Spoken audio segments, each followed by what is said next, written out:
your skills in the gaming. 1xBet. Respect from 1xBet. Respect from 1xBet. Respect from 1xBet. Respect from 1xBet. Respect. From 1xBet. Respect from 1xBet. Respect. Respect from 1xBet. Respect from 1xBet. Respect from 1xBet. Respect.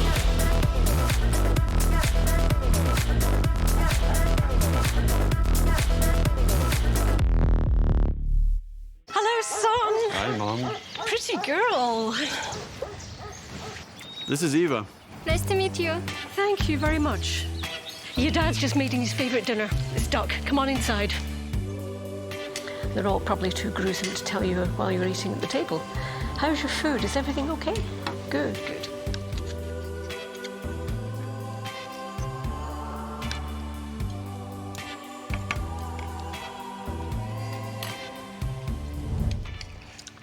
You seem to know each other. Yeah.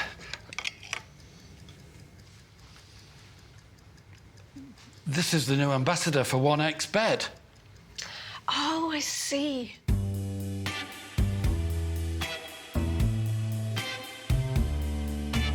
Everyone felt good when Eva Elfie became the new ambassador of 1xBet.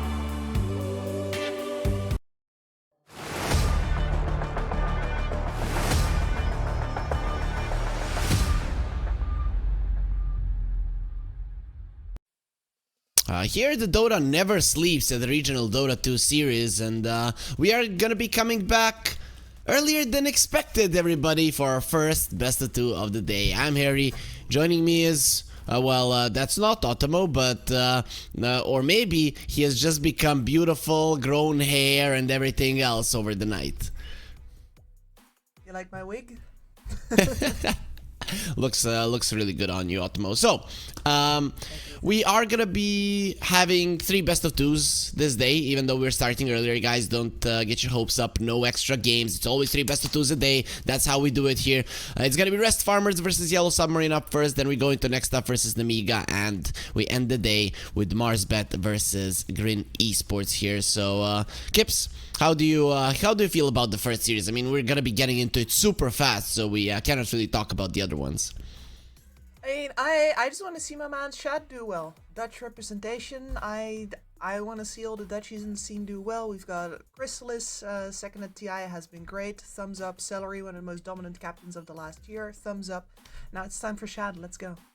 Okay. We'll see how well he can do. We're gonna be seeing today's schedule here a little bit on the quick side. I already told you guys who's playing. I'd say this is the matchup of the day. Definitely the most important one, because these are fighting for the top spot.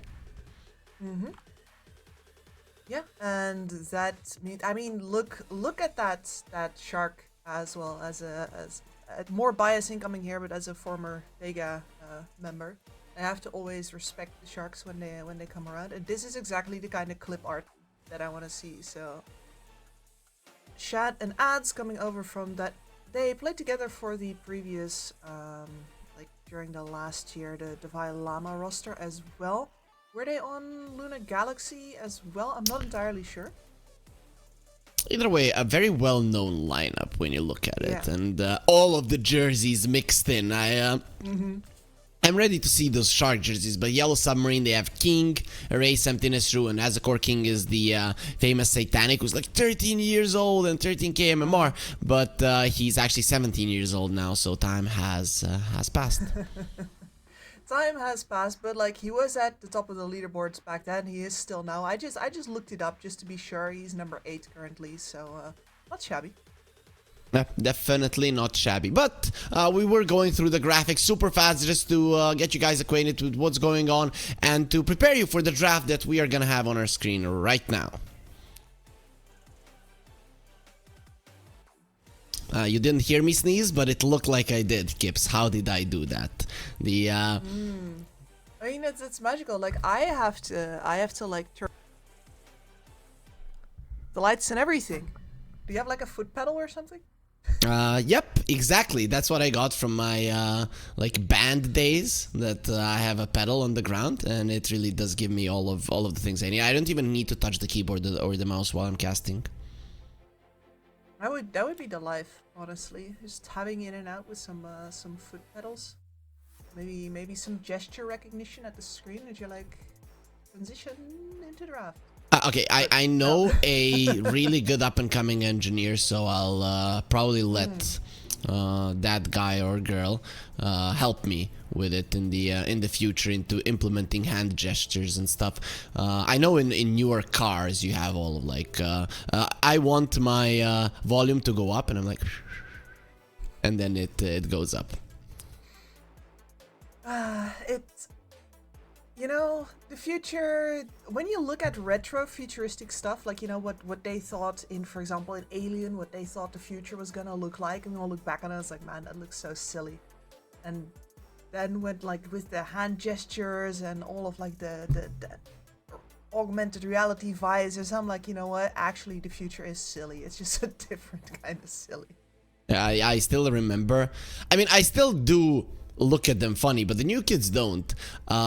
A guy walking down the street talking, right? Not holding a phone, not holding anything. It's still hella funny to me. But you know, if it was a guy like a Primal Beast, I still wouldn't laugh. I'd be like, haha, chuckling inside of myself, because that would be a really hard guy to fight off. So we do see the Primal Beast, and we do see the Disruptor. He said, this is my first time casting this patch. I need to remember all of my notes, and I just gave you all of your notes. Disruptor, and all of them, all of the rest you can just throw away. Exactly. No, that's the lesson I've learned from watching different qualifiers over the past 2 weeks as well. It's just disruptor. We be bringing people back. We be harassing people in the lane, and 5 seconds we be remaining. silencing everybody in an AOE. As Yellow Submarine does bring a lot of brawling potential here into this disruptor, though. Like, the classic disruptor weakness, right, is that if you're not ahead, you feel like food because you have no defensive capabilities really, apart from just trying to send people back. And when the BKBs come in, you're basically useless. So Yellow Submarine just going for that straight old tempo. Yep, that's exactly what they're gonna be picking up here, a Primal Beast and a Pugna. They haven't played Pugna thus far, so I'm very surprised that this is the hero that they're going for. Is it finally somebody adjusting to playing versus the Disruptor? I mean, yeah, certainly. Like, the problem with the Disruptor, much like with old techies or with something like a Pudge, is that a lot of the adjustments that you need to make, you can't make in the draft necessarily. You have to do it with your gameplay. It's like, don't walk blind up hills, you know, or with Sunstrikes, like walk away in a zigzag line. These are things that you're just going to have to do manually, and the same as like if you move forward against a Disruptor, think about if you still want to be there in 3 seconds, because you will be. Yeah, that's where you're gonna be ending up. It's better sometimes to stand your ground and just fight until the end and then run away. That's gonna be hurting even more. The enemies are gonna be in a better position to catch. Rest farmers, they get a Lesh and a Tiny. Most likely a position 2 Lesh, most likely a position 4 Tiny, because these are the heroes that they're very known for, and I'm very surprised that Yellow Submarine let them both go through. Kind of surprised at the Tiny, especially as well. Like, we are talking about Hanskin here, who is one of the and Pablo as well. Like, both of them actually play really good support Tinies. +4. Of course, Hanskin is +5 on his lineup, but you could probably still move that over if you needed. Said you have a Disruptor and an Alliance, so I do enjoy the synergy coming out from Yellow Submarine here. We've got a Brawler with a very nice recharging station standing behind him, and now we've got Decrep is not just good for saving people, but also for amplifying any magical damage that might come out from the Lion Finger. Okay, and a Sven. And a hero that is just gonna farm, which is what King wants to do. A question for you, Kip. So I've done this multiple times with my friends. Back in the day, when I was still 4K MMR, that was 10 years ago, maybe even more.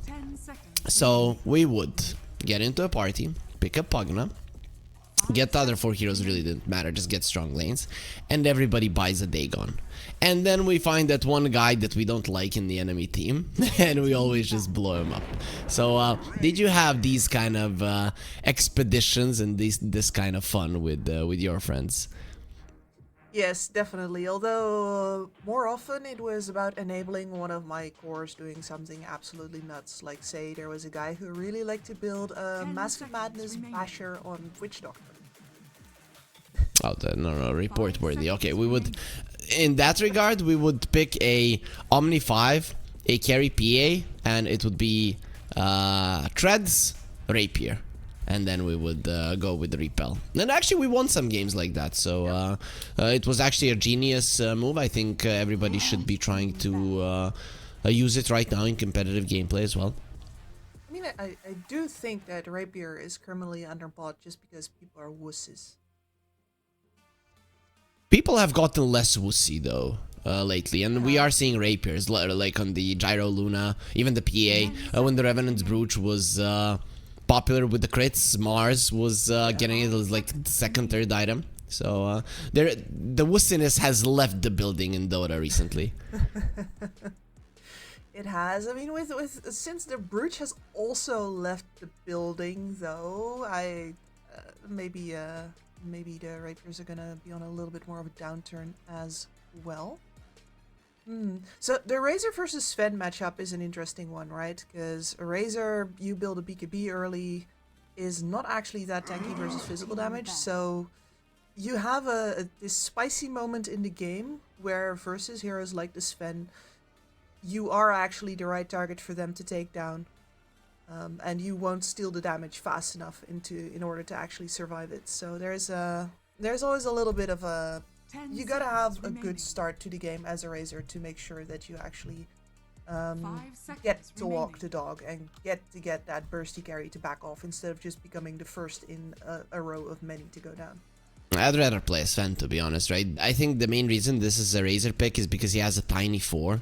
And then if you look at the Lion and the Pugna, they're solid laners, but they're nothing that's going to be elevating the Sven to be having a good time in that one. So I think it's mostly shut him down in the lane, use the push of the Lesh, catch of the Disruptor to win versus the Sven before he gets insanely powerful, rather than picking the Razor for the later stages of the game. I think once the Sven gets his items, the Razor is screwed. That either way. Yeah, so you're expecting this offlane versus a carry Razor. I do think that Shad has played a fair bit of Razor himself as well. He has, though the weird hero guy is Zibe, so I would probably put him on that one. Plus, Tiny Razor lane seems a lot more synergistic than the Razor and the Disruptor. Though, to be fair, they both have their lightning strikes and stuff, but Dota doesn't always pair those things super well in the game. There's a lot of lightning in this game, actually. Rest Farmers really with a themed lineup, secretly. So let's see. Ban on the Troll. Okay, that's one of the heroes that can actually stand its ground and fight the Sven. So they banned out heroes that are able to go toe-to-toe with this hero. Is there any of them left? Toe-to-toe with the Sven. Let's see. I don't really think so, actually. I think everything else that you would want to pick is just stuff that either stands its grounds and ignores him, or does the same thing but murders the rest of his team.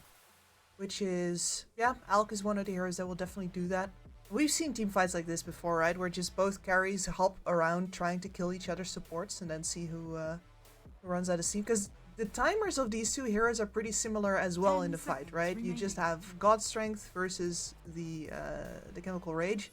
Both of them last more or less the same time, so they have the same kind of windows to deal their damage, and then afterwards, it's gonna be spicy. You know what I would love here, Kips? For this Pugna to go mid lane. I would absolutely love that. Yeah, take away that farming space, run a very fast lineup.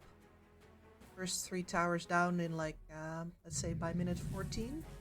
We're not gonna see it. It will be a mid lane primal beast from what it seems. Erase does play this quite a lot, so Emptiness will be picking up on the Doom. Good versus the Alchemist for sure. Even if he's ultra farmed, your heals are not gonna be coming through. But overall, looking at the two lineups, somewhat knowing the two teams, I guess. Any favorites? Any favorites? I do think that Yellow Submarine's lineup looks more robust. On Rest Farmers, there's always with the Leshrac this opportunity that you're just going to get your Lesh murdered, and then so much of their damage falls out of their lineup. So if they can protect their Lash, Rest Farmers looks really good throughout the game. But I think Yellow Submarine have a lot of different ways to engage into him and burst him down. So I'm leaning a little Yellow Submarine on this one. Oof, it's a rough one actually to call out. They're very equally matched, aren't they? Yeah, I would go for Rest Farmers. The reason is they're all on their comfort heroes. Their lanes are strong and their snowball potential is strong. And usually if you win two parts of the game in succession, you win the game. That's usually you win the laning stage and you win the early mid game. The enemies can't do anything. I think that Rest Farmers can do that with their heroes. Yeah, I like that. That's the other factor on the Lesh, right? Is that if you get this hero off the ground, a couple of kill attempts happen and he just damages straight throughout them, he lives, then afterwards you have an absolute monster of a damage dealer that you can just play the entire rest of the game around. Yep. So we have a difference of opinion, a slight difference of opinion. We both agree that the drafts are very close to each other. You know what? Ottomo and me are casting yesterday, and we call out a hero. So who's gonna be picked? And it's a different hero. And the hero that I called out comes out. And you know what he says? He doesn't say you're right. He says, "Oh, you are slightly more correct than I am." Like I'm looking at him like, how are you even correct? And how am I not completely correct? Like, yeah, that's fine. Then of course I used it against him for the entirety of the cast, and I will forever and onwards. But we do have a game on our hand, Kip. So let's get into it to see who is actually going to be taking game one. Let us see. Indeed, I got immediate smoke on smoke. Oh, they smoked a little bit later in Yellow Submarine, so they maybe want to fight.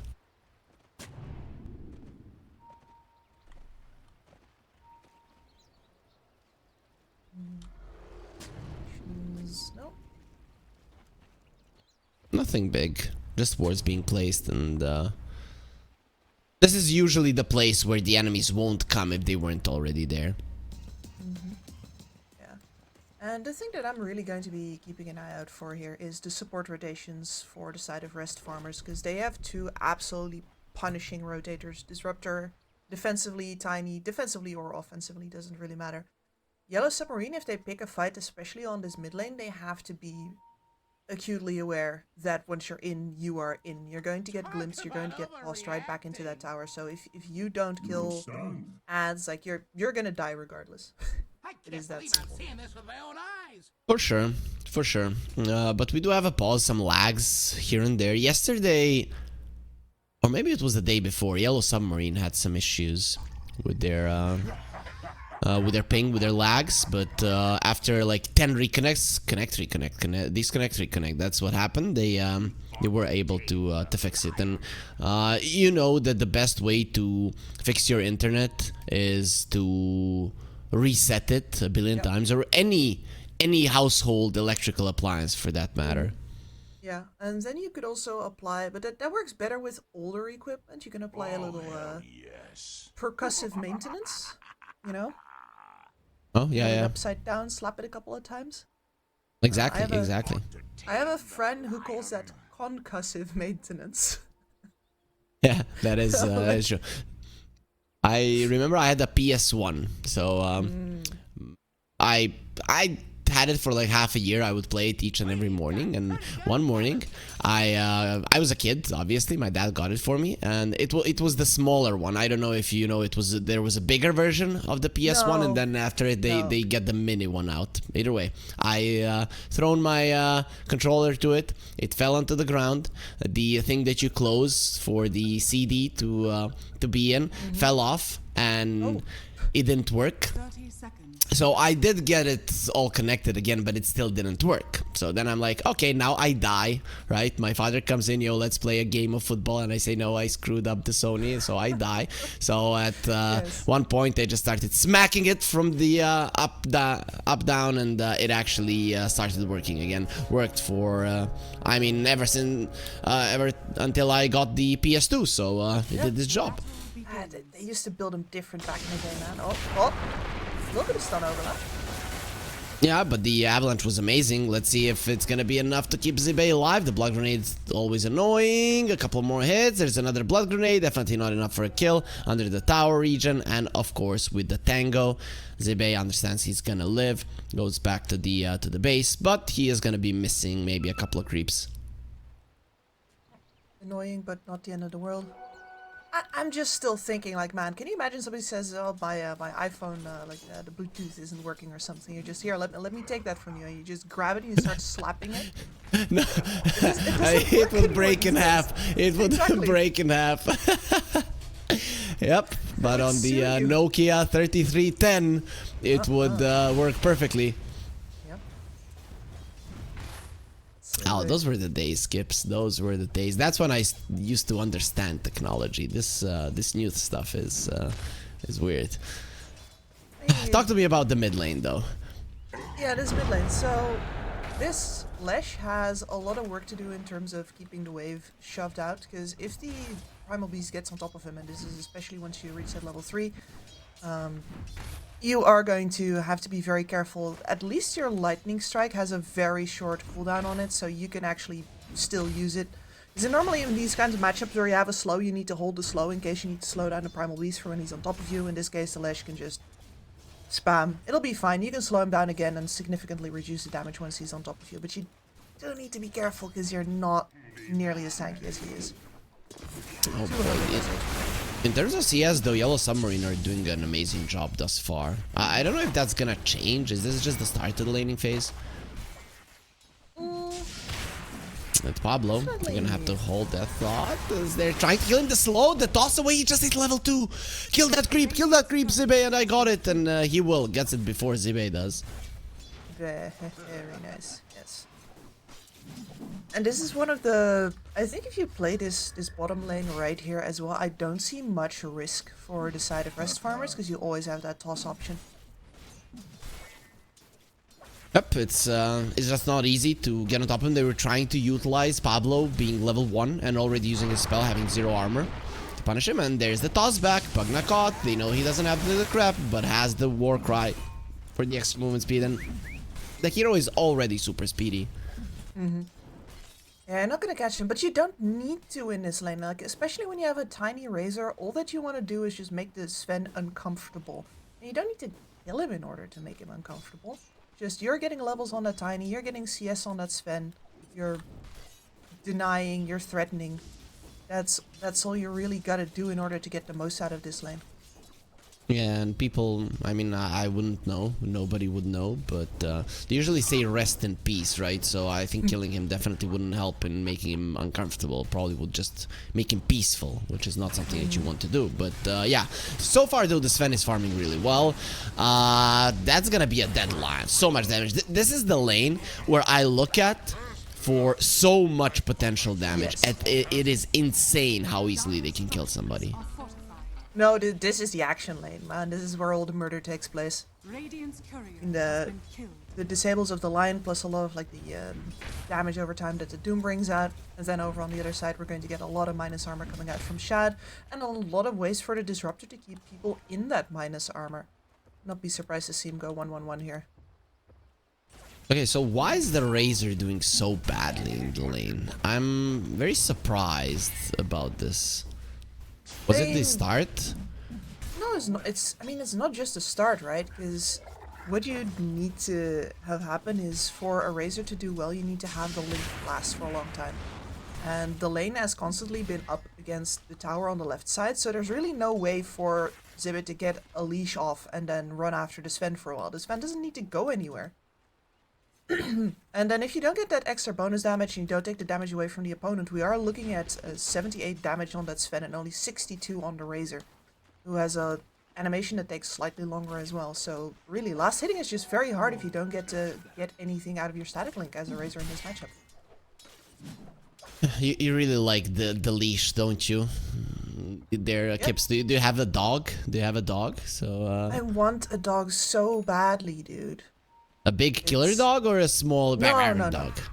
Medium, fluffy shepherd style. Okay, sure. One that, you know, just goes nuts for running. Okay, cool. That's those are actually quite fun and not too scary. I'd rather have a Rottweiler. Somebody comes into my yard, they get eaten. That's what I like. As emptiness gonna get targeted. Glimpse back a little bit too early, and now a beautiful son from Rue will save his life. They are committing for it though, and pulling the creeps with them. There's the slow, the blood grenade, thunder strike. The new buffs coming into play. Not enough for a kill though, and now Hanskin is the one that is in trouble. Shad is gonna try to save his buddy unsuccessfully. A lot of creeps are attacking him versus two heroes that are low HP. Still quite scary, so he'll get pushed away. Yeah, and this is why I was thinking that maybe you want to go 1-1-1 or the Disruptor. Like, I know you want to max the Glimpse. You want to have max Glimpse after laning stage is over, but if you hold people in the Acid Spray with that kinetic field, you do get more kill opportunities here as opposed to with the Glimpse. I think I've never seen the Doom have the Intimidate before from the creeps that reduce your damage. Oh, sorry, from the Little Wolf. So, Pretty we rare. were talking about pooches, and he had the pooch eaten. As Rue gets eaten by birds. So, Yep. they did all the job, and then these guys wake up and just finish it. Pretty sad for Ads here, but what's not sad for him is that as far as the mid lane goes, I think he's survived a lot of the scariest parts of it, and now that he has the Pulse Nova, you don't want to die of this man anymore. Here we go. Yeah, but A lot of damage. No. Didn't want to use it. Rotation from Erase. That's the big one, and glimpse away. Get away from my carry, please. They have to try that, and you can see that Erase is already adjusting his gameplay to the Disruptor by the fact that he walks in, no onslaught in. He wants to have the option to onslaught back in after he gets glimpsed back. Unfortunately, his target wasn't exactly in a good enough position to onslaught back in, so he just backs off, and that actually does cost the life of the Doom on top as well, while these two supports duke it out. Pugna was a little bit low on the mana there. The Tiny tried to bait him in, but that was pretty optimistic that you think you're going to be able to steal that rune from the Tiny. Still, a valiant attempt. Hey, you gotta try, right? You miss every arrow you don't shoot and all that. There is a great player that said that, and it is gonna be quoted forever. Even in like 3,000 years, when Dota is the most important thing in the world, people might not know the name, but they're gonna know that somebody of great importance said it. As Polarized will get used as the core comes over. Xantic will be taking a solid amount of damage, probably not enough to die, as he tosses in the Lion, and that kinetic field expires in time for them to get the onslaught in. So Xantic loses his life. I thought he was 100% alive there. Yeah, I'm quite surprised that he went down as well. It wasn't even close for him to survive, to be honest, but sure. No. I mean, once you look at it afterwards, yeah, but it felt like he could have just kept on walking towards the tower. Some big odds from rest farmers there after what just happened. It seems that our partners over at 1xBet, they really do favor them quite a lot. Of course, for all of the viewers that want to get in on the action, we have a help for you. You have the banner down below with the promo code 1XRLGEU. You can get yourself 120% bonus on your first deposit, so feel free to take that one up. We're gonna have a new promo code once the next tournament starts, and that's gonna be Southeast Asia, Kips. Are you the most excited for EU because you know we are from this region, or do you have a preference for some other regions? It's hard to say. Like, I think I have a soft spot for every single region that I've worked in. So SEA always really excites me, but I also like Eastern Europe also really does the trick for me, and then Western Europe is. I don't want to say normally the highest quality Dota, because that really depends on what you consider to be high quality. As far as individual player skills goes, it might be, you know, SEA or South America, but I think for the strategical part, I always love Western Europe most. Okay, yeah, that is true. That is true. And for me, that is the most fun thing in Dota, is the way that they are understanding where to go, when to do it, and stuff like that. It's just beautiful. But then you look at it and you feel like, oh, these guys in Southeast Asia, they're making too many mistakes, and then they play versus some of these EU teams and they crush them. So it's very hard to read who is stronger. Yeah. Like, you want to say that MMR is just a number, and then the Southeast Asians show up, and you're like, oh, okay. It turns out the fact that this guy just is 0.2 of a second faster than me actually matters a great fucking deal. Yep. As the Alchemist is super far ahead, as he should be. But is he far ahead enough? Do you think this is a comfortable spot for rest farmers? Yep, Alk's in a good place. What you really want now, though, is... you're, I think, a little unhappy that Sibe is not as farmed as he could be.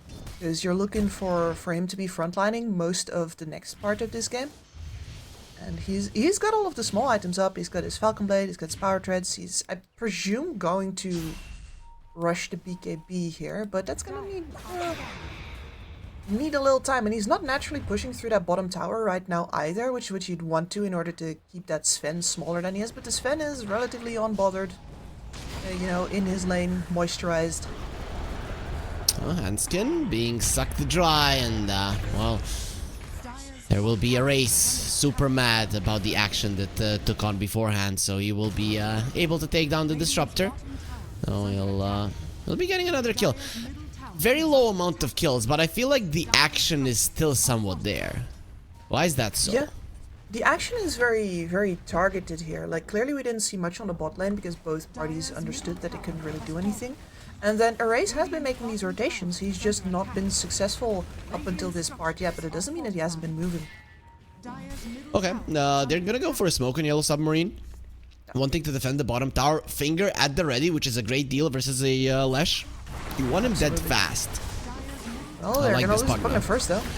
Oh, as the core, he's surviving through this round with a drain life. He's surviving through it all. And Zibe will be the first one to fall with the Sven going into the backline, zoning them out. You've lost two of your heroes, rest farmers, meaning that you can no longer fight. Nice response from Yellow Submarine. And that Pugna not dying? Why didn't they just use everything they had on him? I don't know. I guess they underestimated the fact that their Tiny only has 4 points in the damage spells right now, because he's got a level in tree grab as well. And the combination was just not enough to actually kill him. And they were like, oh, well, you know, that's a Pugna, he's degrabbed, we Avatos him, he's gone, right? No. Oh, and Pablo is having a pretty bad game on this Tiny. I mean, the Blink Dagger, I mean, he can hang a picture of it in his room, and that's not going to be coming out very soon. Pile Beast turns around, he's dead. Under his pillow to dream of. Exactly. You know, like in those movies when men are at war or in prison, and then they have a picture of their girlfriend that is waiting for them at home. Yeah, that's how I feel he feels about this Blink Dagger. Yeah, and it's gonna be a while before he sees his beloved. Gonna get chased out from underneath this tower. Let's hope he doesn't get sentenced to death here by these two. They have a Doom available, slowing him down with the mana drain for 0.1 seconds. And he's buying enough time for the Disruptor to come over. With the Static Storm being available, it's dangerous to run into this now. Avalanche toss back onto level the 11 Alchemist. out there. That is a very dead Pugna. Tiny, he gets his level 6, gets doomed, and unfortunately will tick out. No more denies. Kill me, my friends. Oh, he stuns the creep. No! Lesh, why did you do it? He wanted to kill the trees, but he stunned the creep as well. Sad. Very sad. But yeah, that chaos on the bot lane was... It's the consequence of the fact that Shiba didn't really have the dominant lane that he wanted, right? In turn means that Sven actually had a really good first fight down there. And that 3k lead has now dwindled, and where before we were in a situation where both Ads and Shad looked like they could be at the top of the net worth together, really squeezing all the farm out of that map. King's actually doing well. And Jebe is falling further and further behind. King very rarely has net worth issues in the early stages of the game. Like, his farming patterns and his understanding how to play the lane are actually top notch. I'm a big fan. Yeah, and honestly in this game he wasn't even tried that much at all. Doom gonna be targeted, surrounded by enemy heroes, as the core is in the back lines, thinking that the crap is gonna save him, but there is still a Lesh in the vicinity, and we know how that ends. They know roughly where the Pugna is, still a pretty speedy skeleton. Yep, and I think the TP from Erase to the bot lane indicates that actually Yellow Submarine are going to keep it easy for a while. I was surprised at seeing the Doom so far forward, because this is more or less a fresh blade mail on Erase. Still, this is the hero that you want to be making your moves with, this Primal Beast. And he's got a double damage bottled as well. He's gonna fight if somebody shows up, but the TP to the bot lane is really like, hey, I'm going to focus on finishing my BKB first. Do you think the idea was maybe like, I don't have my Doom, I'm gonna go deep and die? Like, it's... Yeah. Maybe. I mean, you can just make contact, get information, force rotations, etc., right? But it is very clearly an indication that they're waiting for Erase. Definitely, and Erase, though, he is rotating right now, has an AD rune, which on the Primal Beast is insane. It amplifies your base damage, which in turn amplifies your trample, and then it amplifies your magical damage, which in turn amplifies your trample. So good luck to the guy who's going to be underneath that. Yeah, well, let's see, because there are certainly opportunities here for a good toss save. This is only 2 versus 2. Oh, this is a death shot. Oh, it's not 2 versus 2. Pablo walks that far away. That's so much damage, though. I don't know if he would have been able to stop it, though. No. He's gonna pay. You weren't there for your friend. You don't deserve to live. Bye-bye. Radiant's middle tower is under attack. Glimpse spent as well. Hans can immediately found. Yeah, I enjoyed the way that Yellow Submarine is doing this, because they're clearly not in a hurry. They're clearly not afraid to lose a hero here and there if it doesn't really set them back as a whole. And they're going to have this BKB on the Primal Beast in 2 minutes max, which makes him by far the strongest hero on the map. So let's see. The Razor is approaching his BKB. That's a big item timing for rest farmers. But we talked about it, or you mentioned it, that if you are weak on the Razor, even once you get the BKB, you are screwed. Yes. You would be screwed, yes. And the real question about that is just, is King going to be showing up to these fights? And the fact that he too is building a BKB and is very close right now is indication to me that he is going to meet the timing of that Razor head on, and that's going to make Shiba very sad indeed. Dire's bottom tower is under attack. So let's see. King is gonna have his BKB fairly soon as well on the Sven. With the pace at which he is farming, it shouldn't take him a long time to finish it up. These are some great timings for the Sven. Already 10k net worth, 17 minutes in. Pretty good. Oh, pretty darn. Everybody knows this timing is coming, man. Everybody knows. Also BKB in the works on the Alk, the Lesh as well. Everybody, we're looking at finishing up of 6 BKBs in roughly the same time span. That's how it looks. The glimpse, a little bit off the mark. Splitter does connect. They have the avalanche and the toss, as well as the static storm will prevent the Lion from doing anything. Here comes the Sven. Without it, however, he does want to get the kill on Hanskin and will be successful doing it a little bit too fast. Okay, he does have it now. He disassembled his Echo Saber. Tiny will be left behind. 2 supports for a core with a lot of rotations. Relatively even. This is exactly how ready he was. I don't think he quite wanted to disassemble, but he saw the gathering on top and he's like, you don't know what's going to come out of the woodwork. You're not quite sure if, for example, Jibe has that BKB yet and is going to be showing up, because you're going to need yours when he has his. And King was correct. Jibe has a BKB. Jibe just didn't show up to that fight. They tried to go for the Alchemist again. And, well, it's gonna be unsuccessful this time around. So Sven has a BKB, Primal Beast has a BKB. Doom, not just yet. On the other side, only the Razor has finished his, but the other two are super close to it. So yeah, as you mentioned, 6 BKBs. I guess the Doom and the Lesh are gonna be the only ones kind of trailing behind, but even they're gonna be done fairly soon. And it's going to be a very interesting check for especially Rest, right? Because they want to outlast the BKBs in order to actually get the Lesh damage pumping again. There is gonna be some aggressive vision here from Yellow Submarine. If somebody shows, you're gonna be in trouble. And King? So deep! Man, no wonder we weren't looking at that. We are gonna be looking at this. Run away, Pablo, run away. And, well, you are gonna be returning to your base, so emptiness makes sure of it. There's Blink for the Lion as well. And yeah, that is, by the way, Blink on Pablo. So for both teams, to me, this is exactly what makes Western European Dota so exciting, right? There's no really big team fights have happened. It's not like anybody's dropped the ball in a huge way. We just have 6 BKBs and 2 Blink daggers. Everybody's got their conditions, and now we're going to figure out how we're going to leverage those. As the core? Yeah. He's gonna be fine. Okay, Kips. The gold lead is in favor of Yellow Submarine. We all know Alchemist lineups. We always repeat it. You have to be ahead, blah, blah, blah. But are they in really that bad of a spot? I know that Lesh is, but here comes the save. They have the stun for the Primal Beast, who has a BKB. Maybe should have used it earlier, and that would have given you a kill. But Xanthi gets himself out.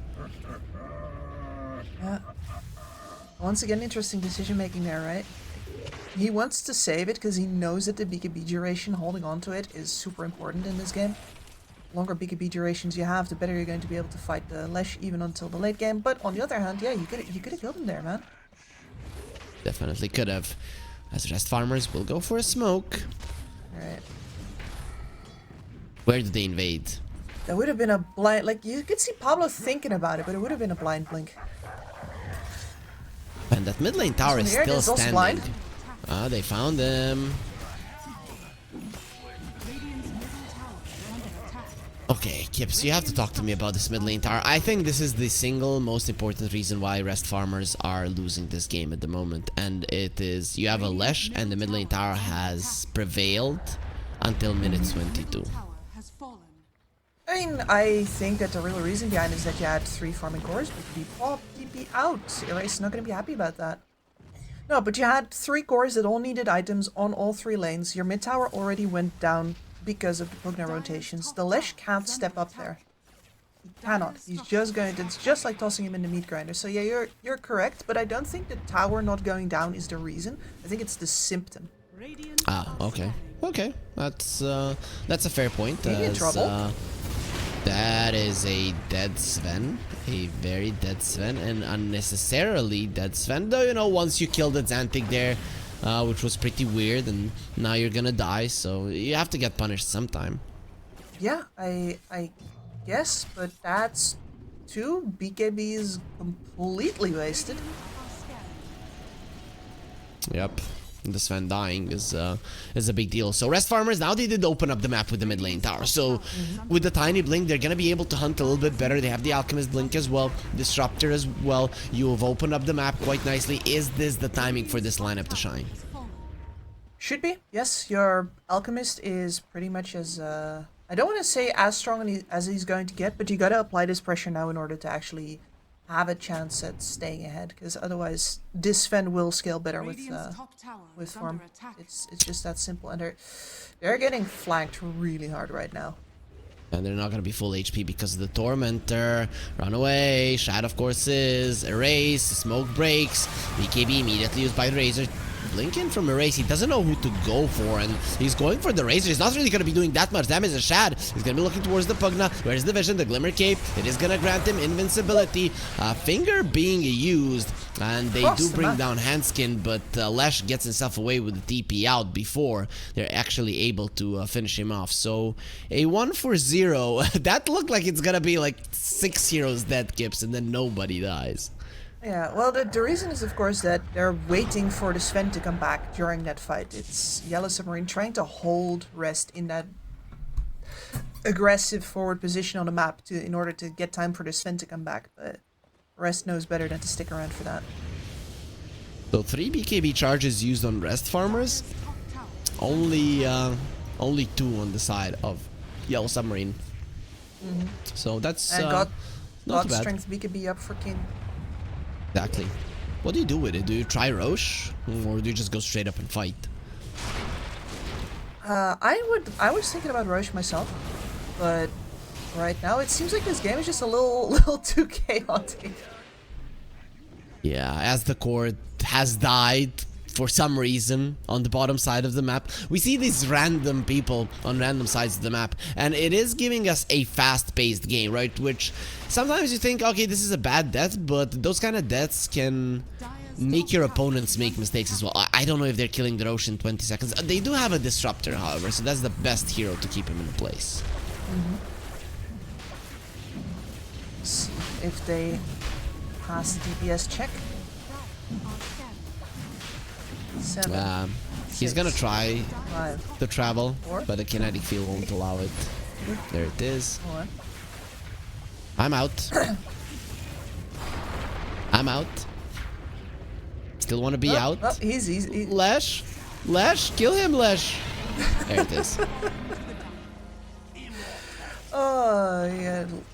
Animal escaping from the zoo. And it was very important to keep him there because Yellow Submarine had positions on the top side that entire time. Roche went Imagine through, he a could not like follow 1 him. HP Roach coming through the portal. That would be so funny. For people that don't know, when the Roach leaves the pit, you cannot right click him. It's not allowed. And you can only use your spells to damage him. So that's why it wasn't easy for them to bring it down. Dire's top tower is under attack. Dire's top tower has Another fallen. Tormentor falls. Radiant's Oh, bottom Pablo tower gets it. is Let's under go. attack. Best shard in the world. Dire's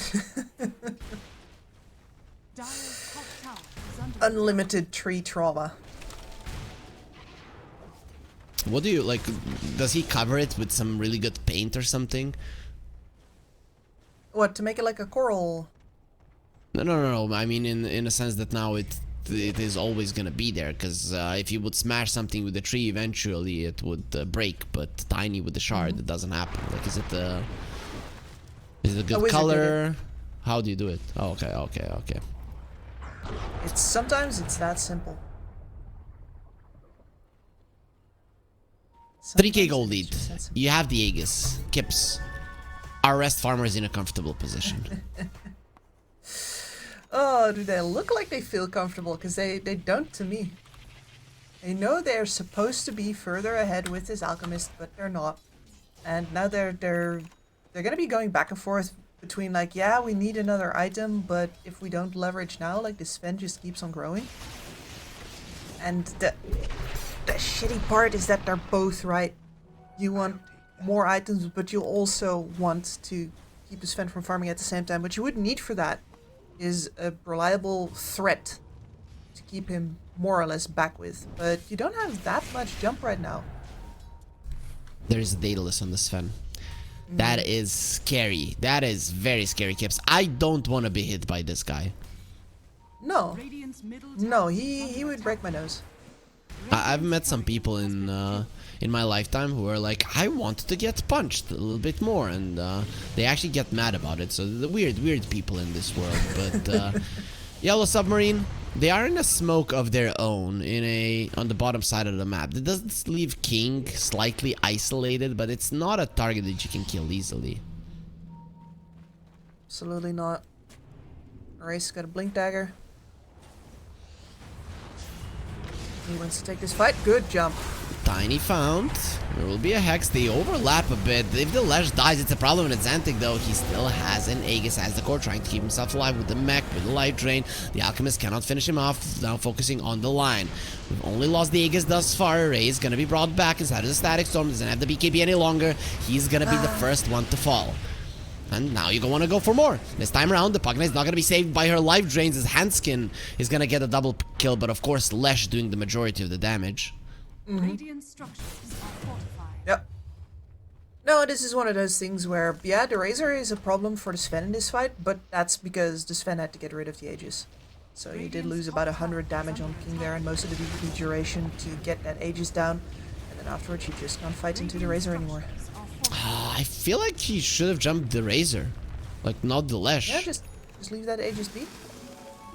Yeah, but he was like, yeah, you have to die first, Atante, because I don't want anybody having double lives here. And, well, it ended up costing him. It ended up costing his team. They get the tier 3. Full lane of Rags. Gonna be a little bit tough. Sven illusions from the side. Fortunately for them, they cannot stun.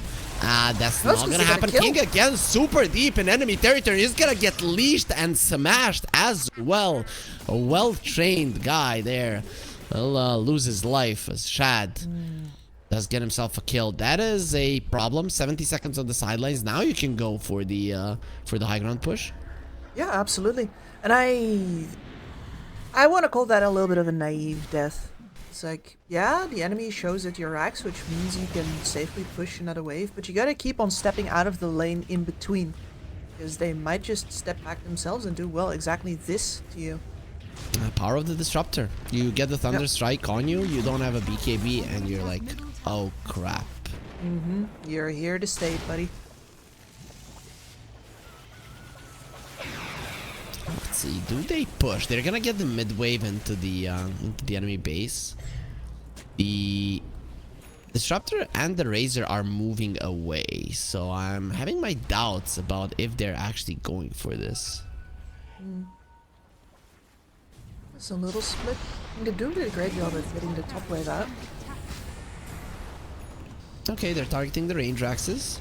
I- Tiny survives. Alchemist going forward. He's gonna get slowed down. That was very weird. It is very weird. I see what they're trying to do here. I just don't think it was a good idea. Do you? Sure, Kips. Well, Okay, yeah. you're gonna have to explain this to me because I don't see it. As Sven BKB, we're gonna wait for a second for the Sven to break 4 legs. Now he's gonna be breaking 6 more. Where are you, Hanskin? I don't need more than 2 hits to cut you down. Gets a double and definitely a revenge for earlier. Yeah, so the idea is, right, that you go in with the Brawly Core to cover for the fact that your Lesh is just breaking the racks on the backline. The problem is that you should not be going in, you know, 4 towers deep. So the Elk has an idea in his head and he commits to it fully. He commits too hard. And then instead of, you know, distracting from the fact that the Disco Pony is breaking the buildings, you've split up your team, you're gonna die, and the Lesh is gonna die. Which is... And he broke nothing. Yeah, the worst of not just both worlds, but I'd say all worlds. That's a disaster. Good thing for Rest Farmers is the Alchemist is level 20 and he has a Basher. So, of course, until you get the Abyssal, there is a cooldown on the Bashes. You know that the Abyssal doesn't have cooldown on the Bashes? I did know that, yes. Because you're a genius, Kips. I don't know why I even asked the trivia questions to you, because you're always gonna know them all. Here's the thing, though. Like, if you would have asked me what, like, the bashing different, like, I would have taken some time to come up with it, because it's one of those things that you can't immediately reproduce. But as soon as you said it, it was like, oh yeah. That's exactly how it should work. As Rest Farmers are in a smoke, hunting for a beast that is invis on the map at the moment, so you won't really have much that good of a time finding him. Breaks the smoke. Tiny jumps in and finds the Bugna.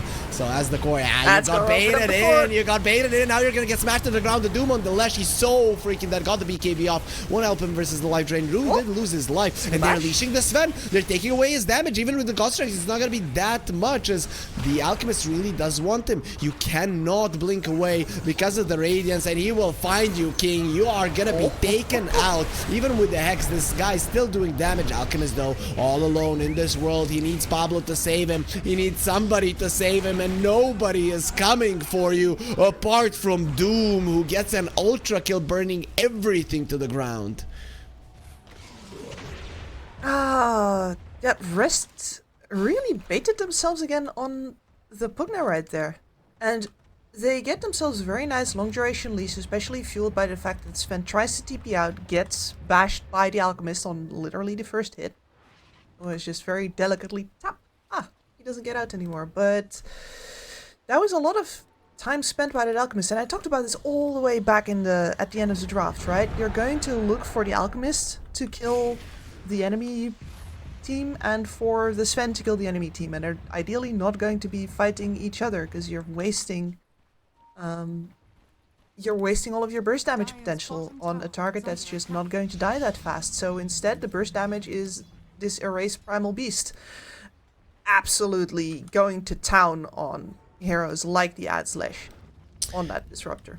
After And then the Doom your damage over time. first sentence, I'm gonna have a completely different outlook on the Skull Basher, right? Because usually I'd be like, Skull Basher, you bash somebody's skull in as hard as you can. But now when you say you delicately tap somebody, you know what came to mind? You know in buses that they have those hammers for emergencies, that you just need to like pop somebody and they're kind of screwed, right? Or the glass or whatever, because it has a really like a narrow point and it's so much pressure. Yeah, now that's how I'm gonna be viewing the Skull Basher. The icon needs to get changed. I mean, if it actually was like guaranteed stun, I could see it like that. But this was just lucky. Shad got lucky with this one little tap. And even that luck wasn't enough. You've only killed 2 heroes in that fight and the Lion bought back. He was immediately a part of the fight. I think this Glimmer Cape is a big problem for them. I actually cannot believe they don't have a Sentry or a Dust every single time to just make sure that this Pugna is gone. No, and it's, you know, fool me once, shame on you. Fool me twice, shame on me. Fool me 70 3 times. I should be buying detection. I always wanted to know what's the continuation of that one, but it seems like detection is gonna be what we Dota people are gonna stay with. Smoke breaks, erase. He knows roughly where the enemies are. There's the Shivas, nice blink out. Razor, plasma field forward, sees everything, starts sucking the damage out of the Primal Beast. That leaves the Sven unattended, and this is what happens when that is the case. You get 3-shotted. Buyback on the Razor. Buyback. Wants to rejoin the fight. Hanskin has been caught 4 step to the side. Still has the Static Storm. The Doom only now going to be used on the Lesh, who got the BKB off. Still be fine. Roo gets taken down. Shad has to be very careful. The Sven is starting to miss. Now he turns around with the bashes. Let's see who's going to be stronger.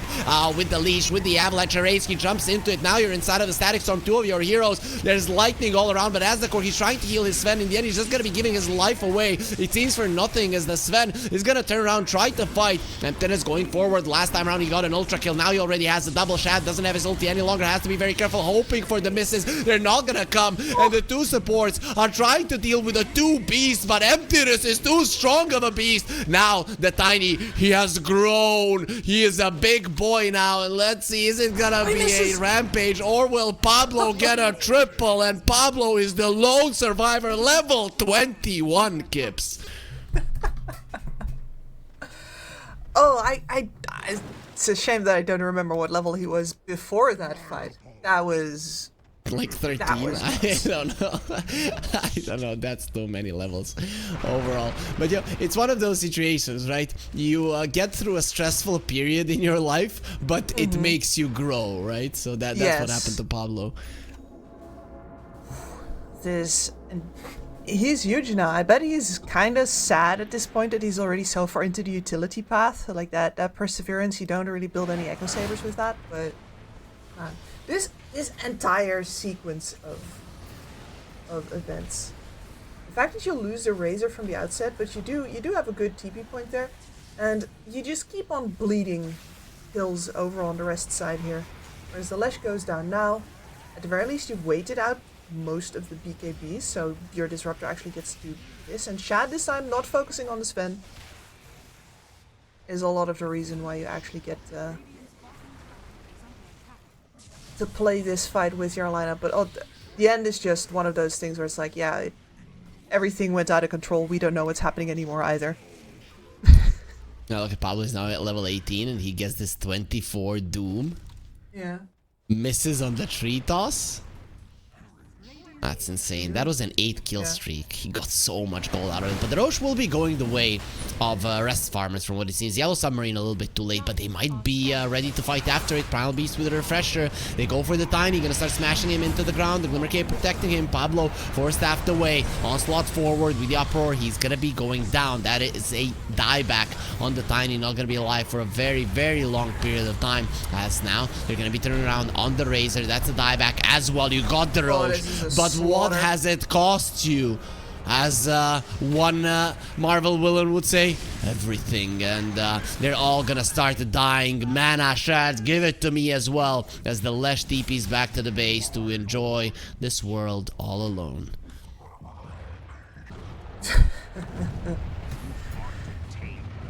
Tip me for what? Yes. King is still salty about that one tap.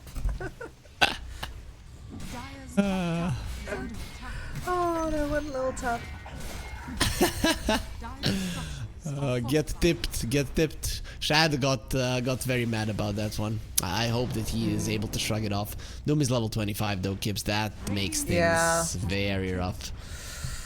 With the mute now applying as well, I mean, they have 2 4-staff sets already. Like, it is possible to still kite that Doom somewhat. But the Lesh is just not going to get to do anything in these fights. And I guess he's going to get to buy a Lincoln Sphere before the rest of his base falls. I just don't see a lot of problems with breaking it at all. Flash is going for a Lincoln Sphere. Yeah, that's nice versus the Doom. That's nice versus the Blink Hex Initiation. Do you even listen to me, Harry? Do you? I do, Kips. I do, but I was... I just wanted to repeat it because maybe some of the viewers weren't listening to you.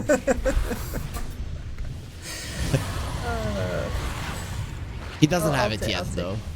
No, that's... yeah, cool guys do not look at explosions. That's gonna be a dead Xantic. Has a buyback, though, so that's a good thing. Gets a shard for his trouble. I mean, it's nice for base defense, which is what you're going to be doing, unfortunately. Throughout my whole life, Kips, like whenever I would, of course we are colleagues, but those were different relationships. But women in my life would always ask me, "Are you even listening to what I'm saying?" So, yeah, it has to transfer to the job atmosphere. Listen, it was bound to happen at some point. I already let it slide earlier. You did it before already, and I was like, you know what, I'm not going to talk about it, but... Okay, so Erase, gonna be coming for a push. That's a level 25 Primal Beast, he just got it.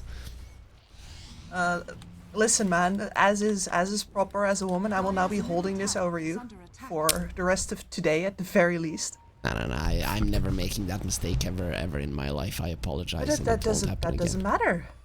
It doesn't matter. That is very true. That is very true. What you do from now on, it doesn't matter. Exactly.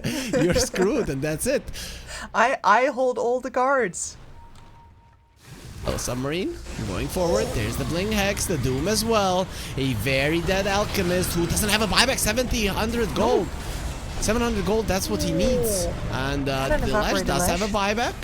At least you have that, but your main guy is out. Main guy is out. Both of the Dooms used, though. Okay, but second lane of Rax is gone. Alright, well, ads. And I'm saying ads has to go for it, but the truth is that there's nothing to go for anymore because Yellow Submarine is just going to back off and wait until they have at least one of those Dooms back. It's not going to take very long with the Doctrine Core at all. Not at all. Can you get a tier 2 while the Alchemist is dead? Is that a possibility? Yeah, I think so.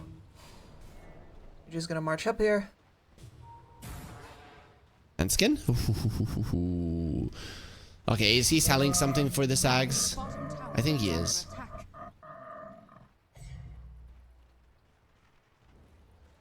Yeah, considering he bought out, it means that he's selling something. Glimmer? Oh, you don't want to sell. any of this. I'd probably sell my boots. He sold there the he boots. goes. When a woman says she would sell her boots, her footwear, over other things, you can just understand how important the Glimmer and the Yes. Force are. It's, you know, I thought I was not much of a shoes woman, and I looked at how many pairs my boyfriend has. I'm like, oh yeah, I'm still a woman though.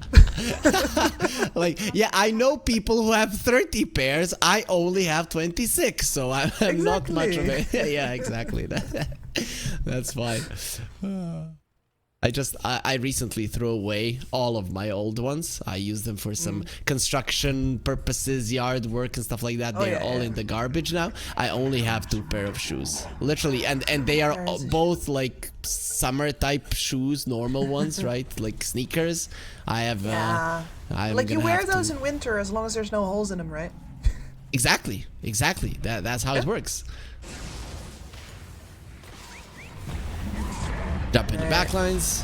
That's gonna be the Drazer. Has a buyback. Nice stun and the Static Storm. Okay, now it's coming in handy because you cannot BKB out of this one. Protected by the Lotus Orb being pulled in by Drazer. Now he gets the BKB. They just didn't have the damage. But guess what, Sven? Even when a lot of his is drained away, what are you gonna do? Well, Rage says, I'm gonna fly away. Gandalf told me to, but nope.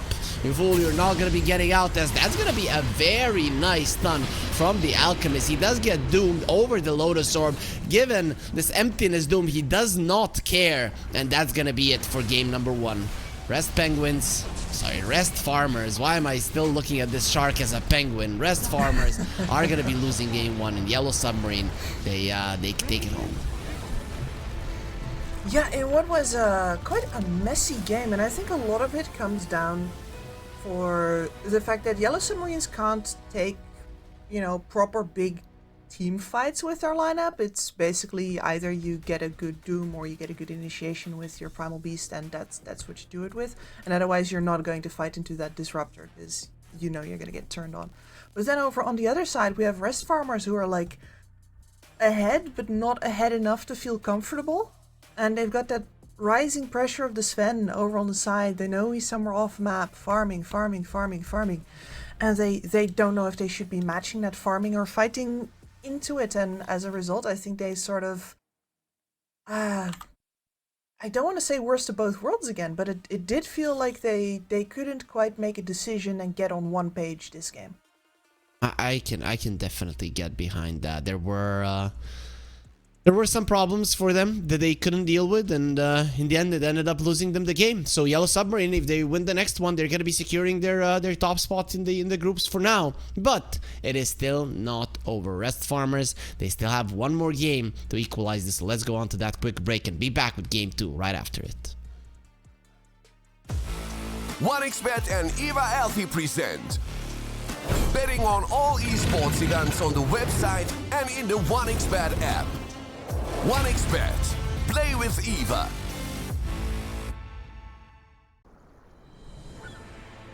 What if Kunka knew that he could not only play Dota, but also place bets? Better the best black hole.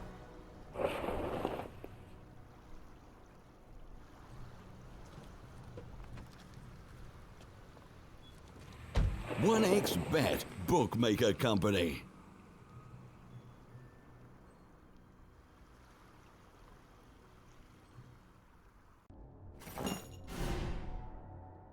Chances of breaking items in a tournament match are non-existent.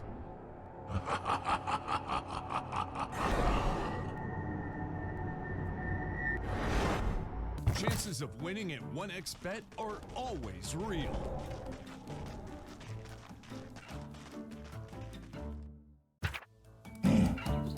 Join with me. At your service. Stealing Aegis from Roshan is very difficult.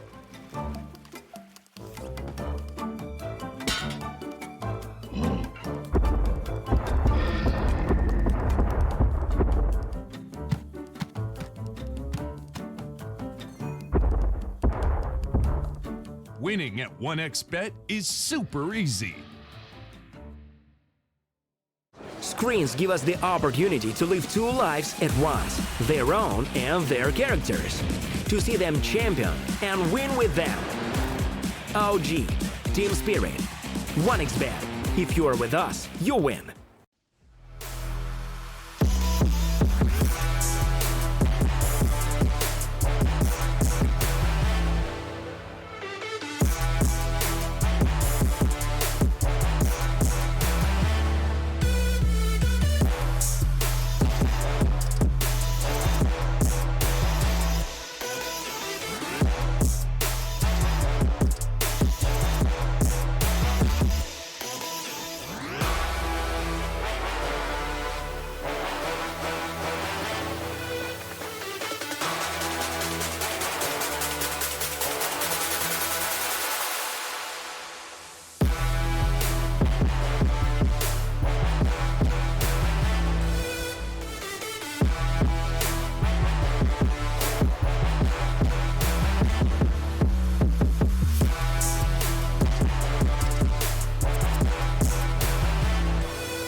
skills in the gaming. 1xBet.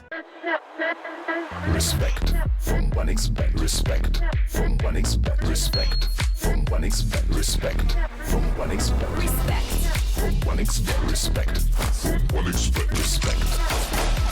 Respect from 1xBet. Respect from 1xBet. Respect from 1xBet. Respect.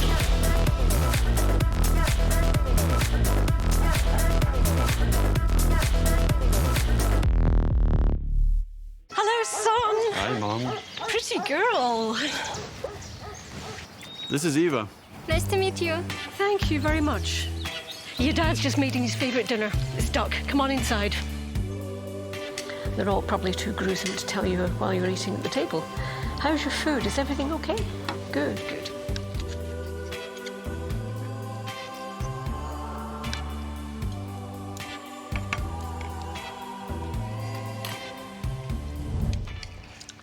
You seem to know each other. Yeah.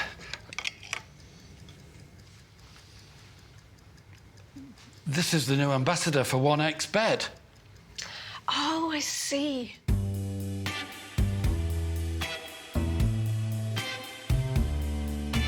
Everyone felt good when Eva Elfie became the new ambassador of 1xBet.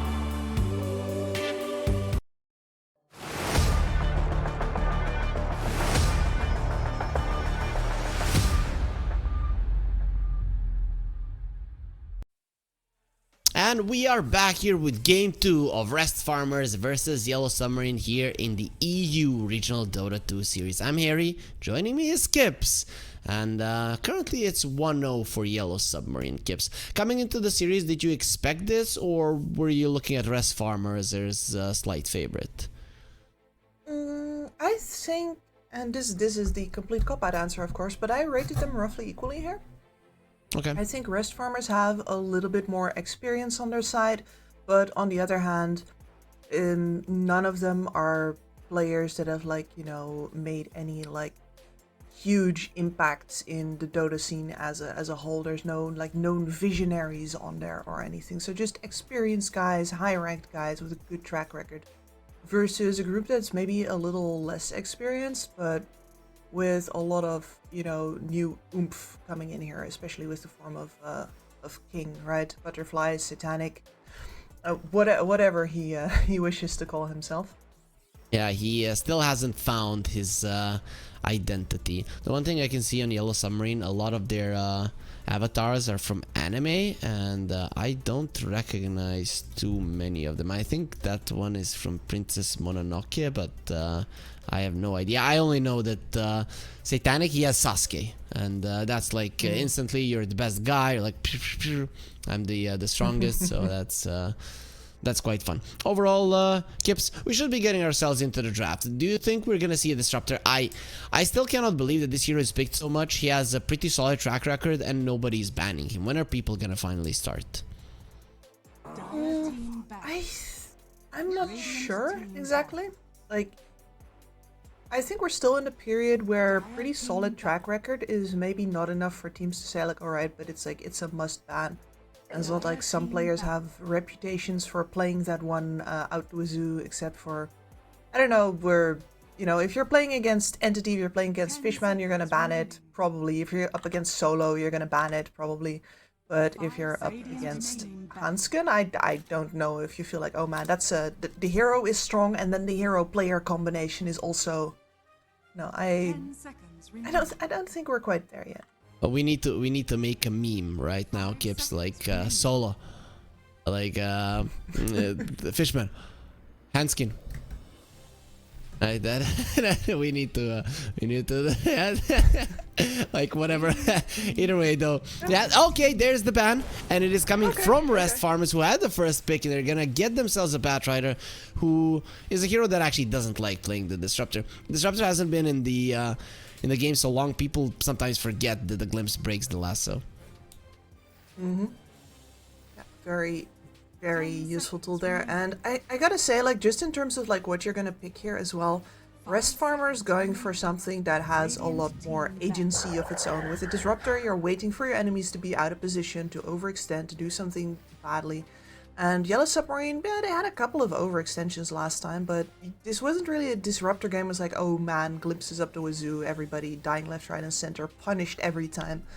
So Rest Farmers instead, this is much more active, and especially, you know, if you know this Primal Beast is probably coming, you might want to answer that action preemptively.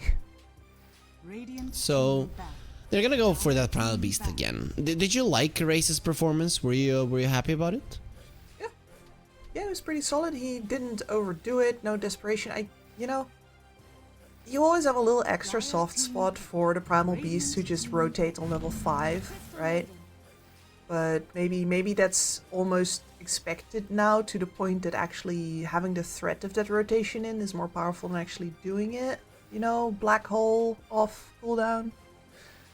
I think he did the tempo of that game very well. He made sure he scaled for himself, not just, you know, running headlong in order to create space when that wasn't really necessary. And instead he just ends up as a really big late game damage dealer with good timing on the axe as well. So no complaints from me. That makes sense. There is gonna be a Crystal Maiden picked up, so some more tempo for Yellow Submarine. Solid lane, solid transition into the early mid game and the mid game. If you get a ton of levels, you're gonna be a problem for your opponents.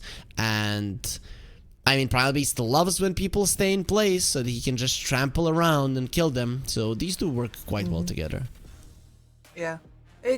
As far as I'm concerned, like when you're Rest Farmers here, you see this Primal Beast again, the CM, I think you should be looking for a reason to pick up some big time slows. Now the problem is, of course, that you've banned the Shadow Demon yourself, which is the best single answer to a Primal Beast.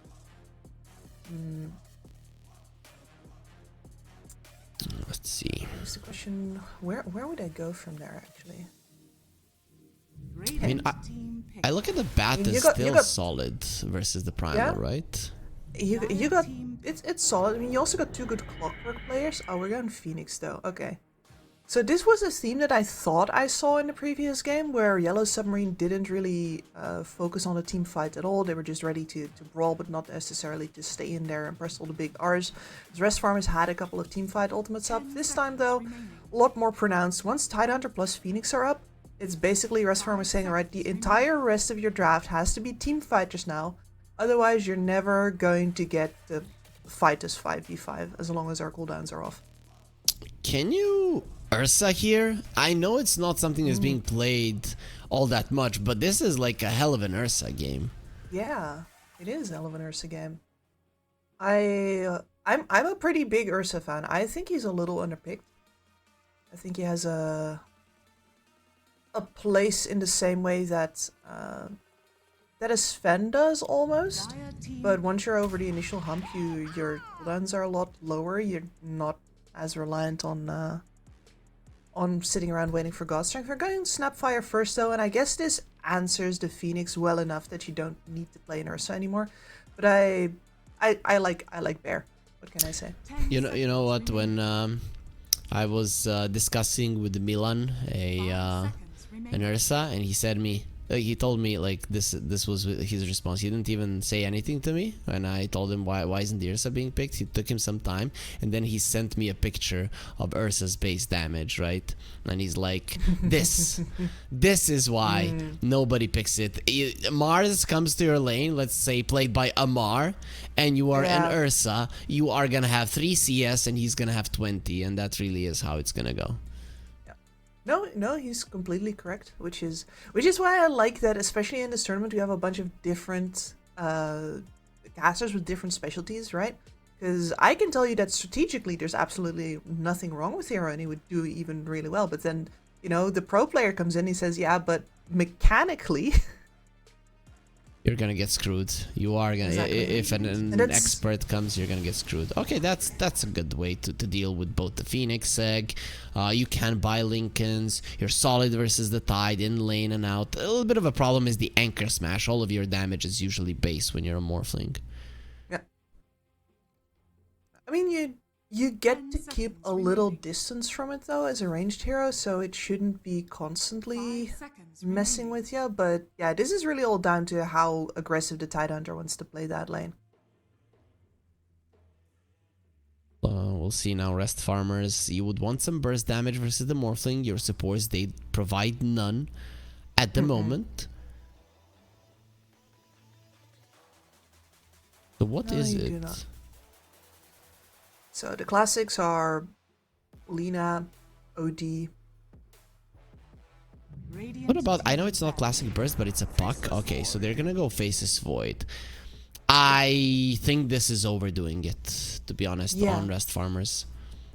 I think so as well. Because that's the... They haven't really answered your big cooldowns with big cooldowns of their own, and now you have 3. And now you're starting to get to the point where, you know, Yellow Submarine can and will, we've seen them do this. Throw just 2 or 3 heroes at you, be like, okay, get those big cooldowns out, and then after you've spent them, we are just going to go again. And this lineup at this point doesn't do a whole lot once those cooldowns are spent. Of course, the Faceless Void, like eventually Faceless Void's entire shtick is just being a damage machine that cannot be killed no matter what happens, no matter what other spells are getting thrown, etc. But it's gonna take a long time to get there. Yep, and in that time, the Morphling will hit his timing, and he's gonna crush you. He's gonna take everything away from you. I'm not feeling this Rest Farmers lineup. I know that it can be changed with their mid laner. The Coddle would have been perfect, but why wouldn't they pick Coddle now? Like, there was no catch on the Yellow Submarine. Would have been perfect. 5 seconds remaining. I mean, like, probably your Void is going to get banned out if you do that, but we've spoken about this a little bit more recently, right? The carry-to-carry matchup has not been as important in the draft as it has been historically for like the past, I want to say, year or so. People have been much more looking at just simply like, okay, but I can hit the timing that makes sure that it doesn't matter if I, you know, win this one at 60 minutes. I can just, you know, take the game over at 25, and then when it's 35 and I'm actually winning, he's still not really in the picture. And I feel like Rust Farmers... Am I gonna call this Void pick old-fashioned? I think I am. I think it's a bit of an old-fashioned Void pick. They are old-fashioned players, so you know, that's fine, and there's nothing wrong with that. But seems that the new kids on the block, at least from what I'm seeing here, have a slight edge, maybe even more than a slight one. No, I'd right now as well. Speaking of slight, you pick an Ember here, I think, if you're Rest Farmers. He has an abysmal win rate, but this is actually a pretty decent Ember game. You poke, you poke, you poke, you delay, you poke some more. It's not easy for them to catch you until they get Blink Daggers, so you should be able to survive. Yeah, and then only if they full engage, you press all the Rs. And the problem for them here is that they're not actually last pick. And Ember Spirit has so many matchups that he gets absolutely trounced in right now. Very true, very true. I guess you ban out the Huskar and you pick it if you want to go that route. The other way is maybe a Quap, but people are staying away from the Quap. I'm not really sure why, but nobody wants to play the hero. I think any Quap game that's not perfect is mid. You were about to say bad, but you felt bad for her, so you said. I mean, I like Quap. That's a girl boss right there. I'm not about to, you know, not about to hate on any bad bitches in here. So no, I think if you can, like, but it's a hero that you gotta get away with it. You know, gotta have a feeling for, and other heroes need to be enabling here. So like this lineup, for example, where are the stuns? Where is, you know, the lion that stuns somebody, Quap walks up, drops her entire load, blinks out again before anybody can react. Like, that's not in this lineup. So here's your puck. And I think that is the best possible answer here. You're going to do great work versus the Primal, versus the Morph. And then, of course, since you're not last pick, unfortunately, you're still going to immediately get counterpicked to hell and back. And what you gonna do? I'm still okay with the puck. It does what I thought the Ember should do, be super annoying. It's not easy to catch him. You will lose the mid lane, but you have to pay the price somewhere for these high cooldowns, and that's probably gonna be where it is. The only question is, will Rest Farmers be okay in their side lanes, right? If they're okay in their side lanes, I could see them winning. If they don't do well in their side lanes, they're kind of screwed. And I mean, Tidehunter and the Batrider, I can see that doing well, but the Faceless Void Phoenix versus a Primal Beast who doesn't care if his attack speed gets slowed down whatsoever, Snapfire as well, I don't. So I'm thinking this is a 2-0. This could very well be a 2-0, yeah. Of course, this switch up of the yellow submarine draft does leave him in a little bit more of a, in a greedier position, like shifting Primal Beast over to the side lane. It's going to most likely be a good lane, but he is going to have to figure out which core to play with now, when both the Morph and the Templar Assassin, not every single player on either the Morph or the TA is comfortable getting involved before they even have their first item up, right? That is true. It's gonna be a little touch and go, but I think especially with what Erase has shown us on TA previously as well, we're pretty likely to see a decently early blink from him, and then he's just going to be involved after that. So there's a window just after the laning stage ends, I think, where you can do something if you are on rest farmers, and if not, then it gets really hard again. Yeah, exactly. Like pre-minute 15, pre the shard of the TA. That's when things become immensely hard for you, and you're not going to be getting the BKBs early for sure. So let's see.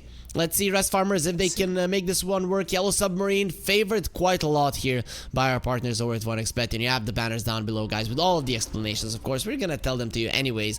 1x RLG EU 120% bonus on your first deposit. That is the promo code. Use it if you still haven't, because well, it is gonna be changed after this tournament ends, and we are getting closer and closer, Kips, to the end of the group stage now. We are, yeah. One question. Some of the playoff action. Did you and Panda have fun casting your finish, boys? I mean, it's not fun to cast a team losing 6 series in a row, right? No? No, not really. But on the other hand, like there's a lot to learn from it, especially if other people on aspiring teams are watching. Like I think the attitude that Havu had throughout it was very admirable. It does take something to, you know, step into the ring, know that you're going to get beat up, it happens to you, and then just do it again. And then the next day, do it again. Twice. Okay, let's see. King. He's gonna be clicking faster.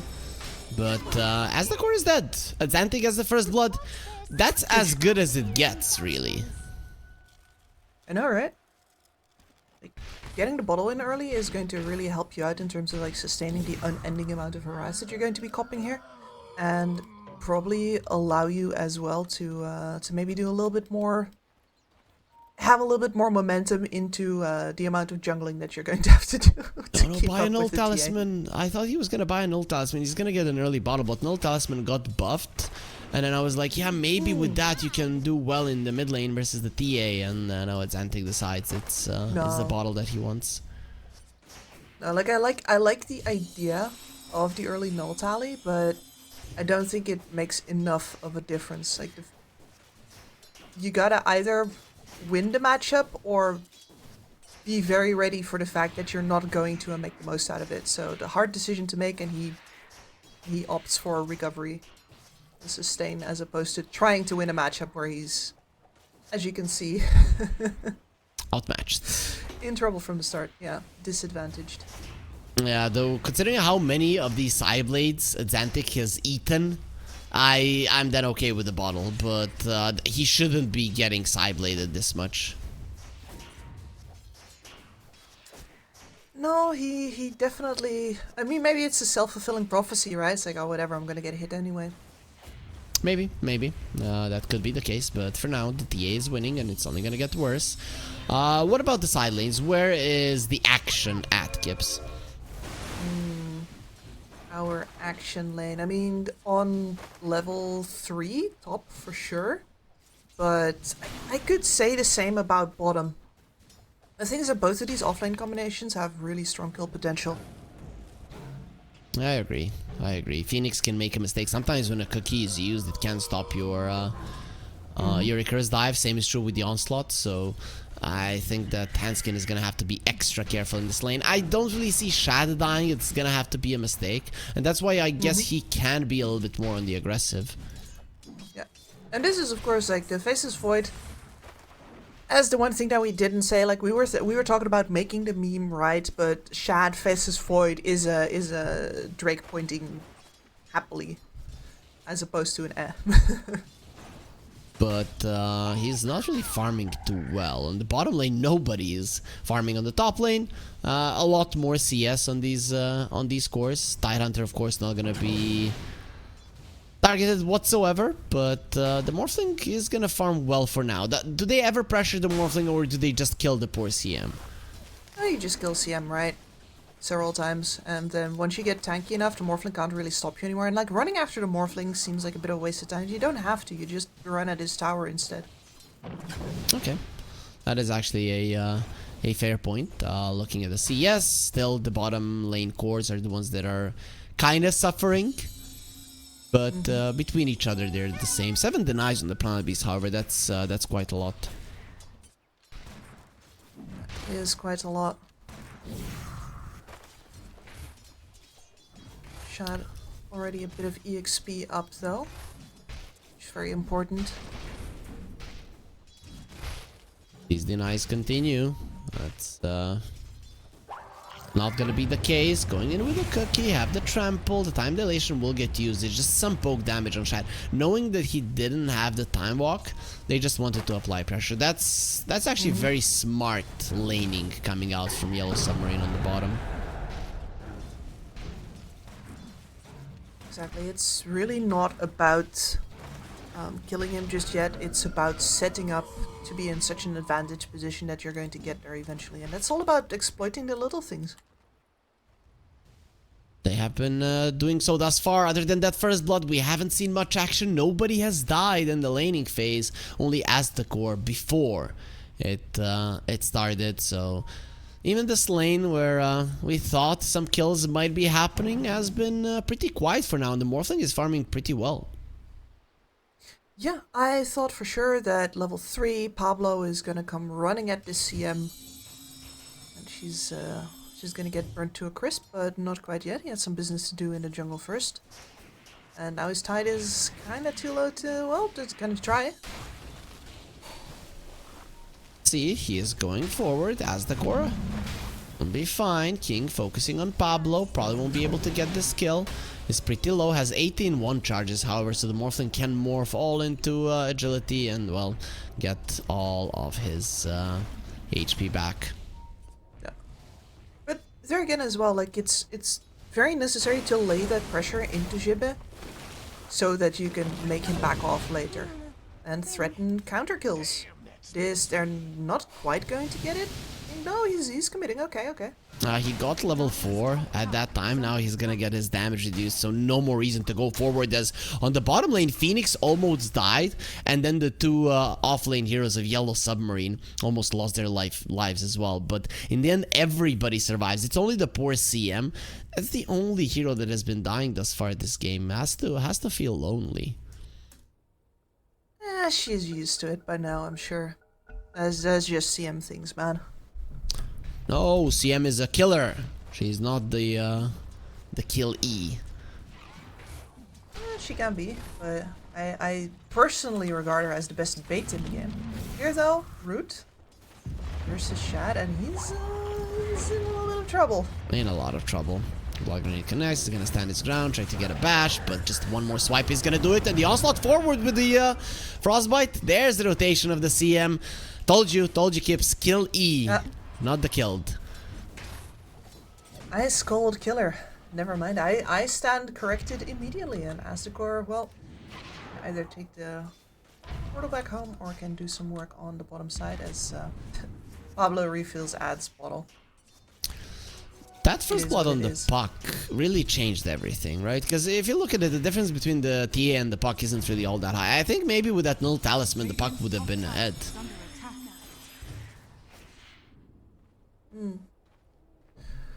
Maybe it's such a hard thing to say, and especially for me. You're gonna have to do this bit again, but with Milan, I'm afraid. Okay, no problem. I'm your strategy co-caster. Okay. So we're gonna strategize here for the two teams. Skips. Let's let's see. What are the next couple of moves? Who wants to use what in this next part of the game? This next part of the game. So, as far as the puck is concerned, I think the best thing that could happen is you take a couple of towers down as rest farmers. The puck in this game, I don't want to say completely unthreatened in split pushing anyways, but we know how fast of a farmer puck is these days, and a lot of the farm that we see pucks gather in general starts to come in as soon as the puck can just start pushing these waves that other heroes cannot, right? So getting a couple of towers down would be good. In which case, I'd say, okay, you take Shibe, you buy some auras, and you just start walking forward. And you say to Yellow Submarine, you say, okay, well, make us press our R's. Do it. Go on. Go on.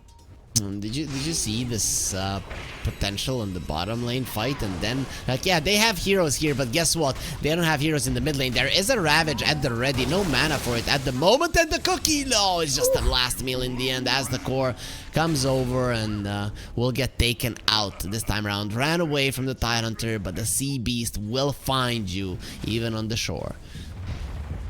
Very nice. Little close there, but that's definitely one of the things that adds needs as well. Of course, now the Tide is going to have to keep very quiet on that top lane for a bit. Yep, gonna have to pull back. The other thing, normally I would say, alright, fine, we're going to look at Shad doing something with the Chronosphere, right? But as far as damage into Chronosphere is considered, you don't really have anything whatsoever, so it's just going to have to be these kinds of attempts instead. Slow walk downs, you have a ton of damage over time. You can walk people down, eventually, but you gotta get on top of them first. Okay, this does give Emptiness a chance to go forward. Pablo, Firefly, still going strong. Nice onslaught away, he'll be fine. Flame Break used a little bit earlier. That's a lot of slow from Rue, and, well, the Snapfire still has that shield rune, so isn't really a target at the moment. Absolutely not. That it does put rest farmers in a little bit of a defensive position here, where, well, as we both know, clock is ticking. This time, no Ravage. Race is not afraid. Rue, however, should be, as Onslaught coming forward, as the core in a lot of trouble. Erase all alone, 1 versus 3, needs to be careful. You already lost 2 of your supports, and now Primal Beast is gonna try to escape this. Has the phase boot, so he's pretty speedy, but they really want Emptiness. 5 seconds until he has the Onslaught. So let's see, what are the odds that he runs away? No, the ones on the screen, they're actually for the game, but Primal Beast is gonna be out. Nicely done. Yeah, free as a bird, and that's a bunch of time wasted as well. And I think Erase is tunnel visioning a little on this middle tower here. He really wants to get the mid tower down before before he properly leaves the lane. The puck was dropping The rest low. are just not letting him. Nope, they're not. But yo, Submarine, there, look at that. They are trying. They're trying their best, Gibbs, and they just won't go down. So, what's the early game look like to you here? Who do you think got the better end of it? Is it these 2 Yellow Submarine heroes that are at the top of the network chart, or rest farmers who protected their towers thus far? I do think that Az is actually in a way better position than, especially because that tower is not down yet, right? They've got a lot of good things going for them here. The Tide looking pretty ready to gather out those lads as well, and Primal Beast keeps on showing up, and that means that if you're ready to go on the mid lane. Was that Ravage necessary? Maybe not, but still got the kill, and they're owning on rest farmers. They're still behind in terms of net worth, but in terms of kills, they are the ones controlling every single part of the game. This game, plus now they have a Corona. Yeah. And now they back off again, and yeah, I think that is the other thing, that they still have that Corona in their pocket. They're really not in a hurry to use Shad here whatsoever, which is the correct way to do it as far as I'm concerned, because they don't really have a way to synergize with him yet. But all of the action has been away from this bottom lane, where Yellow Submarine would love the action to be, because that is where their Primal Beast is. Alright, they're done with his mid tower. King's here. He's like, okay. Erase. Are they done? Are they done? Yeah, you're done with your lives, as there will be a chrono on this Morphling, and he's just gonna go down. Mortimer's Kisses, not enough to take you away, and the Phoenix beautifully usage there. Oh, what a cookie. Is Erase gonna live because of that? Not even close. The two supports left stranded and are now gonna burn in the river. You want to bathe in the water, but it is too hot. Rest farmers. Okay, they got mad, Kips. They got mad about the loss in game 1. They did, and Yellow Submarine really trying to do everything by the book here. Okay, we take the mid tower down before we go into the jungle. It's like, end up getting read like a book. Like, they've been signaling very clearly how much they feel about this mid tower, and Rust Farmers just say, okay, cool, thanks for telling us. We'll be right there. This is the thing, sometimes with these lineups that are pretty straightforward, they're easy to read. And I think Yellow Submarine, they haven't been fast enough in this game, in their rotations, in their movements in between lanes, to catch Rest Farmers off guard. As you mentioned, it was also predictable. Dire's top tower is under attack. It was, I mean, it's the way that the TA matchup versus the puck is supposed to go. You eventually shove him back through the sheer harass. You keep on dealing chip damage into that tower, and the tower is very low for a reason. That's mostly how the matchup went, but since the puck had the early bottle, they just couldn't quite get the last touches in before the puck hits at level 6, before the rotations become really dangerous.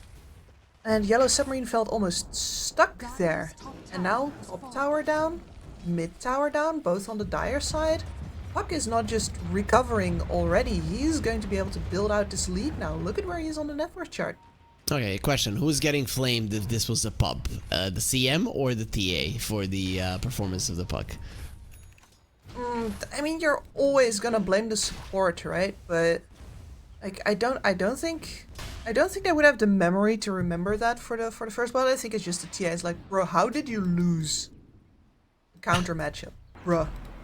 That is gonna be no, the I didn't used. lose it. No, you didn't at all. Like, you're only 1,500 goal behind 40 minutes into the game. You're definitely winning. The matchup is already over. 4 minutes Very ago, true. he was Very ahead of the true. puck. Very, very true. But you know that sentence, nobody cares how much you used to be able to bench press, Kips. So Yes. Oh, yes. I mean, I've tried to tell people that. Like, do you know how shit Vegas Scrudder would have been without me? We got the majors with me, bro. And people were like, yeah, well, but we didn't see that, so you were just on a team that sucked. Which is correct. I'm sorry, Kips. I can it's real, right? understand how hard it is to get to a major or any big tournament for that matter, even a minor. Would be hard. Nice Sun is there to stop the pulverize. Phoenix will survive. Emptiness really hates this Phoenix. He loves being fed a cookie, but that's gonna stop the onslaught. So Xanthic is in trouble. Actually, let's get taken out. That's a big kill. Mortimer's kisses continue. Pablo will die to them.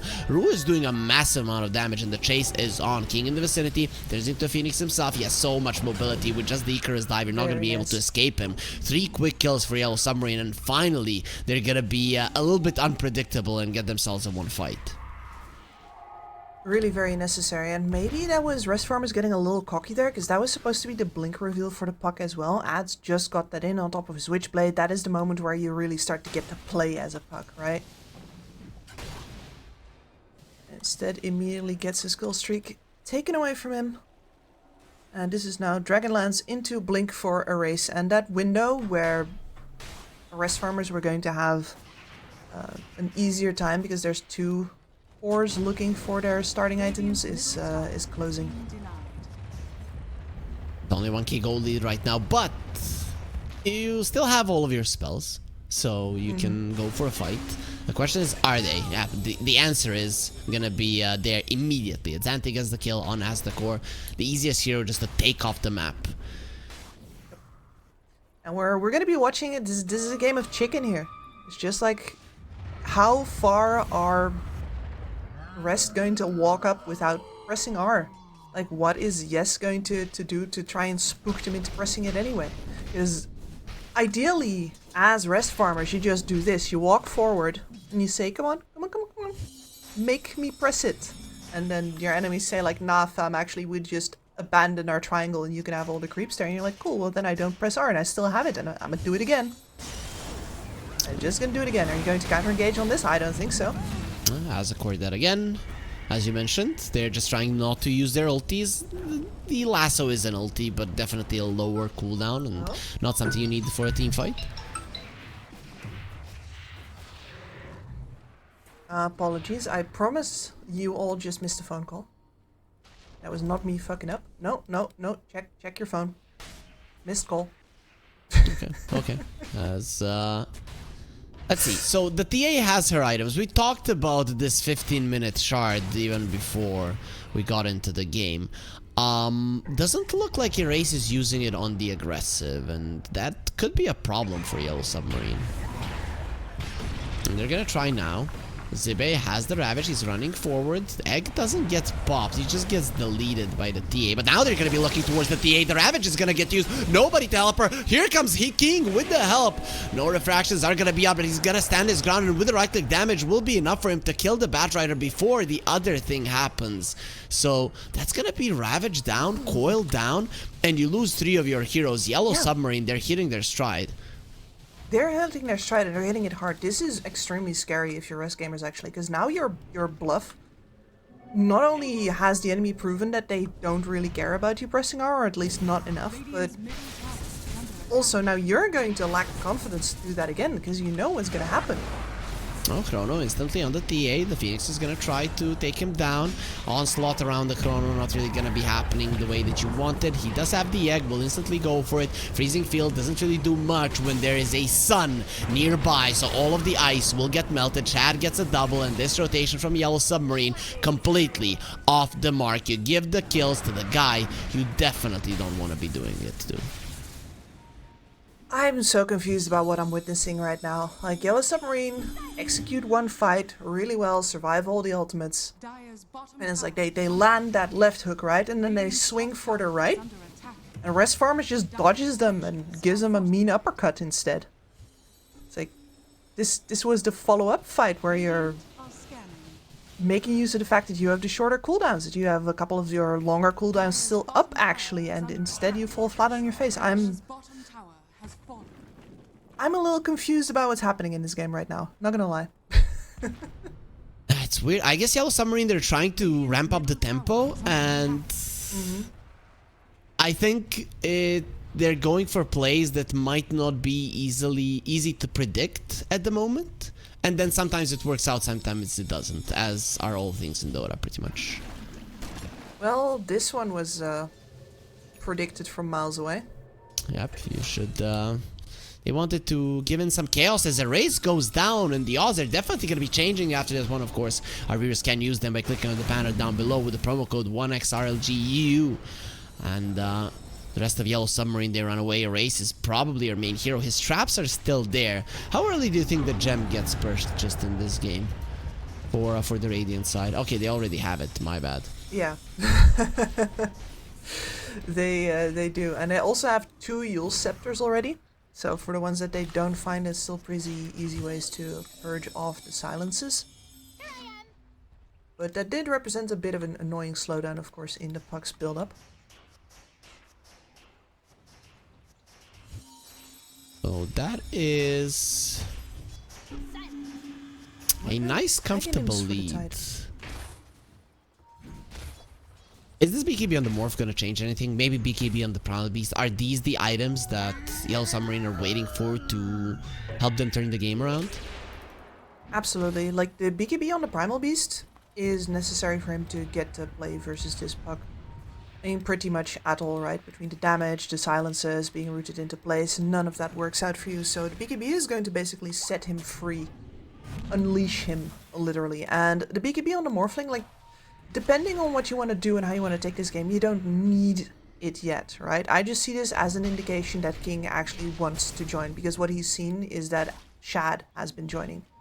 And if there's one thing that teams currently understand is that if the enemy brings 5 guys, you need to bring 5 guys as well. And Rest Farmers, they're bringing 4 guys, however. Puck a little bit too far away to join, but with these many ultis, it might just be good enough. Scan used off the mark both times. Race, they saw him for a second. Blink Lasso, Pablo doesn't want to do it. No Force Staff, no BKB. A Frostbite would kill you under that tower. Yep. At the very least, they got a very nice deep ward out of that, which is very important in order to make sure that the next smoke like that hits. Nice dodge. Okay, so did you know that the Puck's shard gives him damage on each hit? On each hit? I Yeah. mean, well, makes sense, I guess. Really? Like, But no, I didn't, like, straight up. 1400 gold for 35 damage? That's not fair. No, it's not fair, but like this is Dota 2. Not all items are made equal. Some heroes have really good shards, other heroes have, you know, nothing. Well, that's gonna be a nice way to start off the fight, and the Corona on top of them. The Morphling is gonna try to go for the egg. He'll do his best, and the egg will pop. He turned around with the one hit out to the left to finish the Faceless Void. It did allow the egg to go down, and that might be the reason you lose this fight. King, though, he is still super powerful. Doesn't have the BKB any longer, has more quite a lot into strength. A lot of his damage will get taken away by the Anchor Smash, but he will get himself away. Race, think about jumping in. It is gonna be a 3-4-2. Who's the victor here, Kips? Who's the victor? I mean, that I'm tempted to say Yellow Submarine just because it was Rest's initiative. It was all of Rest's ultimates. Faceless Void ends up basically killing himself with lightning bounces on that blade mail, which is exactly what you buy that blade mail for. And you do have your TA who wanted to farm instead of being in that fight. So no, I think you're completely fine with that. Your tower's still standing. You're good. You got a Tormentor. It pretty much gets you to a point where, in terms of net worth, the game is 50-50. What does Gaben say? Gaben says that rest farmers are favored to win, and it usually is that way with these big cooldowns when you haven't lost too many of your towers. I think Yellow Submarine need their foot on the gas right now. They do, and that's why they're coming as well. At the very least, they need aggressive vision now as well. They have been really just cornered in their side of the map, getting watched by all these aggressive ops that have been placed. I would love to see them, after this rush, move further up and actually get vision down. Okay, so that's a Roche gone. I don't see rest farmers getting there in time, and even if they do, what are they gonna do about it? Without their ultis, they're not strong enough. Nope, they are not. Tide's still going for the Ags. I like the Tide Aghanims, but mostly in situations where you have a physical damage dealer that deals like indiscriminate AoE physical, right? So like a Medusa or a Gyrocopter. You just slam the gush down, hit a couple of heroes, and then massive physical comes in over the top. And here, Crystal Maiden moving this at the same speed as when the anchor isn't there, so this doesn't really do anything against her. Walk it off. Easy. That's a strong girl. I'm not gonna lie. As Batrider does die, Xantic will bring down a race. That is a nice way they had the fight going. That is a Morphling with an Aegis that you will maybe kill once. So Shad, he's still going forward. Ravage is at the ready, so maybe they can go for him once again. And Tennis not strong enough to finish off at Xantic, and King now surrounded by enemies, gonna start morphing into agility. He needs some more damage if he's to fight. Anchor is on him, but with the BKB, he's just gonna be moving it away. We all know how strong Water is. No, what was he doing, King? Stop with the morphing into agility. He's just gonna die from the procs of Shad. He wasn't even going for him. Nice dodge there on the Cookie Roo. Just offers himself up. Actually kills the Puck in the process. A lot of unnecessary deaths there. Like a race car that his HP just disappeared. Zoomed right around the corner. That was weird. That was weird. Yeah, I mean, that's just a straight up misplay, right? And the fight doesn't need to end like that if he doesn't make the misplay, but coulda, woulda, it did happen.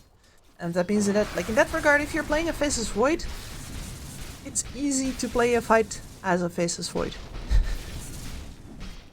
It really is. It really is. And he's gonna be going for a Scotty. Scotty in this game is just game winning. You're versus 4 range heroes, 2 of which are cores, 1 of which is a Morphling. And that is like the item. The item that puts you in a position where you just jump in, you start smacking people. You don't even need to use your chrono. You're just gonna be that much stronger than them. And the added thing here with Shad is, of course, that the disables are not going to be focused on him, so there's no good way for the enemy cores to kill him while he's disabled, because this Primal Beast is going to be very busy trying to get a grip on the puck. Things are looking grim for Yellow Submarine.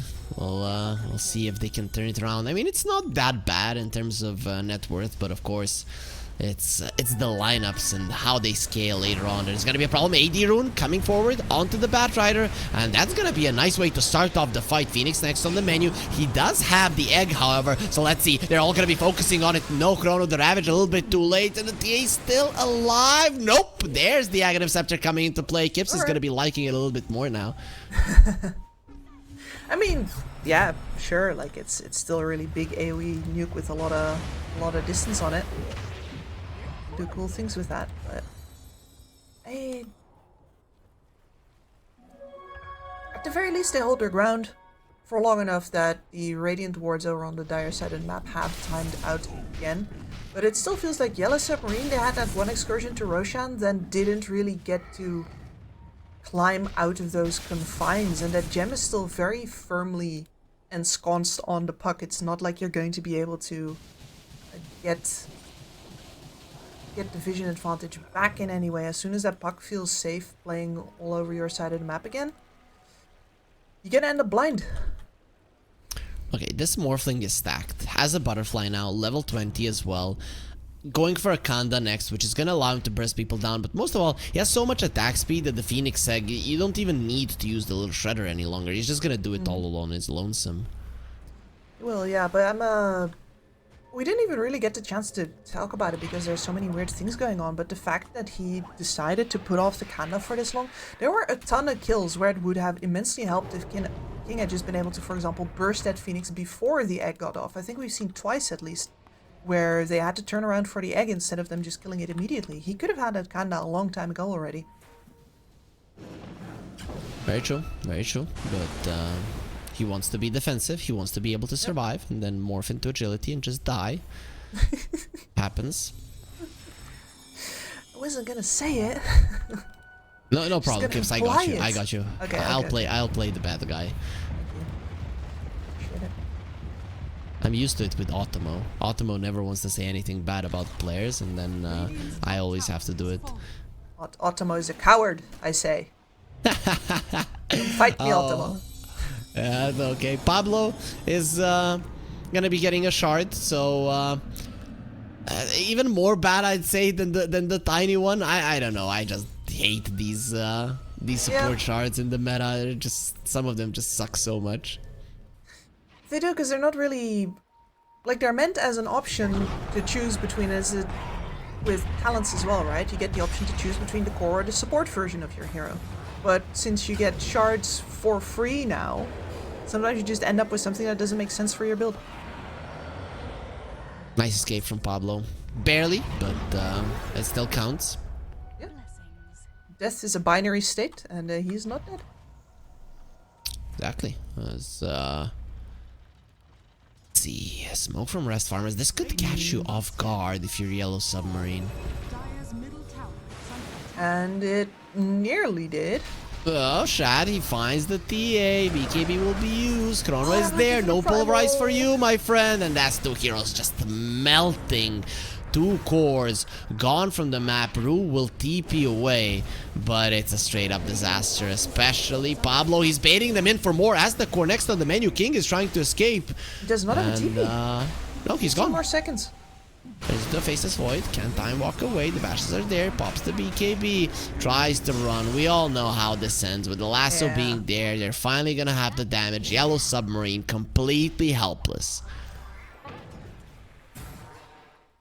Painful. Like the Primal Beast blinking in and immediately getting caught in the chrono without the BKB.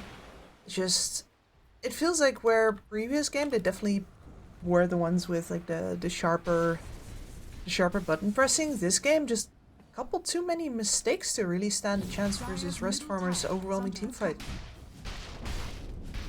most definitely. There will be a halberd on the Phoenix as well. You're versus 2 ranged heroes. There is no status resistance on them, no SNY.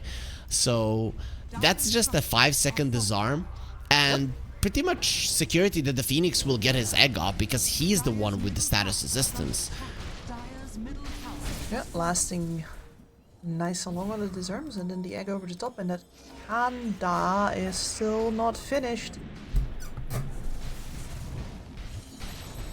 No, you need burst on Yellow Submarine. I think that's the only way. You jump in on somebody and that hero has to die. If that does not happen, you are not winning a team fight. The BKBs are down low. Are all of them 6 seconds? No, TA1 is 8, actually. The Morphling and the Primal Beast ones are at 6 seconds. I mean, at the very least, they are the team that is better at taking down Roshan. They've taken a risk to try and see if perhaps the big man is home again sometime soon. We've got the traps down. They're going to be taking up positions. I do think that they're correct here in deciding that the Aegis is their best way of getting the game back. You need to survive at least 1 or 2 of the big ultimates. Of course, normally versus Chrono, it's like, okay, you get an Aegis. Chrono doesn't really matter to you anymore. The problem is that there's more big spells like that that can still get you from 100 to 0, and they can just save them up for after that Chrono. Let's see. Rest farmers, they're in a smoke. Yellow Submarine smoking as well, picking up their Primal Beast. That Xantic starts it off, breaks all the blinks there with the phase shift and the shard, as the Ravage will find 3 of them. TA has been caught, and there will be a Chrono as well. Nothing you can do about it. King is gonna try to go for the egg. At least it's inside of the pit, but it will be going down. Very nicely done by King, going around it, but still he's losing way too many of his teammates. Turns into a Faceless Void. The Time Walk again, the mobility of the Morphling, it is there. Turns around with the Adaptive Strike, stuns the puck, but is still in so much trouble. Time dilation on him, has the Manta to work with if he wants to remove it. Actually, the time dilation didn't catch him. It was his own that got used, but he's still being chased down by the Faceless Void. Another Adaptive Strike, Blink Yules, keeping him in place. The silence is there. Manta gonna be used right now. A lot of his mana gone as the core comes over, says, kill me, don't kill him. Let's see, you are not gonna be getting water, but you're gonna be getting a frozen girl there going your way as Yellow Submarine, they run away. They have lost 4 heroes in the process because that CM did buy back. For a worthy cause, I'd say, but that leaves Yellow Submarine this time without even getting that Aegis before getting removed from that side of the map. So Kips, hopelessly outgunned. Can they even fight? I mean, this is kind of as good as it gets. You kill the egg. That's not gonna happen too often versus the Chrono. No, absolutely not. And around the Roshan pit as well, like the fact that the egg placement is not quite on the mark and you get to actually hit it. It can count your lucky stars. So if that was a good fight, what's the bad fight going to look like? I don't know. It's gonna look very, very bad. Painful Plasma on the puck.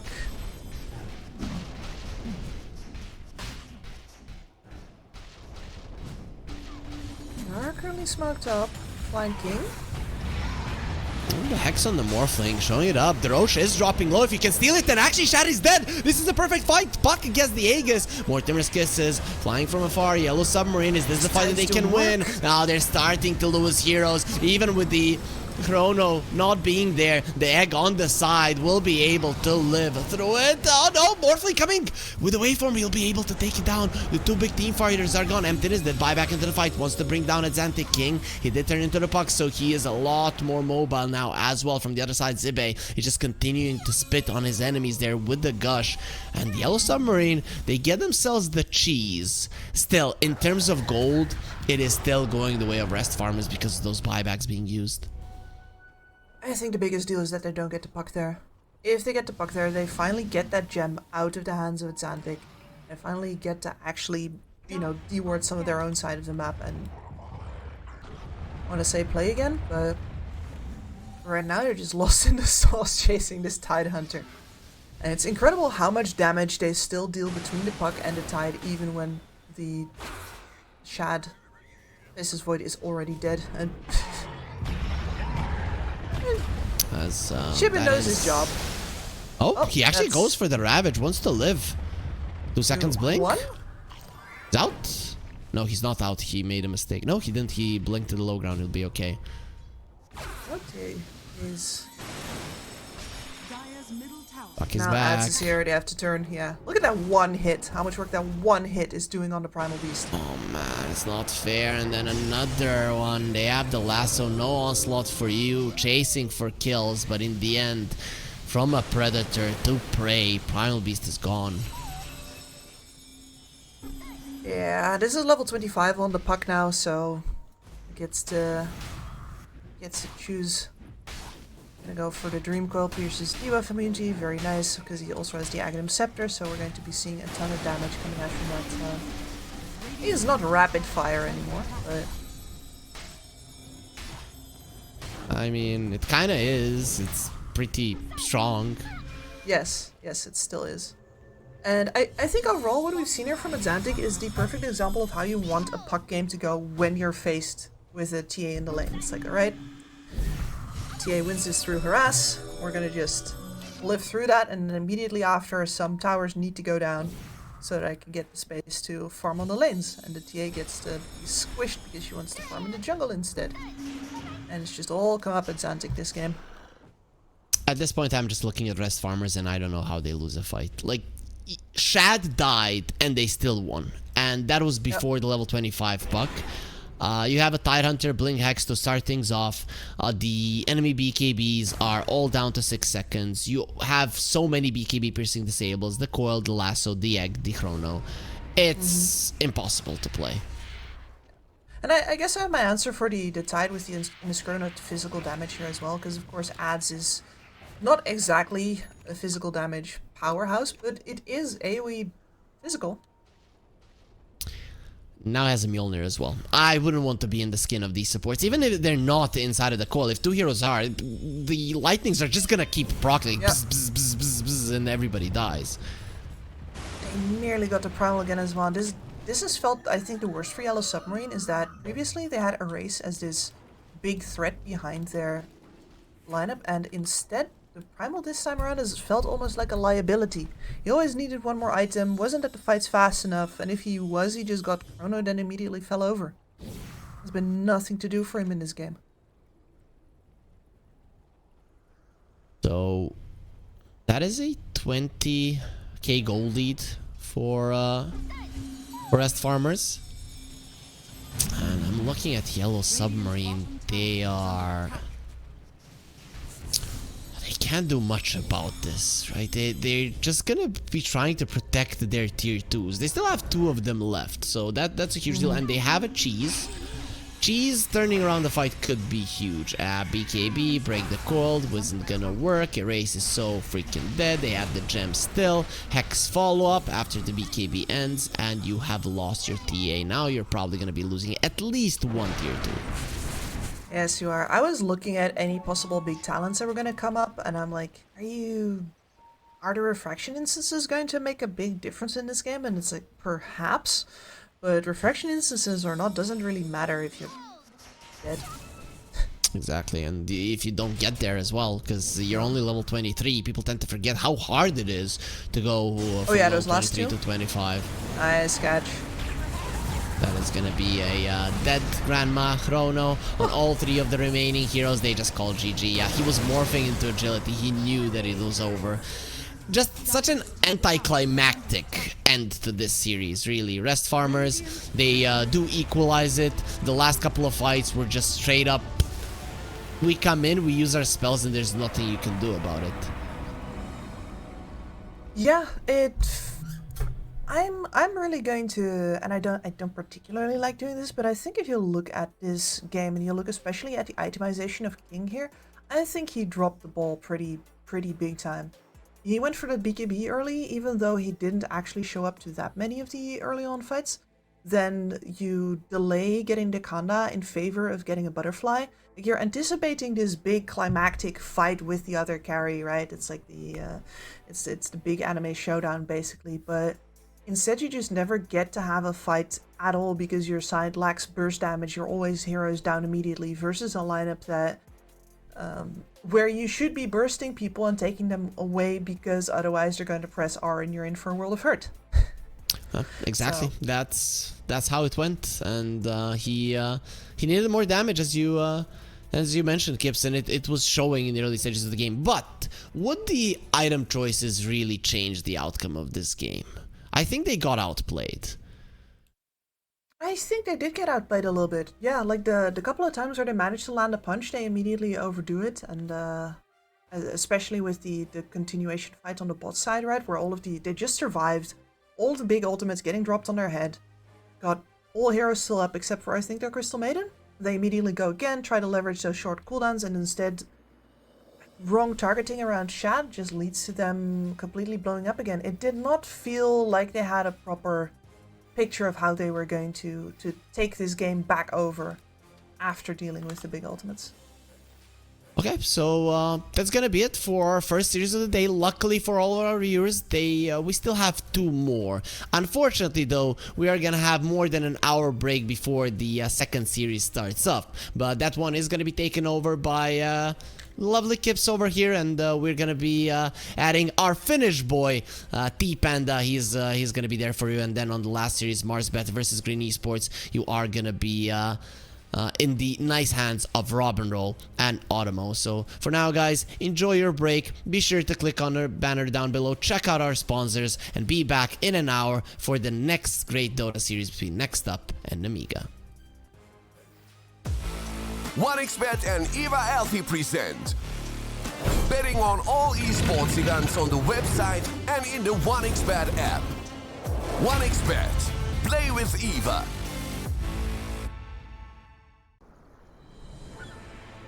What if Kunka knew that he could not only play Dota but also place bets? Better the best black hole.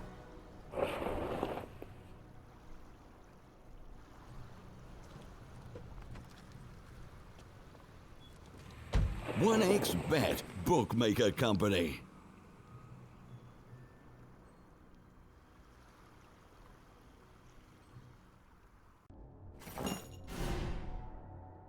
Chances of breaking items in a tournament match are non-existent.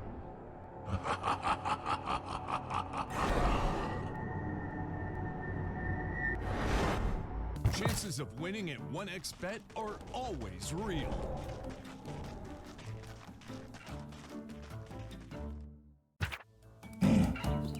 Join with me. At your service. Stealing Aegis from Roshan is very difficult.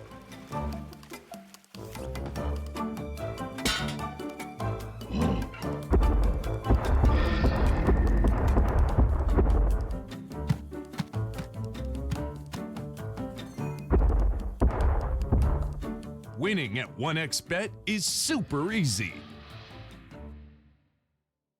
Screens give us the opportunity to live 2 lives at once, their own and their characters, to see them champion and win with them. OG, Team Spirit, 1xBet. If you are with us, you win.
skills in the gaming. 1xBet. Respect from 1xBet. Respect from 1xBet. Respect from 1xBet. Respect from 1xBet. Respect from 1xBet. Respect from 1xBet. Respect. Respect from 1xBet. Respect from 1xBet. Respect from 1xBet. Respect.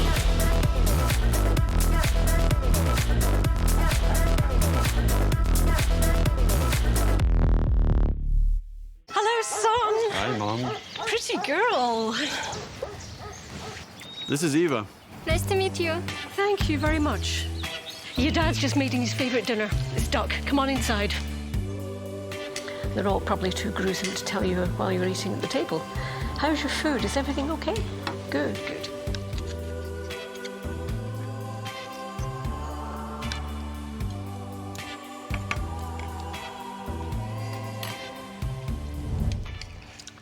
You seem to know each other. Yeah.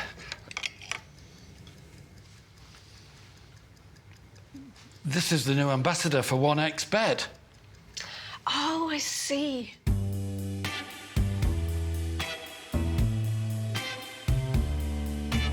Everyone felt good when Eva Elfie became the new ambassador of 1xBet.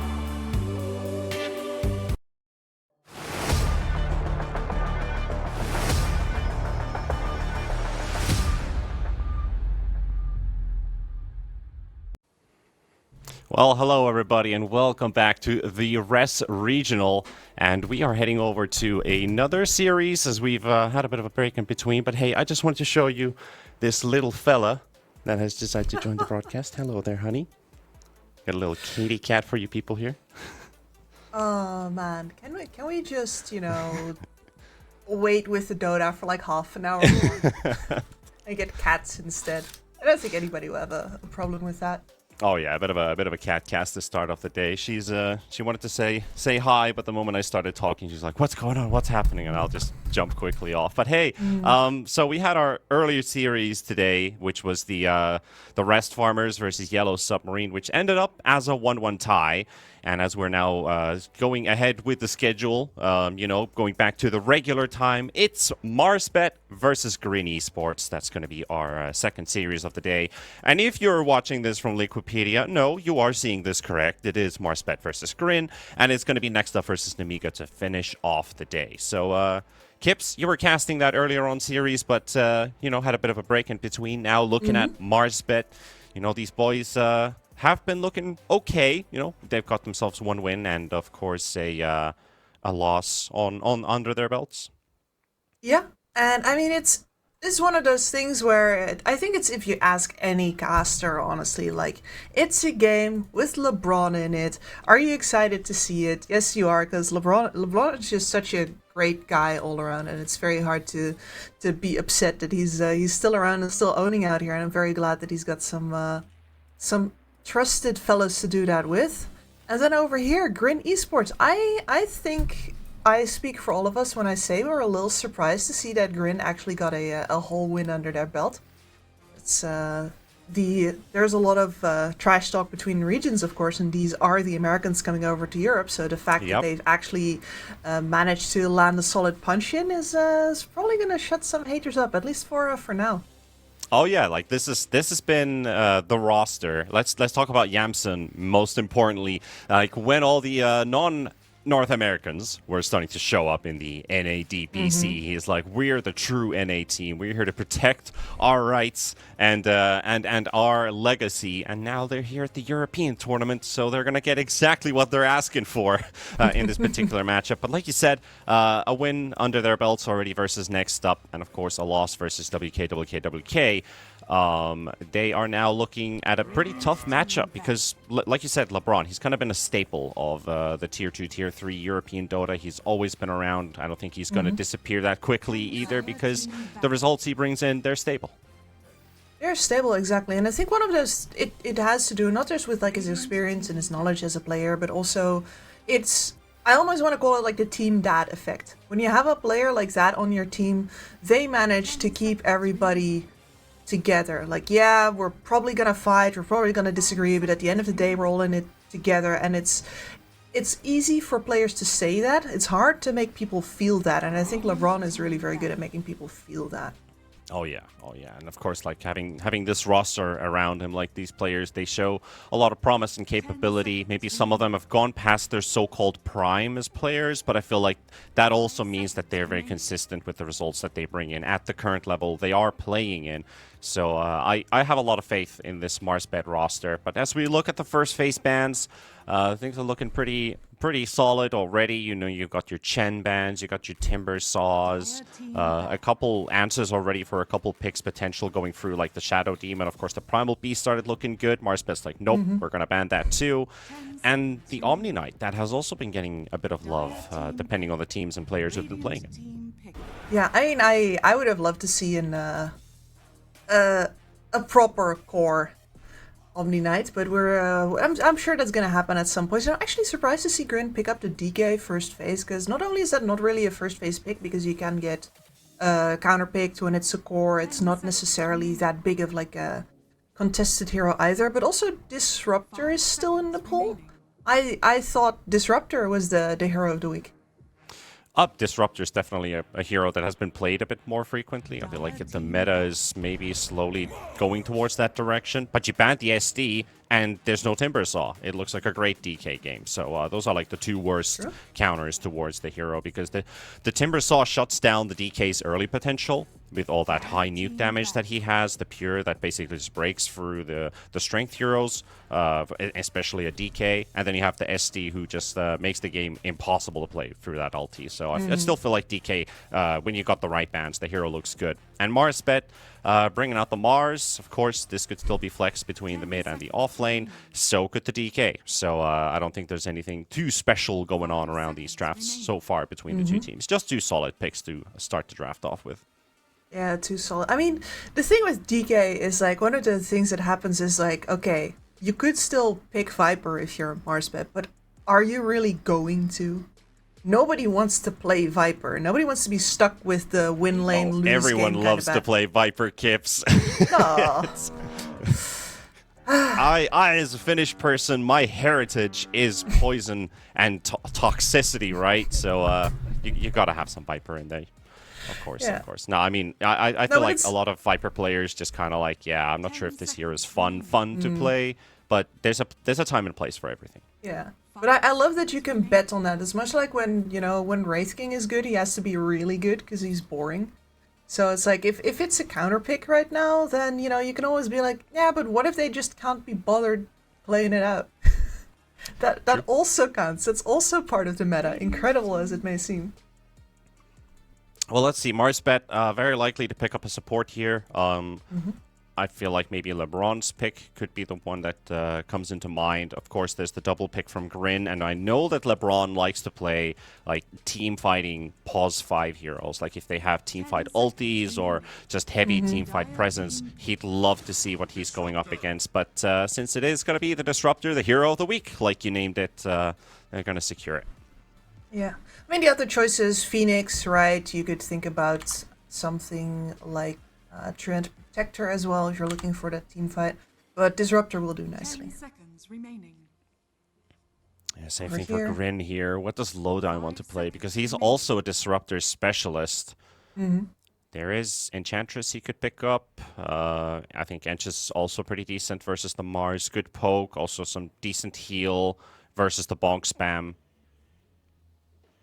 And I think a lot of the more brawly picks that you could pick up here that we used to see are a little less favored now, just because, versus a Disruptor, you're not going to be able to scurry out, for example. I think we might be seeing a little bit more, if you want to pick up a Phosphor here, yeah, something that might just stay in the fight. I like this tiny pick here. Yeah, just requires a good start for the game, really. Like if you are pairing up the DK Tiny, that's a duo melee lane basically, so both of them will have to just find their openings, come out through levels. And Disruptor's a pick that you can always go and grab. Like that's the one that will try to save himself with the kinetic field, try to glimpse you away. But if Tiny finds that quick gap closer, you can always just go for the Avatos combo onto the DK, have another stun to follow, and there's the Enchantress I was talking about for Lowdown. So I'm liking what Grin has so far, but MarsBet, they still have the chance to answer maybe this DK with a couple counters. You talked about the Viper. Viper's not too bad. You break the Enchantress. You can also break the DK. You get the lane harass already. Could be a hero that works for them. 5 seconds. Could be. Do people still play that support right now? So I feel like we had a small phase where that was a thing. Yeah, the pause 5 Viper into the offlane DK, but then you need to know the DK's offlane instead of yes. You'd have to let that one simmer for a bit. As we're starting to see the next phase of bans. It's kind of like a flex pick that you already know that the DK is going to get a rough matchup, so you start to wonder and ponder, do we also have to make lane adjustments here? And if that Viper ends up being the mid hero, what do we pick against it so that the mid doesn't get completely shut down? Because we'd like to get a lot of impact from our 3, but if the offlane is so badly shut down that you have like 4K net worth in 15 minutes, you need to have a mid laner that is able to take over the game for the time being that the DK can bounce back in, because it's going to take some time for him to get the items he requires. If it's just a straight up blink rush, it can work with Tiny and Enchantress, but if there's a game where the DK just absolutely struggles, that means the Tiny's going to struggle, and that puts a lot of weight on your mid and your safe lane duo to work out.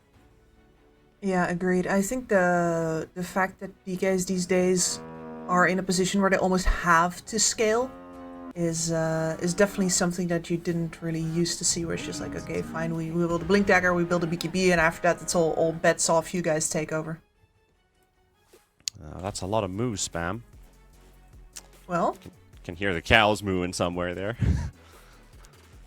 Sadly, it's allies chat, so I can't actually see which team is spamming it right now, but can hear it. Luna coming out. So Luna versus the DK, yeah, this looks pretty alright. There's still, of course, you see the DK. It's like, is this going to be a Darkseer game at all? I know Italiano Gangstar, I think he has played it a couple times back in the NADPC, if I remember correct. But, oh, sorry, what am I talking about here? Of course, it should be Moo, right? Yeah, it should be Moo. Should be Moo, yeah. I don't know why I'm talking about Gangstar. That's definitely an old school Moo hero as well. It's something that could fit into this game, but then you're forcing DK into mid.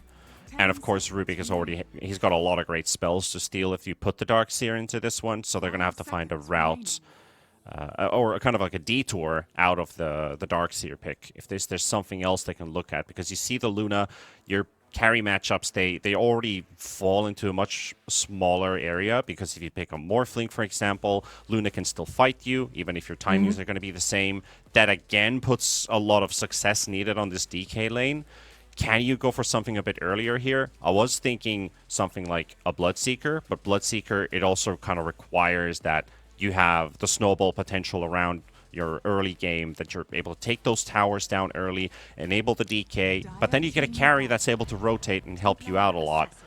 But there isn't really an answer versus this Templar Assassin pick. Of course, the Disruptor ulti is something that breaks through Refraction instantly.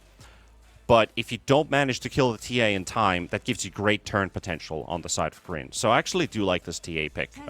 It's good in the carry-to-carry matchup versus the Luna. You have a decent lane versus the Mars. It's going to be hard for the Mars to actually try and kill this TA.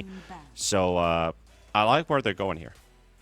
Yeah, exactly. And it also feels something else about this lineup, right? Where if you're playing versus a Disruptor, you have two choices. Either, you know, nuke from far away, make sure that you're never really out of position, or just when you go in, somebody's immediately dead. That's it, done and dusted. And the TA definitely falls into the latter category, where it's like, yeah, glimpse me back after I already got the kill.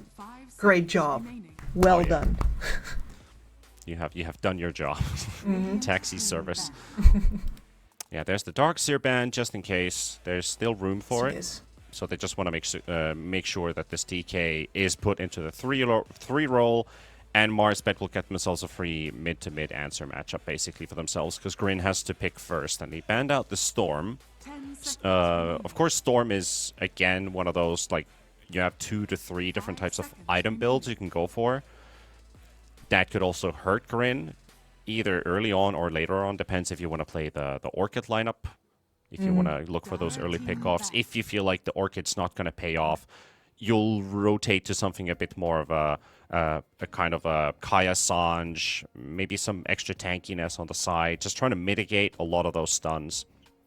So it just makes sense that you kind of ban out the Storm Spirit. I think it's one of the better Spirit picks in the current meta. I know the Earth Spirit has been buffed a little bit with the plus 30 damage, but it's still not quite... It's not picking up wind, is it? It's really just that mid-hero that... There's a lot of better options in the pool right now. Yeah, especially because Earth Spirit is so high risk.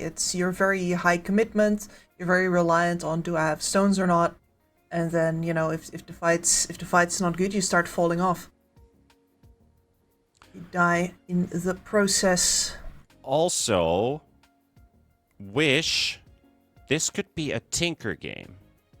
This could actually be a Tinker game. Okay, they banned out the Husker. I feel like this looks even better now. Like, if there's a Wish Tinker versus TA, what does TA do? What does DK do?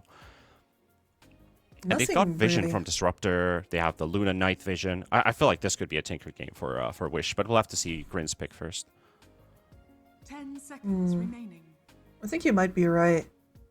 You have a really good 4-man with the heroes that you already have on the board, and over on Grin, they have really good stuns and really good catch, but their damage is actually severely lacking if the TA is not involved in it. If this is a carry TA, then she's going to be away farming. So I really wonder how they're going to round out this lineup here. Because on the other hand, I think if you pick a secondary carry here, then you're ending up pretty greedy, and the TA is not necessarily going to make it out of that mid matchup. You kind of need a glass cannon puck maybe in this case just to prevent from things happening, but they're going to do a lane swap, so the DK goes into the mid lane and the Beastmaster for the off lane by the looks of it. Considering Kits is a very I wouldn't say a safe mid, but he's not like overly aggressive. His Pango is excellent, hence the Pango ban. But he can also play the heroes like the DK, and instead they're going to put something like the Beastmaster into the offlane. Makes a lot more sense in terms of comfort heroes. I think so as well, and this is also really a move special, like really, very much. Comfort, and this, comfort, yeah. If you look at the amount of experience on his team, right, I was wondering if she was going to appear, but if you look at the kind of heroes that can really dedicate the game from the offlane and makes it very easy to play around if you have somebody calling the shots from that side, Beastmaster at the top. Very, very easy to direct the entire game with it. And that indeed leaves us with, because I was thinking about the fact that if you're a MarsBet right now, you're just going to stand your ground around your Luna, right? You've got the Disruptor to make sure of that as well. Any engagement that the enemy makes that goes wrong is bad for you. And all you really want is to increase that advantage. And the amount of teamfight that you have here between the Mars as well as the Death Prophet, the added bonus of having a proper silence and a hero that's going to also stand in the front line here. You've got two big guns next to your Luna now.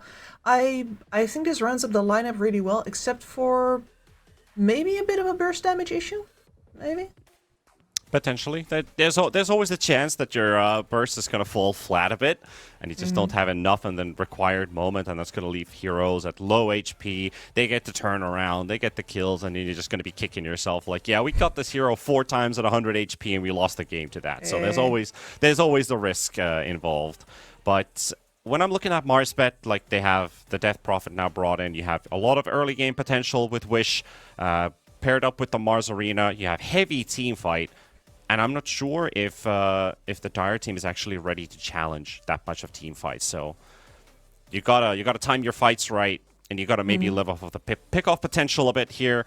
Try to enable this Beastmaster. That enables the TA, and that's going to be your game plan going forward here in game number 1 between MarsBet and Grin Esports, which is underway. Let's see. I think one of the biggest things about this game now is the build of the Beastmaster. Are we going to see the Drums of Slum build up? Are we going to see him stand at the heart of this fight and just keep on pushing the tempo in like a brawly sort of way? Or are we going to see the bigger siege potential of the Helm of the Overlord? Not sure if we're getting the game in-game feed for you guys, but hopefully soon. Luckily, we're only smoked up on both sides, and we're going to avoid a potential early fight between the two teams. So we're not going to miss out on anything here. We're going to get a nice calm start for this second series of the day here at the European Res Regional. Kits for the DK in the mid lane. Gonna get that early bracer. Bring out some extra tangles from the bounty money. But looks like there's nothing else out of the ordinary. Actually curious about the amount of quelling blades. Especially on the Luna and the Mars on the Radiant side. Yeah, Luna bringing the quelling, little unusual. She usually does not have any last hit damage problems, but... Because this is something that is taught to kind of let go of the quelling blade unless your matchup is Nature's Prophet or Hoodwink or something that is super reliant on actually using trees for their abilities. Even Timbersaw. You could also see like in a mid matchup that you see a quelling blade versus the 5 branches that the Timbersaw brings in because he'll love to drop them down, able to use the timber chain from those branches that he drops down. So I'm just curious. Of course, this is only 100 gold investment, but still, I'm a bit curious that they're picking up this many quelling blades. I mean, I think in the case of Luna, it's actually clear to me now. It's because of the tiny tree denies, of course. Like, you're gonna try and still get your CS in even when confronted with that amount of ridiculous extra damage. Yeah, well, you'd have to cut down all of the trees, and they're not doing that. No, but, you know, you have last hit damage extra still. Yeah. +4. I guess every little bit counts. I guess it can work out. It's gonna be almost impossible already to try and compete in CS versus Tiny, so buying a quelling blade on top, it's like, yeah, it's a drop in the ocean. Like this guy hits for 80 damage, Kips. I know, and it's the best solution I can come up with, dude. You tell me why she has a quelling then. Come on. I don't. Big boy. That's why I don't approve it. That's why I don't approve the quelling blade this game. It's like, why do you have it? But I guess they have a better reason for it. Maybe it could be a player preference that they just always buy quelling blade on the heroes that they play. But at the moment, CS is quite nicely flowing in everybody's favor, except for the TA, sitting at 3 last hits right now. Milky does have the wave in front of the tower, so she'll be able to catch up. But the mid matchup right now is even. CS is even there. Moo is also picking up a nice amount on this Beastmaster, despite the lane not being exactly the easiest. I think this one of the top lane lowdown actually ends up going down, so that's going to be the first blood already for MarsBet. Maybe a second kill if Big Numb's able to keep up the harass here. Just a couple extra hexes would have done it, and he'll be able to move out. Yeah, the safe lane TA has such a hard time if the enemy is able to keep up the aggression starting at level 1, and that's exactly what you can do with the Mars. And there goes LeBron. Going to be sniped by Sneaky and Moo. Will have the damage required to take down the Disruptor. I was actually looking at the Mars build as well, which led to this kill. He's got Bulwark. He's got Bulwark and God's Rebuke, so ignoring the spears completely, where you'd think that, okay, they got a kill because they got the lift into spear combo. The spear doing quite a lot of damage. Nicely scaling, plus 75 damage per level that you pick it up at. He's picked up Bulwark because of the Sideblade spill. Very unusual, and it was already one of the reasons that the Ench was so far forward in that situation was because they were running after and throwing all of their blood grenades for the Mars kill. He was just not taking enough damage because of the Bulwark. But I also think, does the Bulwark actually work versus Sideblades? Because it's pure damage. It shouldn't really do anything.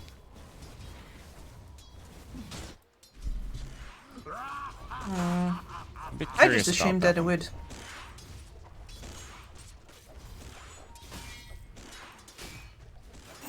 I mean, no, I'm gonna have to observe that for a sec here actually. So I'm just like, you know, if he does it, surely it works. I can understand the Ench, because the Ench hasn't actually leveled up Impetus, and you get hit by Enchant. Like, what are you gonna do? Just try and walk away, slowed? No. Instead, you can just turn around and pop your shield and soak some damage, while Moo gets a kill off of LeBron in the bottom lane, making that the second one for Grin already, and both of these kills coming out from the same lane. Yep, and this is one of those problems with the Disruptor pick where it is a very great asset to have on your team, but if you are not able to actually keep the harass up with the Thunder Strikes, if your lane is not strong enough in combination with your carry, then you actually don't have any defensive capabilities whatsoever, and you are easy prey. Yeah. And you remain easy prey. Right, so the reason for the Bulwark, I just observed the enchant versus Bulwark. So Mars has 59% damage reduction versus the 60 right-click from Enchantress, who does 20 damage to Mars when you pop Enchant, and he turns around and pops a shield, so he's not taking almost any damage from this Enchantress. That's the reason for it.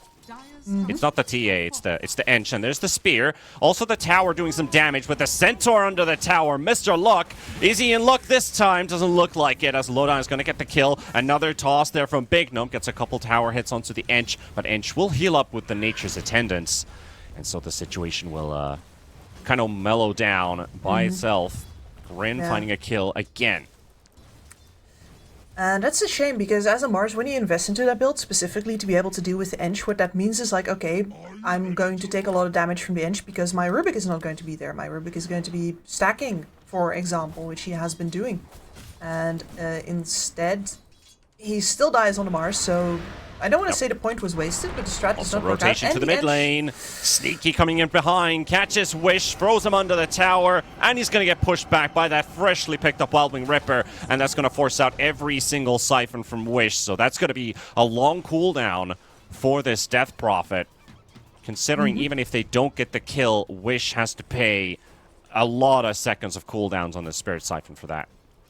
Exactly. A lot of future opportunities potentially lost there. That said, he is still alive, and his DK is not going to be able to do a hell of a lot of damage to his tower, which is on level 6 a pretty big win for you as the Death Prophet. Yep. Try Attempt again. number 2. Nice play.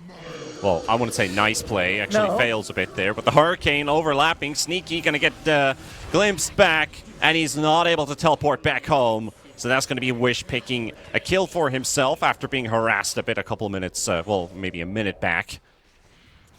But he'll be happy to take this one. That's also the Exorcism used that will destroy the Catapult, but there is no Radiant Catapult remaining either. They're trying to chase kits here. Level 2 Glimpse. Lowdown is coming in as well with a Warpine Raider. Going to force the DP away, and they're also pinging out Wisdom Runes at the same time. They're still going to be fighting, though. Lowdown very deep here, and actually goes down. Must have been heavily committed to that, but it doesn't work out. He thought he could stay into that until, like, he was going to get enough damage off, he thought, before that the ghosts would return to the Death Prophet. And it was decently close, but I think he also recognized that he was simply in too deep versus a Disruptor. Which is, you don't get any choice anymore. You just, you committed yourself 10 seconds ago, and you're only realizing now. Too bad. Yeah, it's the power fantasy of, I'm going to take over these guys and then realize I've maybe overstepped my play. Yeah, he was rather close, though. Also, when he talked about the Rubik not being present in the top lane, Big Gnome's been doing some stacking, and Lowdown has been stealing those creeps. Exactly. So, no, that was where the rotation came from. It's a double, triple hurt, and LeBron now might have to use the glimpse here.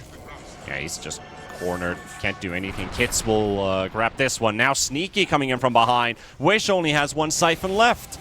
Is that going to be enough? Big Gnome's got the DD or the AD rune, and Kits is dropping low, but he'll survive and gets the kill. We'll take down Wish, and now Big Gnome's going to be on the run away from Sneaky and Lowdown. Warpine there with the siege shot, slows him down, but Kits is going to be very, very happy with this one. While Big Gnome's still being chased by Lowdown and Sneaky, and they actually found themselves a nice detour. 3 seconds for the enchant. That should be the end of the Rubik here. There's the slow. That's also going to be the dispel. So your AD rune is history. And Sneaky, he'll just go in for the toss, and that's the kill. Well, the Americans came to play. absolutely, and they came to play with their supports as well. These lanes are now very, very independent already. Beastmaster's got that Helm of the Dominator finished on the bottom side, so it's really all up to whether or not his teammates want to join him down here before they can actually take that tower down.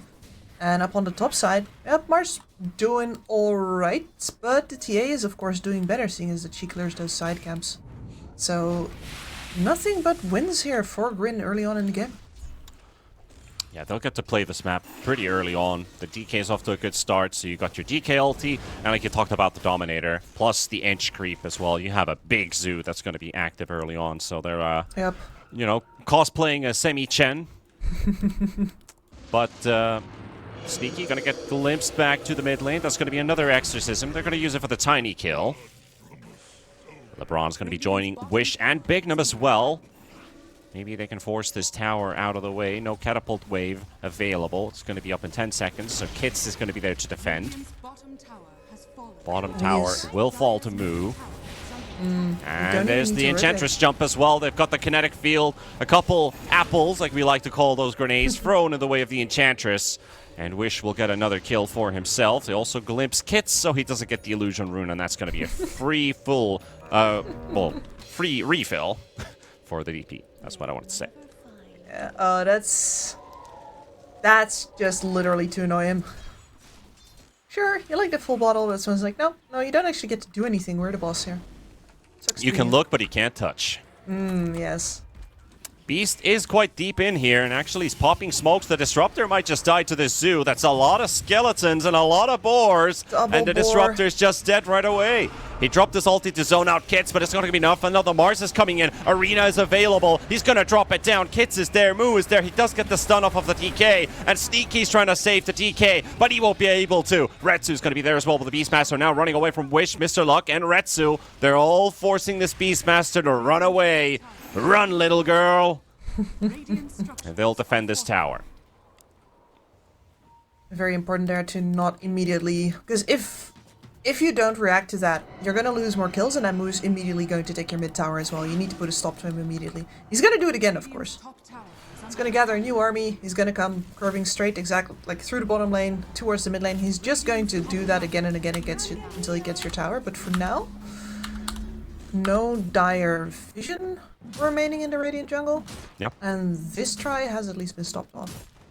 Yeah, vision removed. That's going to be a bit difficult for Grin to make these quick moves, and same thing for MarsBet as well. They are kind of blind. They are just going to have to live off of the information given by any heroes popping nearby a tower, and as they've lost that bottom tier 1, it's, like you said, it's going to be a lot of traffic with the bot tier 2 and the mid tier 1. Which one would fall first? But with that overextension, they lost the DK, got themselves an important rotation leading into some kills. They got the first kill for Luna as well. Retsu was the one to pick off the killing spree from this DK. So Luna's off to a pretty good start. Also has those stacks to farm with the maxed out Moonglaves. Yasha's almost ready. Plus the Mask of Madness. So Retsu, he's going to play the PvE game for a few minutes. To be mirroring a Milky there. Yeah, we have zoo on zoo action. Look at the behind. Sneaky's coming in with Moo, and they've got the Disruptor ulti. They commit on the DK, but here comes the wraparound. DP's going to be the one targeted. Arena comes out. Mr. Luck all by himself. He wants this Ench kill, but he's just going to get stunned up. And literally untouchable, unkillable. Can't get this Enchantress, and that's going to open up the T1 tower. MarsBet to lose 3. Oh, rough. Very rough. That over-positioning there from the Death Prophet, you can see that they want to go for a kill there, but the problem is that this lineup has been engineered to stand their grounds as opposed to, you know, move up and try to get pickoffs first. You gotta be sure that where you're standing is actually safe enough for you to hold your ground. They cannot, and it leaves them without any opportunities to make plays. So mid tower down, this bottom one, yeah, why not? Yeah, why not? Just take it on the same speed that you have. 3k lead at 13 minutes, going to increase even more with these objectives falling. Sneaky with a nice wraparound, buying some time for the push, but they're going to have to back out. Bignum also turned into a Dragon Knight himself. Apples are flying in at the same time as Sneaky is being killed off by Mr. Luck. The toss on the Beastmaster, 20 seconds for the roar. Hawk decides to pull some Satyrs at the same time. Not this time. Downside of playing a Beastmaster with that bird, they will always see you teleporting. Yes. It's like, where is he? Oh, I see a bird. Yeah, he's there. Yeah, but the thing is that even that didn't really matter. Sure, you defend the bottom tower just a little bit for now on MarsBet, but actually the TA took down your top tower in the meantime. Is going to get a juicy little bonus kill on top of that. Yeah, a bit of a space created. See what Yamson thinks about this one, as Mr. Luck is going to be the one to fight him, or is what's going to be the end result. Wish is also going to be here. A lot of heavy damage from this TA. TA looks like he may have stayed here a little bit too long. He did get the Wisdom Rune and a kill, but he'll pay for it.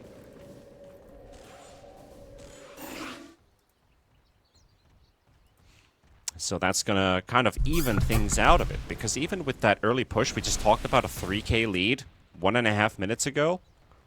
It has diminished quite a lot with those few kills that MarsBet's picked up. Yeah, it has. Especially also because, of course, Grin, in order to make these pushes happen, has been grouping up and has lost a farming opportunity.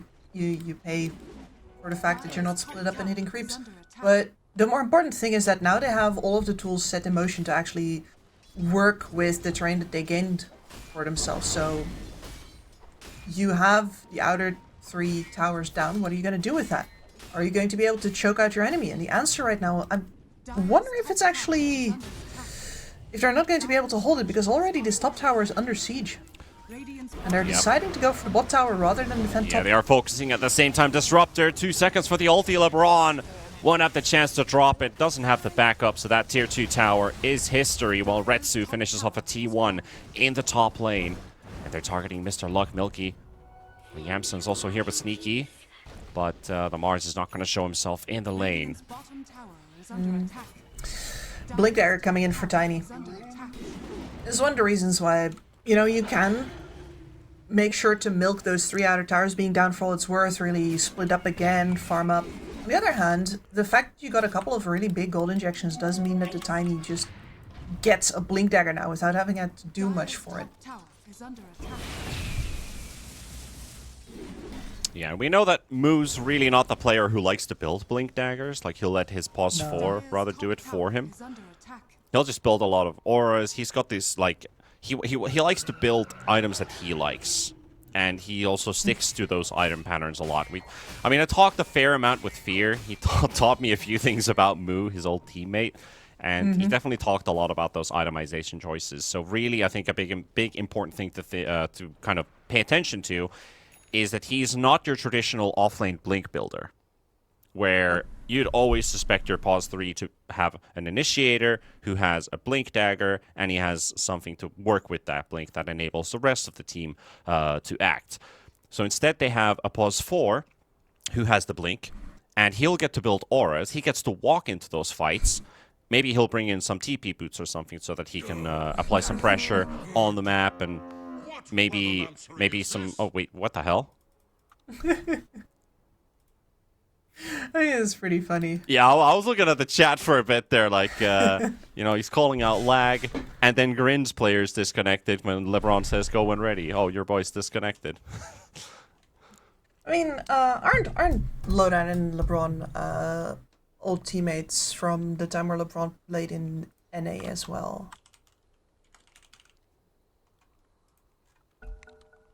I feel like that's the thing that happened. Don't quote me on it, though. I was thinking about that for a second, but when did LeBron play NA? Did he play Division 2? I think it was in Div 2 for a little bit, yeah. Man's been everywhere, though. I would not be surprised. Wait, LeBron did play for a moment with Bait, but that was like 4 years ago? Yeah, it's quite a while ago. Yeah. That was some time ago, yeah. I was wondering that for a second. I was like, oh yeah. But Lowdown, he joined later because they're both pos 5 players. Duo 5s. Yeah. Mass TPs to the top lane as well as they go through the twin gate towards the Roshan pit for Grin. It's so easy playing a game when you have a Beastmaster with a start like this, man. And the TA with SO. Yeah, exactly. This is pretty quick. Easy work. So if I had to guess about the whole Moo thing, certainly a lot of it has to do with empowering your team to take static objectives. Yeah, the ones that don't move away. Exactly. Don't run out. And then you don't have to build a Blink Dagger, you just walk up. Now look at how scared MarsBet was of everybody coming back here for that mid tower. Yeah, that's going to lead into a deny from Kits. Not wanting to fight against all those teamfight ultis, as they have just picked up the Aegis as well for Milky. Pretty sure Milky is Yamsun. At least production is not correctifying me.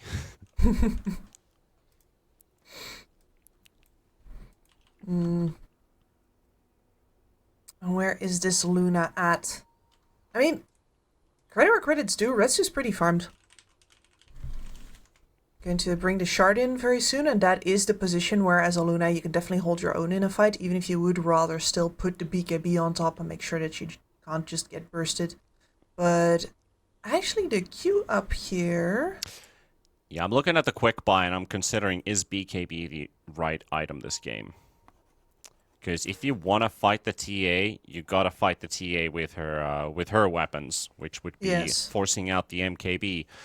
So Butterfly, if you get a good timing for it, I actually like this much more than just having a BKB. There's not a lot of stuns to soak, and there's a couple abilities you can dodge with Manta. The DK stun, the tiny walking in, even the Beastmaster Roar, you can slow down for a bit by popping the dodge.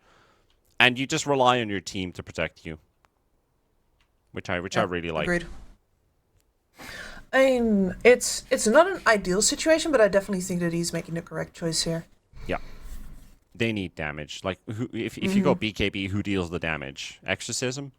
No, agreed. No. I believe I'm the one who brought that up to start with, and you're completely correct to point it out again. I'm just going on your point here, where like you really need damage. Like Butterfly added on top, that will give you something extra. Because if we have a defensive Luna, I feel like MarsBet would be doing a mistake there and just handing this game out for Grin. It was like, oh, they just went for more defensive items, and we have a lot of damage. Like, sure thing, we don't mind at all. They have no threats. We're just gonna pick you off one by one, and then you can stand there all you want. Yeah, easy game. Would be an easy game indeed. So glad that is not the direction that they are going.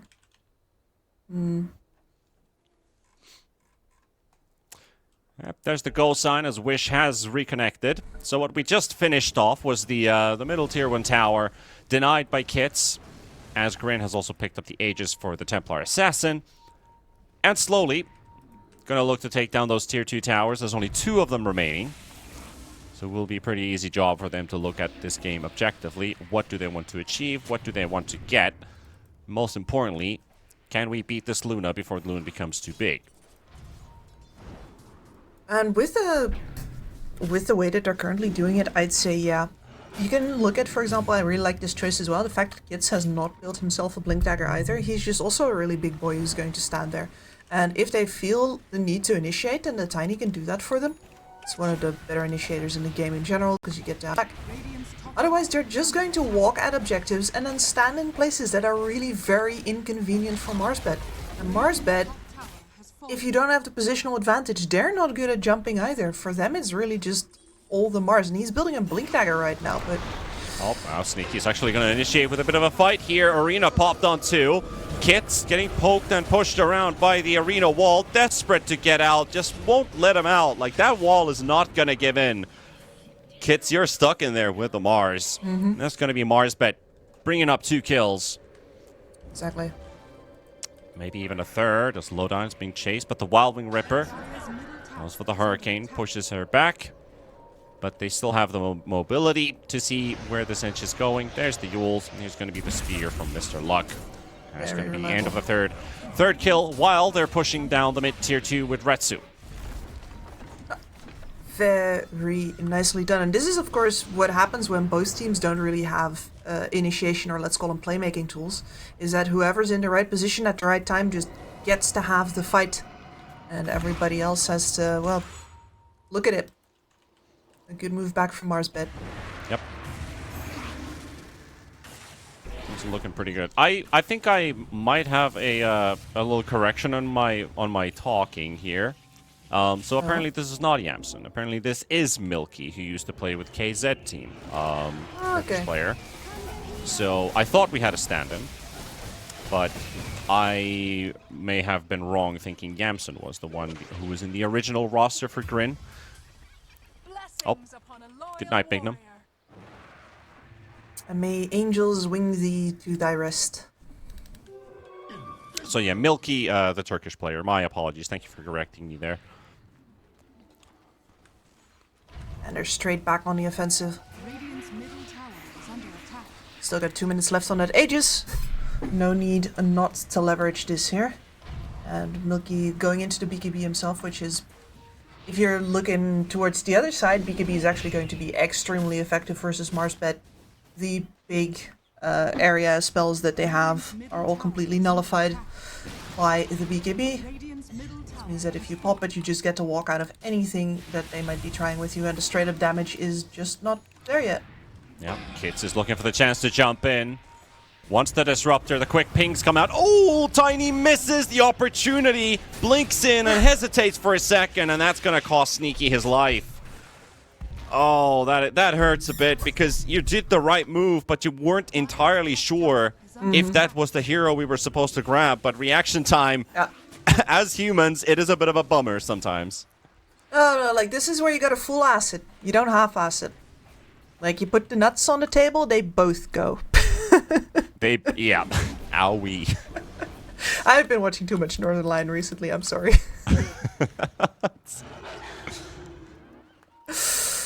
Well, don't mind me saying that's what she said in this case. Deserved.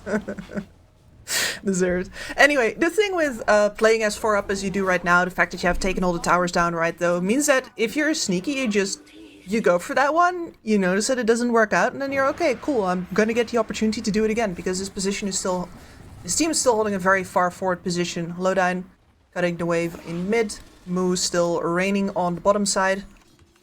You're going to get that shot again, and you could even get it on top here if MarsBet do the siege wrong. Just a little jump. That's a lot of TPs. Glimpse. One glimpse, but that's not going to be enough. There's still more of them coming through to Retsu. Retsu's going to take the fight to Sneaky, but at the same time, the roar's going to be connecting, and there goes Retsu. It's going to be a kill for Milky.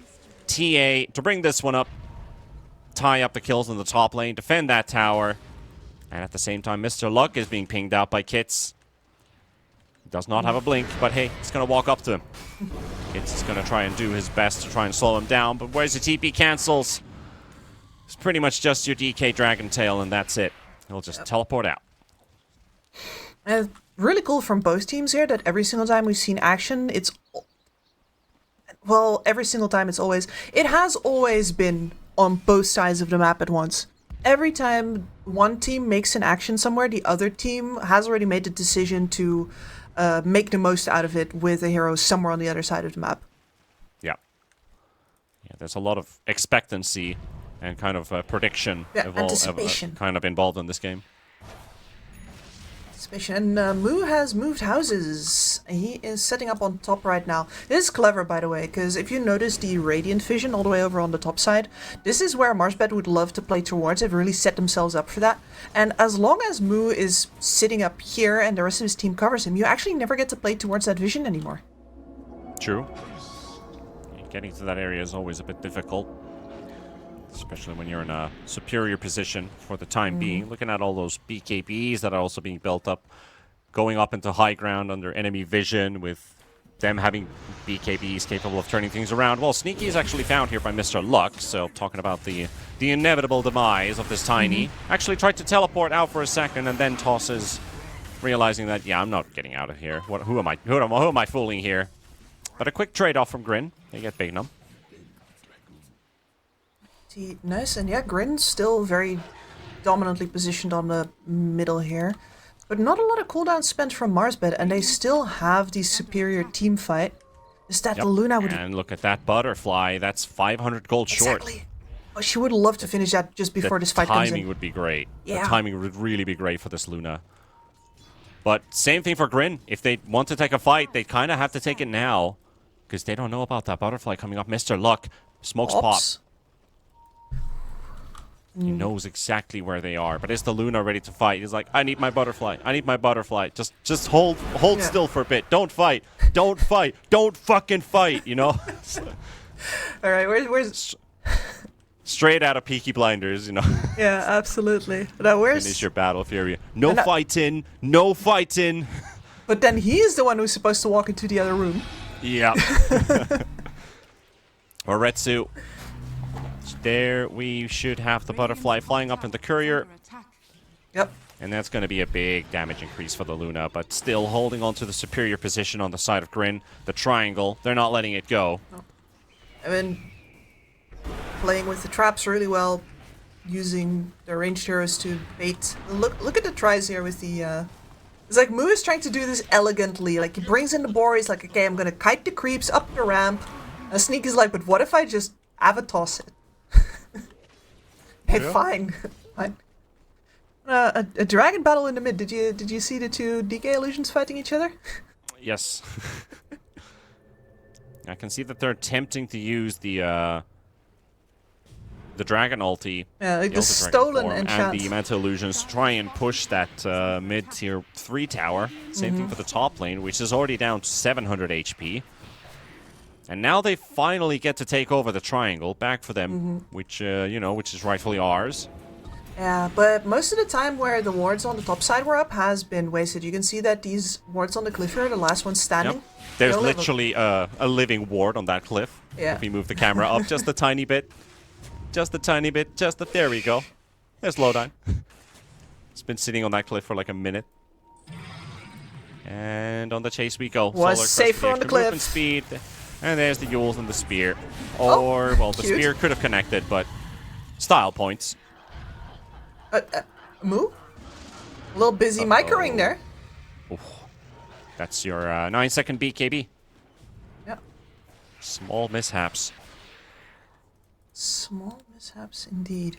And that means they're going Roche to... is also up in 15 seconds. MarsBet could be the ones to take it.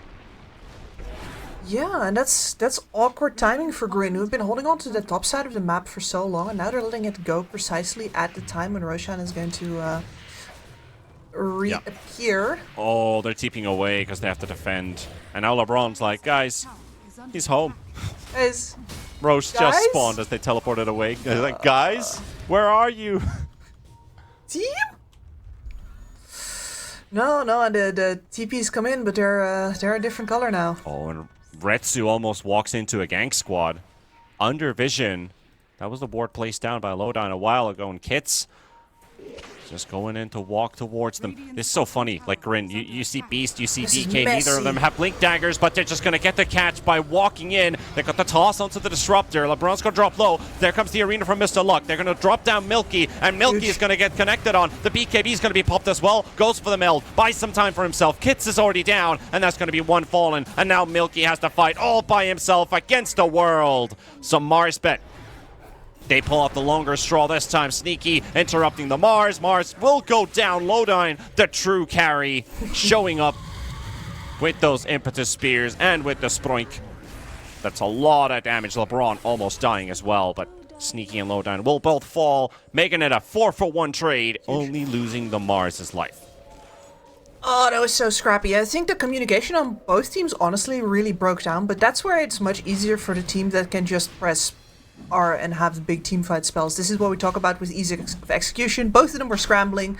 One of them had to, either be in position already or pull off like a nice precision attack, especially using the AD rune that they had over on their Templar Assassin. But instead, They're not quite clear. They hesitate.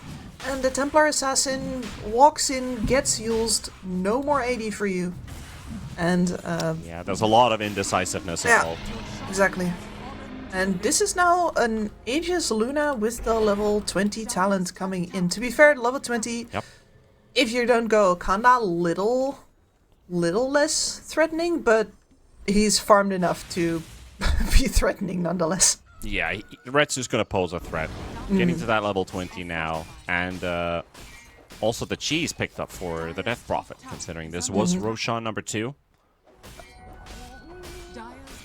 And she's got Green hero to have that extra sustain on. Can actually happily hold on to that gem with the cheese. Absolutely. You got Shiva's guard up on her right now, and this is where, the burst damage from your TA starts to feel a little lackluster. You're going to need the DK to scale in. Now, luckily, you do have the Aghanim Scepter at the ready. You do have the Mantis Style at the ready. The future of this DK is secured. Yeah, and I'm curious to see if Kits or Moo is going to build a blink this game. I've been talking about this a couple times now, and I'm just waiting for if it's going to happen or not. Because this could just be a no blink DK. You know, just stand your ground, stay in the fight for as long until you die or you kill the enemy. Exactly. I mean, the funny part is that the longer your enemy doubles down on that, the more I'm like, okay, well, if your Wish, for example, it could actually be really good for a Death Prophet to pick up a Blink Dagger in exactly situations like that. Like, if they're blinking, they're coming to you. You don't need to do that. But if they're going to stand on their high ground and do nothing, then you buy the Blink. Yep. Mr. Luck has been nailing these Yule Spear combos so far. Always finding a target to grab. While the lanes are pushing in, so Moo's already playing the Rat, and that's a big wave, by the way. This could just be almost a tower down in the top lane. Well, he's actually playing it quite calmly there with the Alpha Wolves and the Fours. No, like it's not. It's the biggest deal is not to get the tower down here. The biggest deal is to get the enemy back home. Ding dong ditch him. Yeah, quick rotations. Yeah. Halt the push. Keep the initiative in our hands. Make sure that they're not going to leave their turtle. That they're going to voluntarily break their stranglehold over your side of the map, because they have immediately all moved back up. Retsu is here again. Moonglave's talent in hand. Yeah. There's Stickhanda now. Yeah, sadly not timed together, like you said, since we had the butterfly build-up, but we'll have it. We'll have the Conda at some point. That's going to shred this Ench. That's going to hurt the Tiny a lot. That will help through the refraction as well on the TA. Yeah, and one of the things normally with like an Ench Beastmaster, at the start of the game, you're sort of happy versus Oluna because you spread out her damage a lot. And she doesn't really deal enough damage. But then as it goes later and later, instead what just happens is like, oh, I rely on my army and she just kills all of them anyway. And it's one of those matchups that really changes depending on the damage output and the amount of farm on the Luna. But the game is currently at a bit of a stalemate. Even if MarsBet, they have the Aegis and the Cheese, they're the ones basically trying to protect their half of the map, while Grin Esports has really been shoving in these waves. I gotta love it. I mean, I gotta love it. I know nobody else does. It's like, no, they're playing a classic double push lineup, and they've been very classically taking a fight here to get a tower on the other side, etc. Like all of the distractions on the mid lane, like you gotta stop this DK from taking the mid tower. Okay, that means Moo takes her bot tower. Oh, we gotta fight Moo now. Okay, well that means the DK gets to do whatever he wants. So they played that out really well during the start of the game. In fact, they did it so fast that I didn't really have time to talk about it. But this is the kind of lineup that I used to coach people to play. It's nasty. It puts a lot of pressure on the enemy comms. Yeah, it becomes hectic. But It's now... like every little move matters so much. Exactly. Because now when there's more time... Oh, but they miss that find strength. Wish. He's got At all the same of them. time, what an arena from Mr. Luck. They were trying to kill a DP and a Disruptor. And they're like, there's this Mars in between. We can't get past him. So Wish is going to be fighting versus the Beastmaster. Moo's going to tank the full brunt of hatred from MarsBet. And Retsu for the kill. They get sneaky out of the way. Tiny's able to move away with the Ogre Seal Totem. Blink out to safety. Mr. Luck nearly got Milky on the back end there. But what an arena. Just that interrupted Grin's plans completely. And he almost blundered into it. Like his body language was like, I'll throw it. Yeah. He did not realize that he was going to find the entirety of the enemy team there. But he had exactly the right reaction when he did. And now with the Octarine ready up on this Death Prophet, Wish popping Exorcism doesn't really hurt that much. No. A lot of the cooldown taken away. That extra tankiness that comes from the stat item, like 600 extra HP. And they found a DK right under a ward on their twin gate. It was like, yeah, they got vision here somewhere.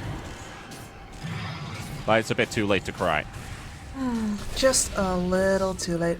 And this is one of the risks of a game where you're trying to mess with their comms, right? Trying to make them make things chaotic on the map. As the map gets bigger when you take these towers down, the game slows down. You get to make more moves. And this is why I was kind of iffy about them not taking their time before taking down the second round of towers. because you start to spread yourself very thin. And maybe it doesn't blow up in your face immediately, like right now we're quite a ways past that part of the game. We've got almost all of the outer towers on both sides down, but it does mean that you didn't build out the gold advantage in the period where you could. And now you're not ahead on towers or on gold anymore. Oh. What? Mars self-fuels himself. Oh no. Milk it with the tip. Milk is like, hey, nice play. I'm out of here. Thanks, bruh. Sneaky able to teleport out again. Like, this is getting really frustrating for MarsBet. Just chasing ghosts. Mm-hmm. Yeah, but they're busting some of them. Well, they wish they bust that TA there. True. Sadly, it was self-fuels on the Mars. And again into the bot lane, Beastmaster will be chased by Wish here. There's the BKB forced out. No teleport cancel. It's another hero just escaping. LeBron just finished up the Aghanim Scepter.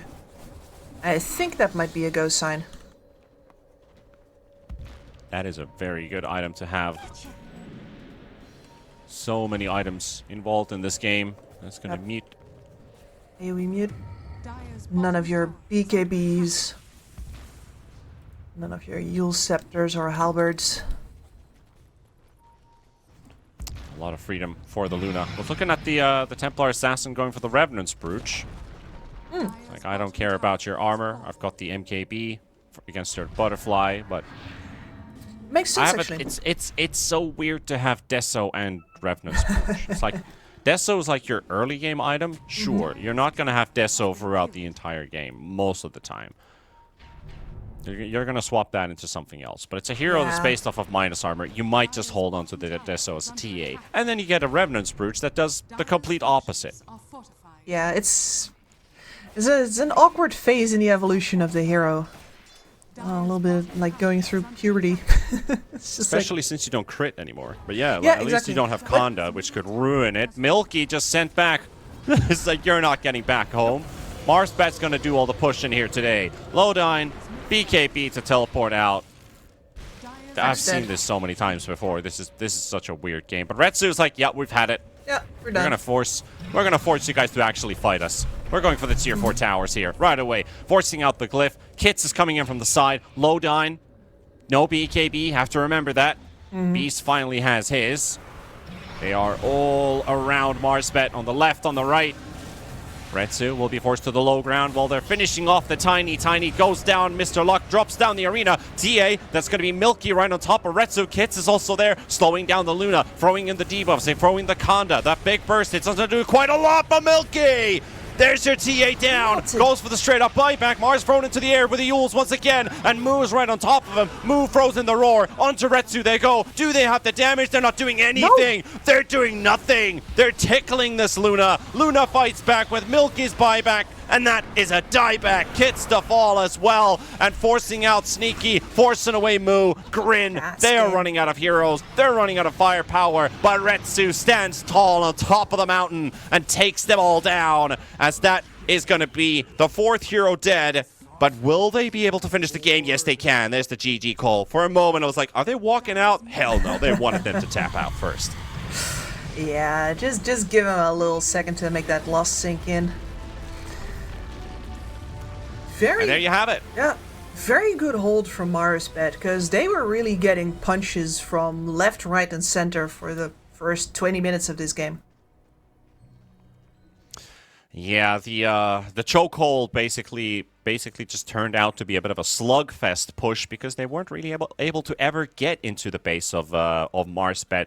Bit of poke here and there, early towers, great pressure, but I feel like they just were like, well, our item timings, the way that we're going to hit them, MarsBet's going to time them at the same time as we do, and we don't really have a big advantage because I feel like the couple kills that Grin gave away, those singular pickoffs off of Kits or off of Milky, or even grabbing like the Ench or the Beastmaster, I feel like those cost them the game because they didn't play a flawless early game that would allow them to just siege that high ground, keep control of Roshan, and not have these Luna item timings kick in, because Luna had a great game. Wasn't really slowed down at all by what was happening around the map.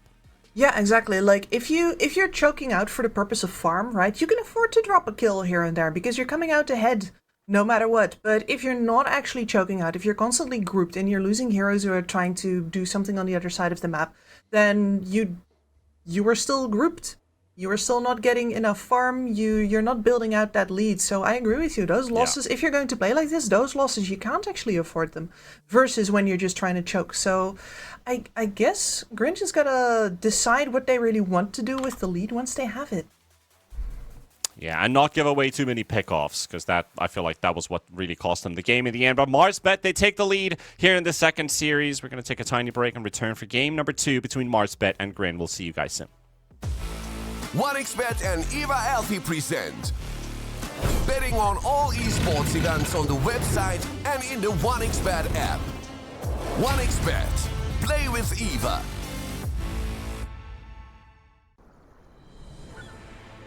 What if Kunka knew that he could not only play Dota but also place bets? Better the best black hole.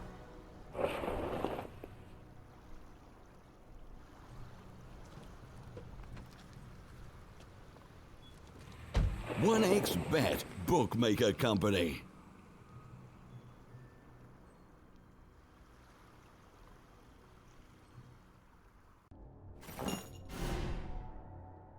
Chances of breaking items in a tournament match are non-existent.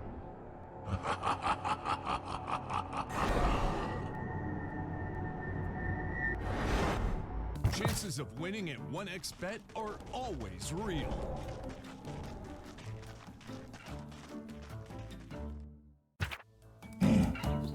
Join with me. At your service. Stealing Aegis from Roshan is very difficult.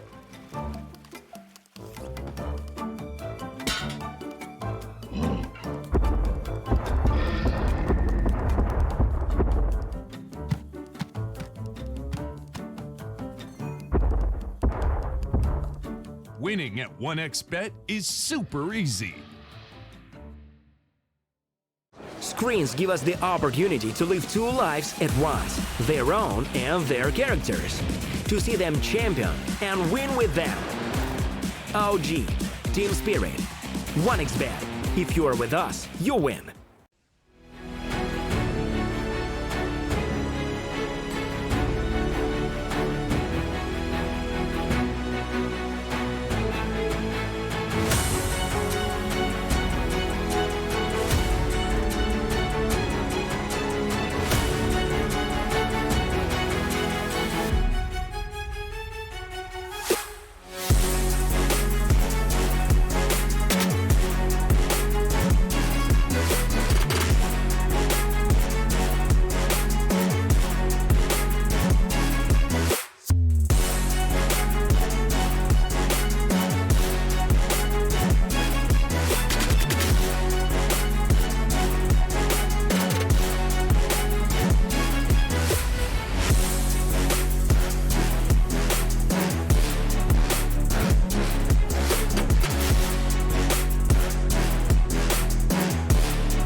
Use your skills in the gaming. 1xBet. Respect from 1xBet. Respect from 1xBet. Respect from 1xBet. Respect from 1xBet. Respect from 1xBet. Respect from 1xBet. Respect. Respect from 1xBet. Respect from 1xBet. Respect from 1xBet. Respect.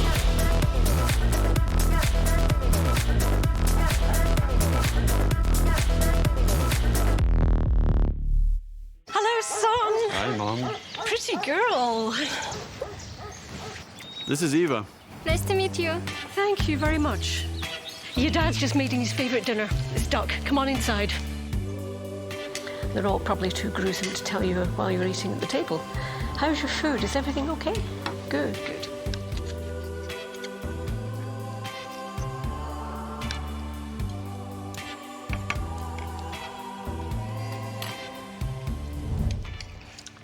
You seem to know each other. Yeah.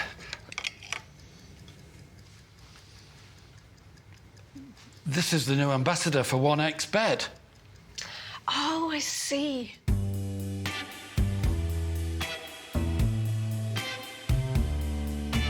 Everyone felt good when Eva Elfie became the new ambassador of 1xBet.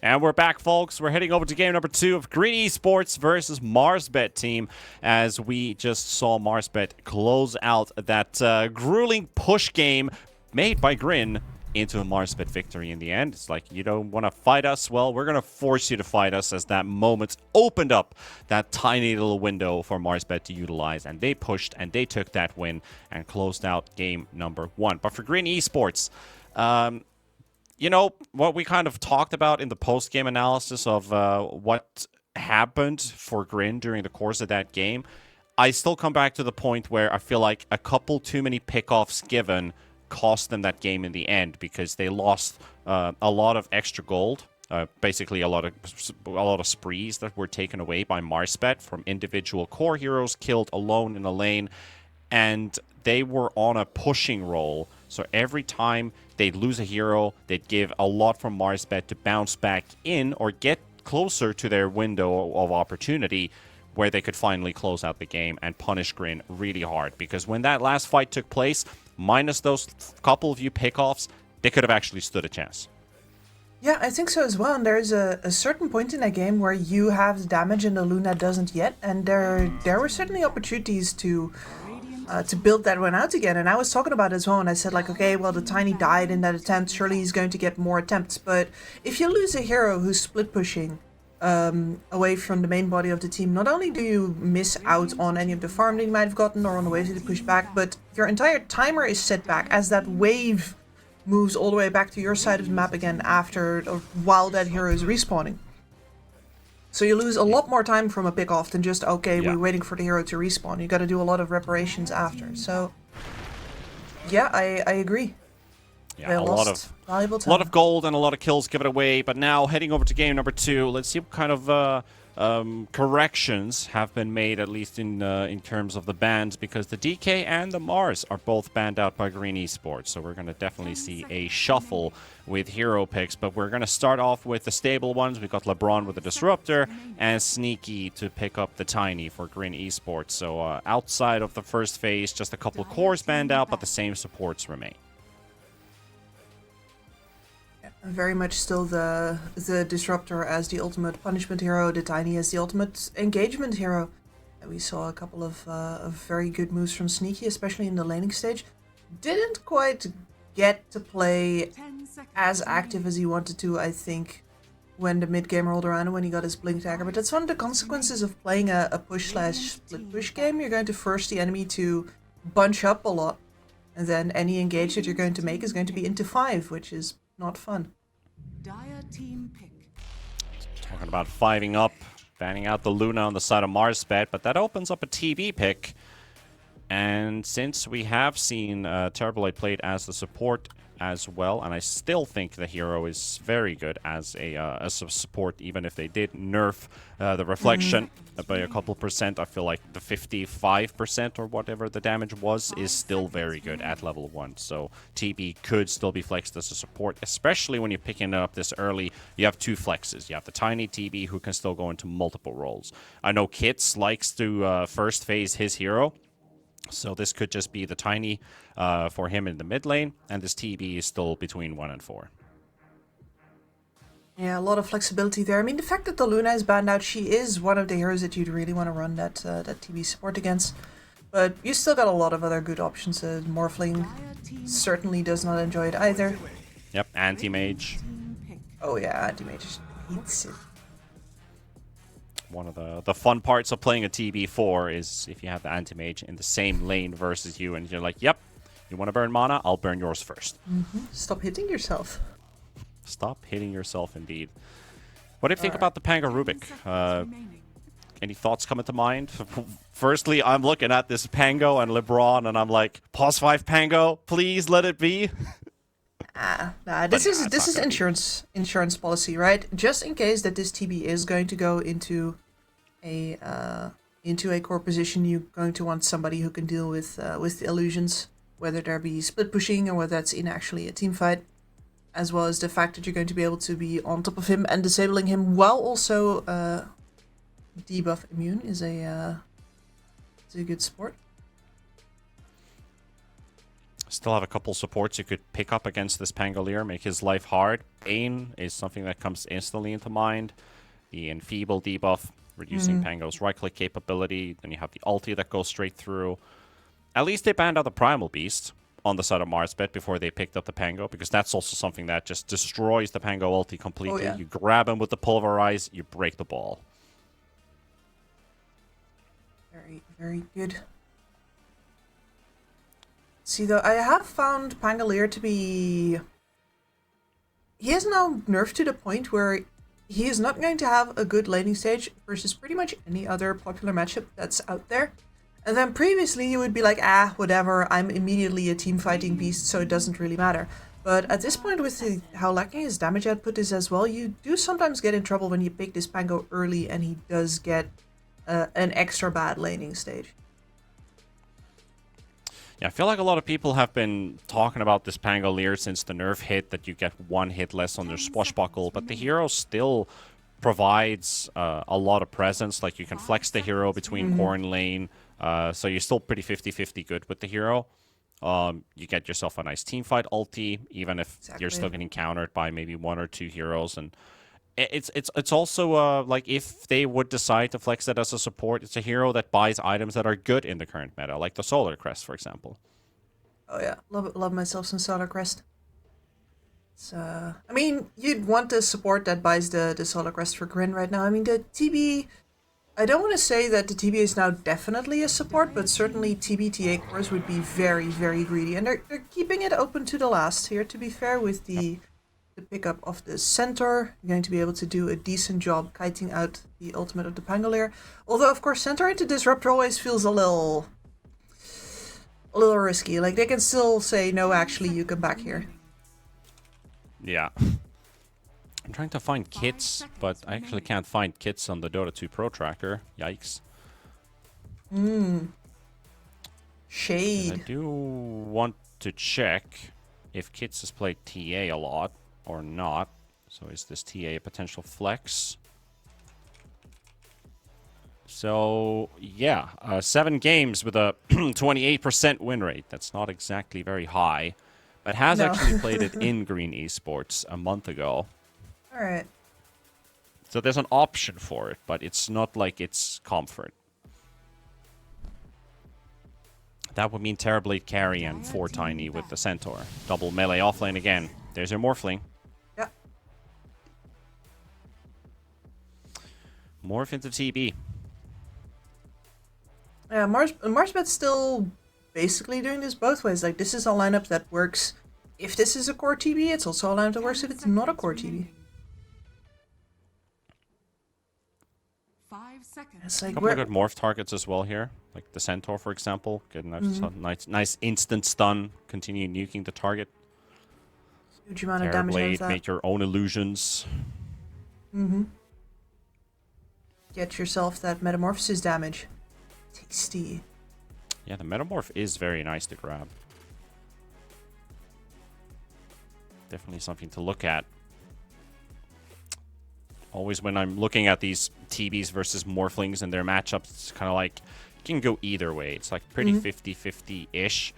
But if the TB ends up being a support and they put Templar as a carry, Templars kind of have to go magical damage, which means we might be seeing a Maelstrom TA in that case versus the Morphling.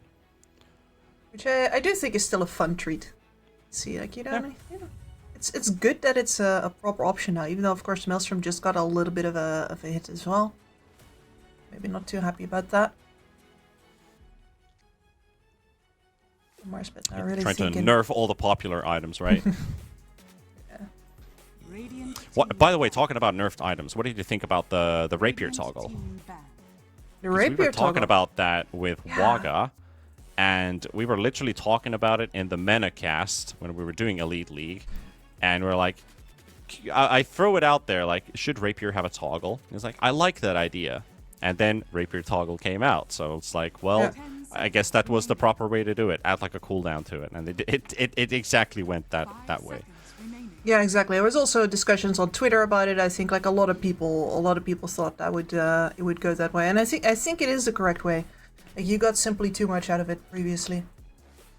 I mean, on the other hand, I'm a fan of people, you know, putting it all out there. So more Rapier purchases has always been a thumbs up for me. So I'm a little sad that maybe this is going to cut into the popularity of Rapier. But you know, when something's too good, it's too good. Yeah, when it's too good to be true. Is it really honest work? Meanwhile, looking at the final phase bans, you got the Brewmaster taken away from Moo, Omni Knight, which was also banned previously. Like, Omni Knight has been getting a lot of love. It's a bit difficult for the Morphling to play against the Omni early on. Like, Morphling loves to poke and harass, but then you have the option of Soul Ring Purification, where you get like, I think you get over... Yeah, you get much more healing out than you actually spend. So Soul Ring is a super value item on this Omni Knight. So you can just nuke waves for no mana, basically. Oh, the Darkseer. Full-on insurance policy. Like, curious about this one. I mean, it's against an illusion hero. They're suspecting TB to be the pause one. Or sorry, or even the TA. Either one. Either one would work well. 5 seconds. And Kits has lost like 1, 2, 3, 4, 5, maybe 6 of his mid laners basically in this draft. So let's see what kind of shakeup they're going to do. Are they just going to put into play the Tiny in the end? Tiny versus Pango. Pango will be happy with that matchup. Yeah, Pango is going to be very, very content with that matchup. He does. Well, you know what? I'm very happy I didn't try to guess. Milky Jug, Kits TA, support Terrorblade. Yeah, sure. What do you think about this Jug pick? You know, it doesn't feel like it's anything flashy. No, but the Jug never does, doesn't it? And I've gotten flame for this even. It's like, oh man, the Juggernaut is like nothing really without his items, and I compared him to a Dutch sandwich that's not really anything without the chocolate sprinkles. People are like, well, who the fuck puts chocolate sprinkles on their bread? But I digress. Like, ever since Jug lost the talent, was it level 20 talent? With the I think so. Is it incredible crit talent? He has once again been sort of relegated to the side path of like, okay, fine, I want something that's a life stealer, but the life stealer is bad. Yeah. And then, like the Juggernaut feels like an interesting one here because they knew they couldn't go for the Terrorblade versus the Darkseer. They could have done the Templar Assassin, but then at the same time, it's like, how many bans have they put on Kits here? He could either play the Tiny or the TA. I couldn't really think of any other hero he could have pulled off in this game. Maybe a Zeus, but you're going up against Pango that goes Diffusal Blade and Disruptor and stuff. It's just not a fun Zeus game whatsoever.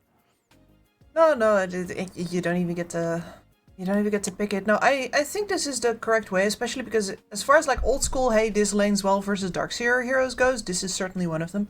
Because your job here is to be denying as much as possible while not being threatened by the fact that it's going to cost you a lot of HP from tanking the ion shells constantly. Well, let's see what comes out of game number 2. Grin gonna need to tie this one up. MarsBet is currently ahead. And that would put MarsBet, if they're able to win this one, ahead of Grin Esports, because both of these teams are tied at 2-2 in map victories. Currently, MarsBet is 1 map ahead. Grin can still keep the situation tied. That puts a lot of importance for the final series of the day, which is going to be in Amiga Gaming versus Next Up. Either team to win that one is then going to catch up to Grin or MarsBet if this one ends up being a tie. And on the reverse side, anyone who loses that one is now definitely the bottom feeder. Yeah, and then especially looking at Next Up, who have lost both of their 2 series.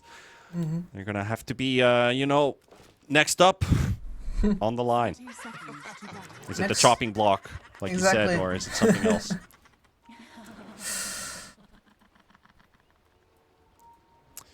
Bit of aggression coming out from Grin. Ooh, I like this little deep dive that Sneaky's trying to pull off here.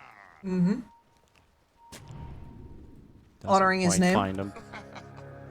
At the same time, they thought they had vision the way that they were moving about, so they're just gonna slap the sentry down. No ward here, but at the same time, MarsBet's like, yeah, they definitely have vision on that cliff. They wouldn't have done that move otherwise. Yeah, pretty much confirmed it there. Rubik gets to decide if he immediately wants to use the sentry for that, or if they're going to take it easy for a bit. And I think he's just going to make his way over towards the bot side. Also, now that I think about the moo sounds, I am pretty sure it's Green Esports just doing it for moo. Like, look at this guy's sponsor name.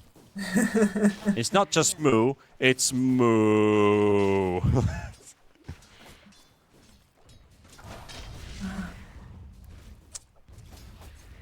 Already a bit of early harass and poke in the top lane, with the camp opened up and LeBron getting a bit of that toss damage.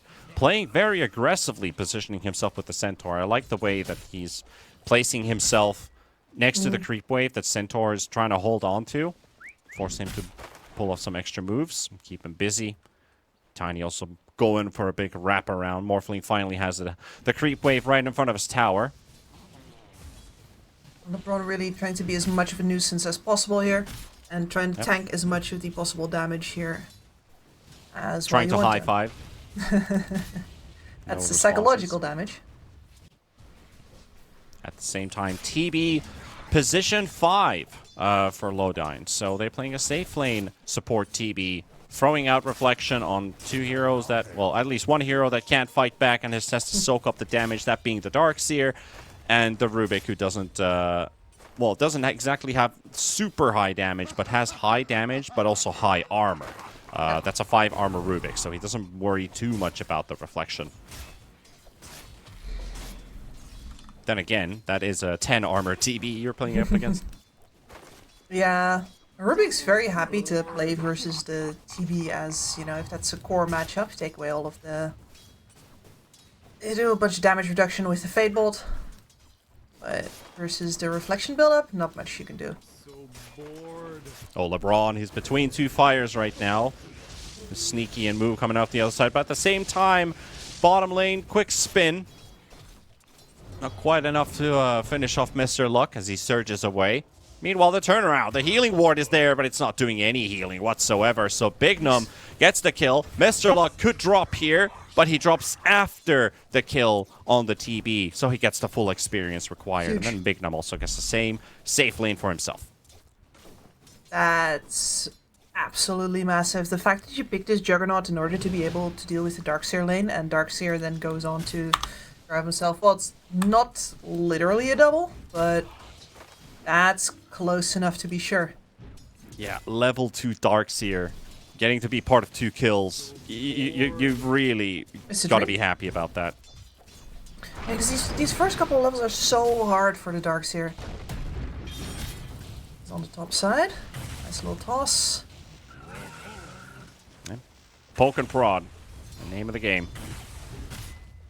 Of course, won't be for long, because if you're the center and tiny lane here, like at some point you're just going to graduate towards bursting LeBron in one go. He's been there. He's done that. He's got the t-shirt. Oh yeah, definitely. And also, like, if they do get a couple openings where LeBron takes harass, Morphling opens up for adaptive strikes. Like, look at the Centaur. He's being zoned out by Retsu. Every time he walks into the lane, that 14-second cooldown, it still feels like he's throwing it the whole time. Yep. I think they've been doing a really very good job of this with LeBron lane the last time as well, where as long as you make sure that they can't actually afford to go on you because you will be counter killing. Oh, Death Glimpse, they're gonna kill Tiny. That's gonna be a kill. Yeah. And Adaptive Strike is ready. Bonk. Such a nuisance lane. Mm-hmm. These lanes look much better for MarsBet than they did the previous time around. Yeah, you'd like to be more aggressive versus a Beastmaster, wouldn't you? But now it's like, well, we just have one hero doing all the work, technically. I mean, we gotta give credit to LeBron for just being non-stop, constant poke on this Moo Centaur. But playing a Morphling that can just throw a 50 mana cost ability with a 2 mana regen in the lane, like, that's just ridiculous. Yeah, I mean, yeah, it's ridiculous, but on the other hand, shouldn't have picked double melee then, brothers. Nobody made you pick double melee. Yeah. Did that all by yourself. That is also true. They need their levels to really have an impact versus Retsu. But when they do have some kind of an impact, that also means there's going to be a second point maybe picked up in his passive. Lowdown went for a Metamorph, but in a lane versus Surge, it feels so... I mean, it's more like it's for intimidation. Wait for me. Yeah. It's sad. I was so annoyed here. I mean, in this lane, really, you gotta get the kill basically as soon as you come out from the base with your full HP pool, and if you don't get it there, then this is your future. The Glimpse is ready. This could be the Centaur dead here, by the way. 6 seconds for Adaptive Strike. He's just gonna need it. Nice zoning there from Sneaky, trying to poke a bit. But he's just gonna go straight into Agimorph and try to get a big Adaptive Strike. But it's not enough to kill Moo. But they have only gotten scraps out of this lane. I'm looking at like an average of 3 CS per minute for the Centaur. At least for the last 2-3 minutes. Like, he's just not getting to play this lane the way he'd like to. Absolutely not. And now his Tiny has moved over towards the mid lane as well, where we've got level 6 on the TA. It's like there isn't enough to do here. Yeah, 3 versus 2. Trying to get to Bignum. Nice. Ava catches Bignum. Just needs another hit from Kitson with the slow. That should do it. Stick heal comes through, and Lowdown will secure the kill. A Wish also has the Rolling Thunder. Tower is doing some damage, and now with the Rolling Thunder, that's going to secure the kill. As soon as LeBron walks up there, you are dead to rights. Dire's top tower is under attack. But it's the only thing that they really could do, was just leave the Centaur alone, force the rotations into mid. While that's happening, Moo's able to grab the creep wave, but Retsu's going to connect them. You want farm? No, sir. Nope. These creeps and the Glimpse want to be together, yeah. And the creeps are also coming back in with that Glimpse. So there goes your Centaur, pretty much just another spell required. Wish. Does he get the shield crash on him? Yes, he does. Swashbuckle's ready. Not needed. Just give me the vision. I'll throw the Adaptive Strike. Get the kill. And that's 2 for Retsu. I'd say that makes up for the fact that his courier died there. And that also means that Morphling is topping net worth now. Milky, even if he died once in the bottom lane, he's still holding on to second place. Not too bad, but the biggest deal for the Jug here, of course, is that you're still going to have to make your way towards a farm amplification item. Whereas for a morph, that's almost never really the case. It's just all about levels for that guy. And in the meantime, you didn't even stop off the Darks here, so once MarsBet gets the ball rolling, they're going to have so many auras sitting behind their Pangolier. Radiant's top tower is under attack. They're trying their best here to try and push this tower with the Metamorph here. Wish does have the Invis rune. waltzing back and forth. Another trap pops from Kits. Breaking through the refraction. There's the Rolling Thunder. Pushes him out from the kinetic field. But Mr. Luck is there to help him out. And Mr. Luck for the kill. They also got the push Sneaky away. Lowdyne, nowhere to run, nowhere to go. Double kill for a Darkseer. Rotating into the mid lane and straight back to the bottom lane as there's a wave under the tower. So he's a happy camper. This is peak Darkseer gameplay. You may not like it, but this is what it looks like. Yep. You show up, you throw your spells, you give a thumbs up, you go back to lane to farm. Nothing flashy, just being there. Nothing flashy, just standard gameplay, yeah. 3 kills up already, having a nice streak going for himself. Now he has overtaken the Jug and the Morphling. Actually surprised Milky's farm pace is this good because I thought the Morphling was having a great time with the 2 kills. But the Jug seems to be doing an even better time. Now Moo, man fighting versus Retsu. That was never going to work with the glimpse coming out from LeBron. It's like, you are already dead. Oh, and there you have your answer. I do think that Retsu missed out on a bunch in the laning stage just because he had to keep the centaur down. It's not a question of like, oh, you're just doing that in order to make Moo's life a living hell. Like that's a nice bonus, don't get me wrong. It's very good to see your opponents suffering. But also if you don't do that, then you're actually going to get burst killed at some point. So he needed to constantly be on that. Nice read there from Wish. Actually spots the Templar Assassin with the ward placed down. And that's going to be the TA going down again by the looks of it, tossing him back into LeBron's ulti. I mean, there's always that anti-synergy with the Disruptor and the Pango, definitely, that you hug the wall, Pango's going to push you over the wall. But it's okay. They have Big Num, and Big Num just puts them back in. Trying to escape the cage, you know, Rubik being the true jailer here. Yeah, exactly. No, you grab them by their collar and you put them back in. Welcome to MarsBet Penitentiary. Population U. Population U, indeed. 10-2, 4K lead from MarsBet. How do you think things are evolving from here? Evolving, I mean, to Jurassic proportions, I'd say. Because you're playing a Juggernaut. Juggernaut needs to be ahead. Juggernaut is all about how many items can you put on him, and you definitely need to get to the Swift Slash, for example, with a damage item on top. But you need to buy a farming item first as well, and that's all still in the works. Not to mention that he needs to do a lot of that farming solo, because the level 1 Omni Slash is absolutely naff, so you need levels in order to get to 2. Yeah. It's kind of like Faces Void, where when you pick up Mjolnir, that's when you have an impact. Yeah. I have to say, I saw one of the silliest Juggernauts yesterday in a pub game, where it's like, he builds Battle Fury, and then he builds Maelstrom. It's like, you just made 2 farming items, bro. What are you doing? Chant? Like, how many creeps are you planning on killing with those items? Oh, Mass TP's into mid. Bignum steals the Blade Spin. But he's going to get spun to death by that Omni Slash from Milky. And with the Stampede, a bit of saving grace. But he's got no teleport. They probably clicked him that this Jug's not going anywhere. He is going to get surrounded. He's going to get killed by Retsu, of course. He wants that big, juicy money. Absolutely, and this is one of the reasons why you don't try to contribute as a Juggernaut early on. Like, I think he might have had a shot if he just spun TP'd immediately, but he teleported in order to contribute. Instead, you just get carried away, literally, while only slashing. Contribution denied. Well, contribution acknowledged. Thank you. Acknowledged, yeah. Mid tower down. Just need to bring that with the red alert accent. Acknowledged. Acknowledged. Alright.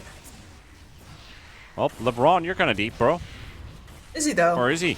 Is he, though? He's going to survive Kits, and there's the glimpse. Welcome back, Kits. Oh, nice, We're ready to little... welcome you with open arms. There's the wall placed down as well. Sunder coming out from Lowdyne. Still won't be enough to save Kits here, as they're just going to run him down. Lowdyne can only watch on the high ground as his friends are getting massacred under the tower. Yeah, so I was gonna bring up that, you know, since the Juggernaut is sure not contributing in this game. Top lane. In several lanes. Lowdyne dies? I mean, oh, make that another. Yeah, they got Lowdyne. They're killing Sneaky. They're just dying all over the place.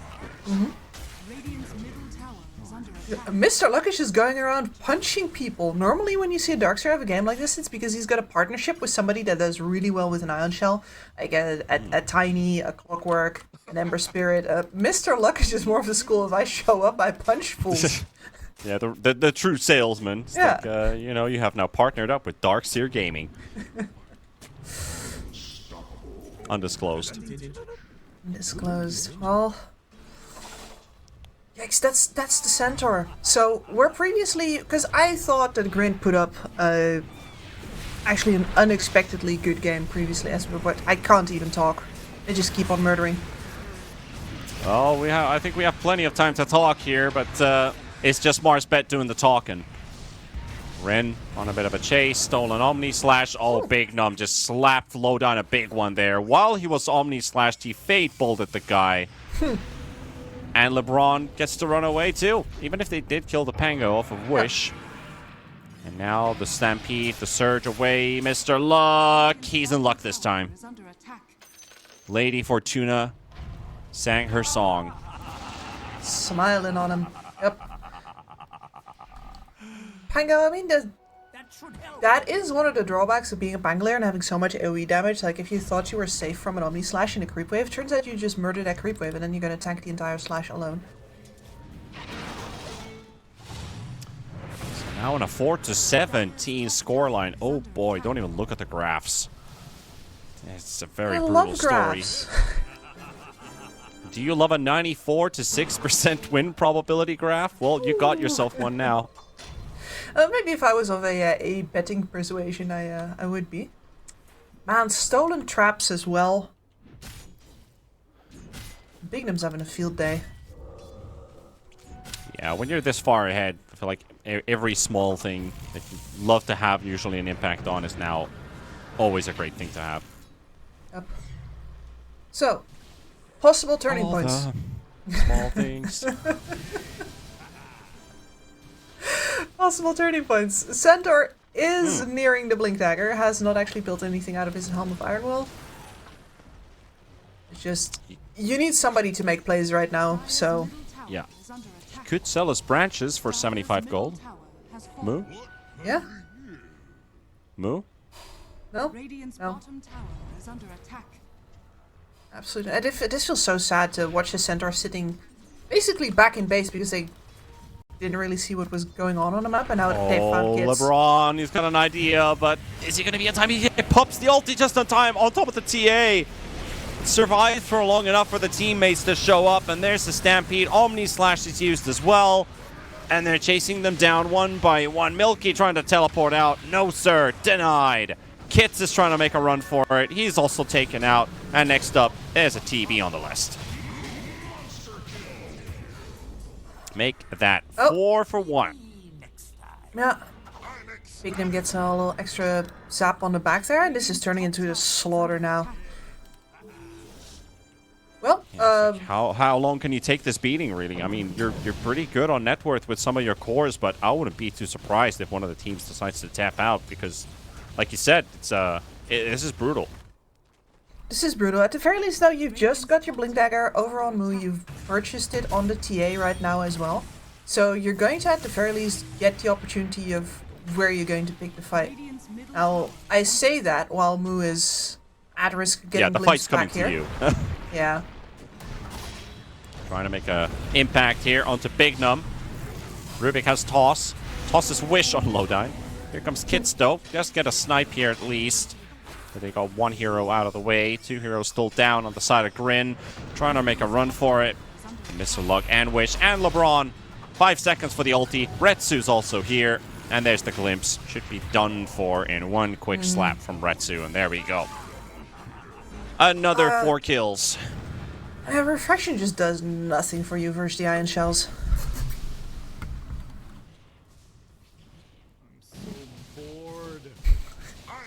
I'll rub it in, Wish. I love how they have like the opposite ends of Wish being so bored and LeBron is being ecstatic. Yeah, but that is sort of the gameplay, isn't it? Right? It's like if you're a support in a good game, you're having a real good time, and if you're a core in a good game, you're just doing your job, right? This is how it's supposed to go. Can we Support just can we just talk about LeBron having a 21 KDA on Disruptor? 21. Like, that is sick. That's how well this game is going for MarsBet. Plus, he's not just been standing at the back throwing Q, dropping assault. He's been frontlining on this man. No, he's reminding me of Solo a little bit in that, you know, even if he's overpositioned right now, it is to bait for engagements that would turn out well for his overfarmed cores right now. It's a win-win. Bottom tower is very low on HP, while the mid tower is also being sieged up. Milky finally finishes off a T1, but they've spotted the Templar Assassin, and Wish is just going to perma-control him on the spot. Poor Kits. I know he's a Pangolier aficionado, but he's just having... He's on the receiving end of a Pango this time. Yeah, I think that's karma. That's karma. That's pretty brutal, Kips. Yeah, well, how do you say it? Oh yeah, you live by the sword, you'll die by the sword. In this case, it's a rapier. The very French accent. Talk about you know, we discussed about these sayings, Kips. The pen is mightier than the sword. Actions matter more than words. Any port in a storm? Yeah. How turns the table. Let's see if Grin can still flip this table, because it's one of those things you can do if you're losing horribly, is you can just make the game so confusing that your enemy's like, what's actually happening right now? But what if you perfectly flick the table and nothing changes? Because that can also happen as they're trying to take a fight here. Omni Slash on the Pango. Level Big 2. streak there. Milky will get the kill off of Wish. And maybe there is a bit of light at the end of the tunnel. They're going to go for the chase on Big Num. Oh, look at that. The Omni Slash with the nice back wall placed down by Mr. Luck. Buying some time, and here comes Retsu. He's ready. Oh, there goes your Juggernaut in an instant slap. Doesn't even get the chance to fight as Retsu. Oh my goodness, that Conda adaptive strike. That was a big one. Thank you, Retsu, for buying Kanda. I've spent 2 maps, I think, today whining about carries not building the Kanda when they're normally supposed to. And here he is showing why. Here he is. Yeah. The Kanda's pretty nice. Balanced, so you should buy it while you have the chance. Yep, rising up to the occasion when needed. 15k net worth Morphling at 21 minutes. 14 kills, unkilled this game. Yeah, and it started off so well, right? Because even if you don't get to pick the engagements yourself, what you want is for them to start off on the Centaur Warrunner, figure out that they can't actually do it, kill off some of the supports in the back as they're overextended there, and then chase out. That's how the turn is supposed to happen, I guess. But, you know, not Moretz. And that was the Mjolnir on the jug, so you did get a lot out of that Omni Slash. That's what you wanted, was to actually kill somebody with it. Yep, a level 2 Omni with the Mjolnir, this is potential turning point, but no. Nuh-uh. Now there are no towers left. Roshan is alive. That's probably what MarsBet are thinking about next, is do we get a pick off, go into high ground, or do we go for Roshan and go into high ground? Right now, it looks like they're setting their sights on Milky.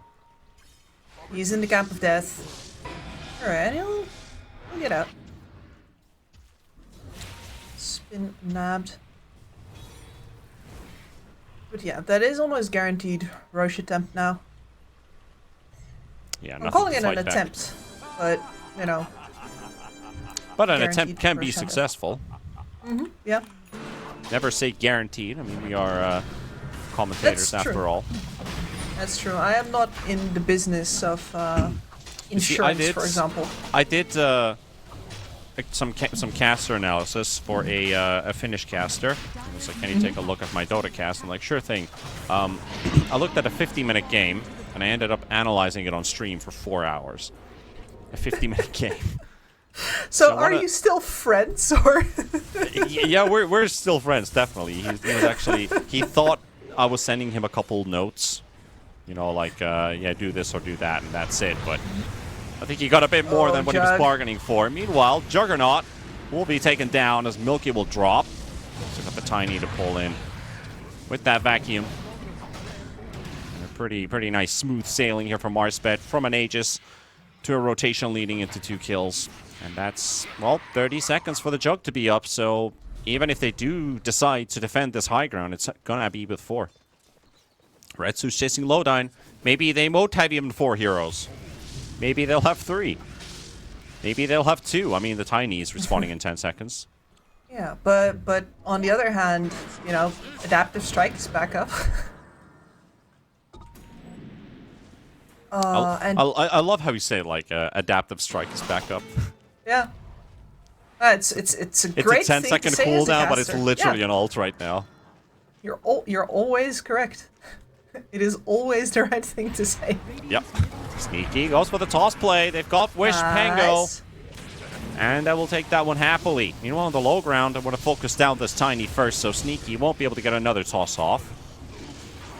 Limps. And a bonus. There goes Milky. Yeah. There goes Lowdown as well. They got the TV inside it too, and also Moo. But they're going to have to force out some buybacks. Retsu with a triple. Retsu's looking for a potential rampage already here. With Sneaky walking away. Yule's up into the air by Bignum. Has the lift available. Retsu's coming in. And bonk. And there's your ultra kill. Still the chance for the rampage. But they're not getting it. Kids and Moo, they're just sitting in the fountain. We're not leaving. No, I wouldn't either if I was them. It's a harsh world out there. I was GG. Honestly, yeah. You know what? Bignum played like low key. An incredible Rubik game there as well. I didn't really have to do much, but in the early game, the first couple of rotations with the Pango ult plus the Disruptor ult, he was always there to neatly put people back in. We saw very nice trap steals, and then over there, like, that could have been a turning fight potentially, right? Or at least the Aegis is going to go down if he doesn't have a very neat stolen Sunder to dump in at exactly the right time. He's, like, clearly you didn't need much in the way of big plays this game. So it's a, I don't want to say a relaxing game of Rubik, but he certainly had his part to play there as well, and it just feels right when everything's nice and well oiled like that. Oh yeah, like I would say, like, everybody succeeded on the side of MarsBet. Yeah. They got a successful draft. They really shut down Grin Esports. They got what they wanted. And most importantly, the rotations. All the way from Mr. Luck rotating into the mid lane with a Darkseer at level 4, level 5, picking up some kills for himself, ending the game with 6, 1, and 24, making it a 30 KDA, losing only to LeBron's Disruptor with a 3, 1, and 28, which is just absolutely ridiculous. Like, you've got Mana Boots and Solar Crest, and you've died once. It's like, wow, what a Disruptor game. So, like you said, Rubik, Bignum, great game from him, but I feel like every individual on MarsBet succeeded. And it all started off with a draft. I don't really see Grin Esports. I was like, when I saw that Juggernaut pick, I think I'm slowly turning into, when I was a troll hater, I'm slowly turning into a Jug hater as well, because I feel like the impact feels a bit niche and kind of like meh in a way. Yeah, no, it's a hero that needs to be ahead without a built-in farming tool. And that's, like, you have heroes that need to be ahead, like Alchemist, who have a built-in farming tool, or you have heroes that don't need to be ahead, like a Morphling, who don't have it. But needing to buy a full-on farming item in order to be relevant these days, when most carries come to the fight with only 2 items, it's the same reason as why PA is not really a thing right now, right? Because you need too many items to be able to start contributing, and everybody else just comes in like 7 minutes earlier. Oh yeah, definitely. Well, Grin Esports are going to have to go back to the drawing board, because MarsBet, with this victory, pushed themselves onward into a tied second place with Yellow Submarine. So they're still in the run for that playoff spot for themselves. But at the same time, Grin Esports, well, they're going to have to score every win possible starting from their next series. But now, the next series, that's not going to be Grin. It's going to be Nemiga versus Next Up, and that is going to be after the break with a fresh caster pair. This was T-Panda and Kips. Thank you for tuning in, and Next Up, don't miss up this series. It's going to be the last one for the day. See you guys after that. 1xBet and Eva Alfie present Betting on all esports events on the website and in the 1xBet app. 1xBet. Play with Eva.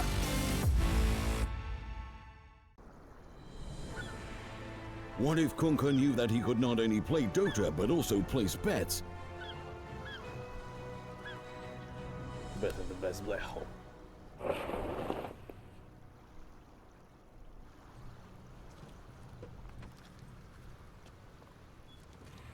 One XBet Bookmaker Company.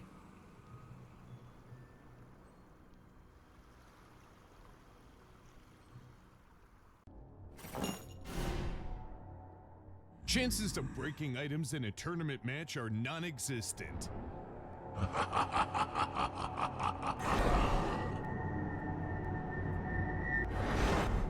Chances of winning at 1xBet are always real.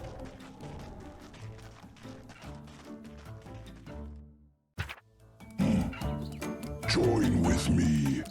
At your service. Stealing Aegis from Roshan is very difficult.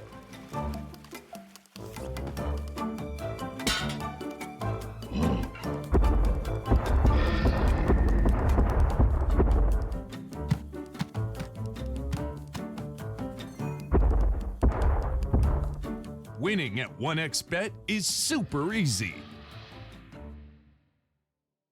Screens give us the opportunity to live two lives at once, their own and their characters, to see them champion and win with them. OG, Team Spirit, 1xBet. If you're with us, you win.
1xBet.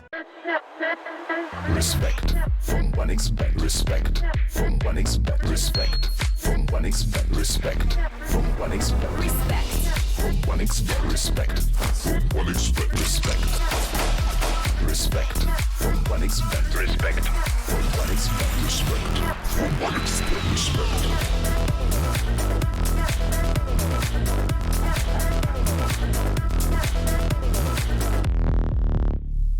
Hello, son. Hi, Mom. Pretty girl. This is Eva. Nice to meet you. Thank you very much. Your dad's just making his favorite dinner. It's duck. Come on inside. They're all probably too gruesome to tell you while you're eating at the table. How's your food? Is everything okay? Good, good.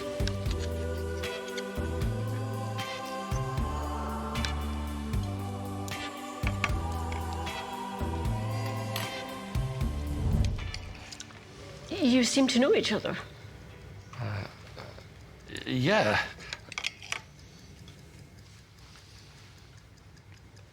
This is the new ambassador for 1xBet. Oh, I see.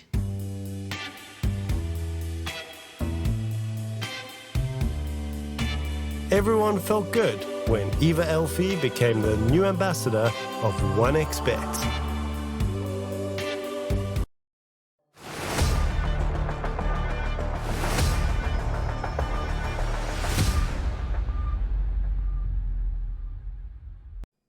Hello and welcome to the final series of the day. It's me and Atomo, woo! And we're going to be going through the final series, like I say. It's going to be next up versus Nemiga. The schedule did get switched up just a little bit because of other qualifiers going on. So this is going to be the final series of the day. And taking a look, we see the first series because this is just me checking. Farmers and Yellow Submarine drawing here, and I think. Yep. Atomo, looking at these two teams, would you expect this? You know, maybe possibly the two strongest teams coming into Group B here. Yeah, Rest Farmers definitely looked like the best team, and Yellow Submarine was very close behind them, so it's no surprise. And we can see this is the current standings. Going into this matchup, by the way, while it does look like Nemiga is 5th place, that is only because they have gone up against the best two teams so far, which is Rest Farmers and Yellow Submarine. They went 1-1 with Yellow Submarine, 0-2 versus Rest Farmers, but the first game was 72 minutes. The second game was like 57. It was extremely close both times. So Nemiga being second from the bottom, I don't think that's an indication of their level. Like, I think they're way better than that. And yeah, like you say, I mean, they've only played the two series as well, so this obviously they are going to be finishing off the day here with next up, so both teams have a chance to jump up the table just a little bit here. I do believe if either team wins this series, they will jump above Grain as well, so they'll be... or will they be on par? Nemiga could go above, and next up could go on par. Yeah, Nemiga would be 9 points, next up would be 8 points. So, more like, and I'll be honest with you, I don't have much hope of next up kind of taking this series. They have looked pretty, I don't, you know, you don't want to be mean, but you also have to be, be honest. They have struggled the entire tournament. They have just looked, every game has been like a 30-minute stop against them. I'm not sure what's happening, if it's a chemistry thing or what is it, because they're very impressive players. You know, 7Jesu's like rank 70, the others are all in the top 100, sorry, 200, but they've just struggled in every game. Most of it has been Mirage. Every time I've seen him, they pick him Storm Spirit, he loses the lane. By level 4, he's jungling, and he spends the rest of the game just trying to recover. Yeah, it depends. Do you know when they actually formed? Because I think they formed at the beginning of this for Europe, right? Next up, like the actual team itself coming together. So yeah, it could just be again them trying to work out some issues. Because like you say, these players are really good. I've seen them at other events. You know, they've done quite well. So yeah, maybe it is just a little bit of shaking off the rust. I mean, you're looking at this lineup here as well. Mayu, like and Langard, new players. So it might just be a little bit of a learning factor here for next up coming into it. Yeah, next up was conceived. No, that's a different one. They were made 11 days ago, so less than 2 weeks old. You know, so definitely still getting there for sure. As I think we have the draft ready, and let's look at. We do indeed. We do. We do. Nemiga, what do they get rid of? They do get rid of the Tiny, the Dragon Knight, the Kunkka.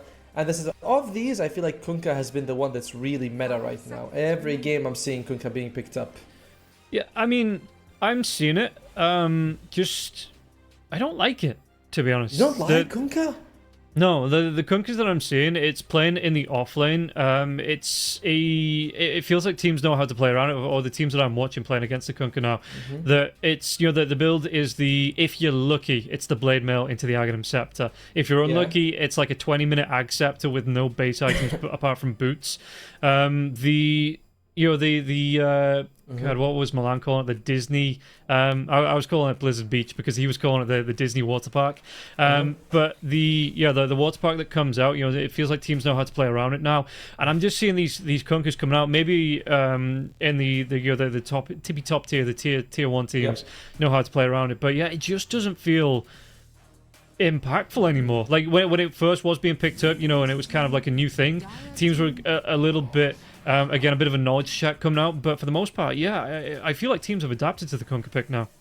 Well, I imagine Nemiga is going to be taking Disruptor, but going back to Kunkka, I still find him to be a very strong laner, good frontline for the team, can buff up everyone. X-Mark seems really relevant, especially because Disruptor stocks are rising, so X-Mark comes up as a good counter to that. But I think, I think you don't like Kunkka because you're jealous, because he has an amazing beard, and you, sir, have shaved, and I don't like it. Grow the beard back, give me some hair there. You look too young. No, I'm the mustache only. I'm showing my age. Every reference I make shows my age, but like the Magnum PI mustache. Like just the big bushy, that's what I end up with. I can't get like a full beard in because I don't grow my cheeks. So yeah, it just ends up with the proper Magnum PI mustache, which I don't mind. But that's for October, November only. When we get November going. No, grow the beard because it's too cute right now. It's too cute. It's like I can't take you seriously. You talk about your age. I'm like no. He's young on the younger side. But the Miga, I said that they were going to be taking the Disruptor. Instead, they take the Enigma. When I've seen them before, this is usually Enigma 5. And I did play it very well. He was playing against like a Rubik, and he did give away Black Hole for like 40 minutes. He just waits until the Rubik dies and he uses it. He did give it away after that, but it was a 70-minute game. It's like, it's not his fault at that point if it goes away once or twice. Next up, that is going to be the Shadow Demon. Who plays this more? I believe it's more likely to be a position for Shadow Demon.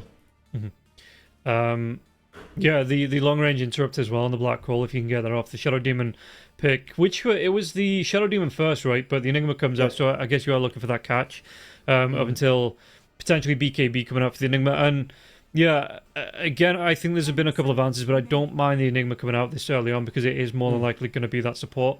Has there been anything you've seen? Because this is this my first cast since... I think it is my first cast since the letter patch. So has there been anything that you're seeing? Because I'm seeing a lot of similar bans to before that patch. So is it just more of the same coming into this?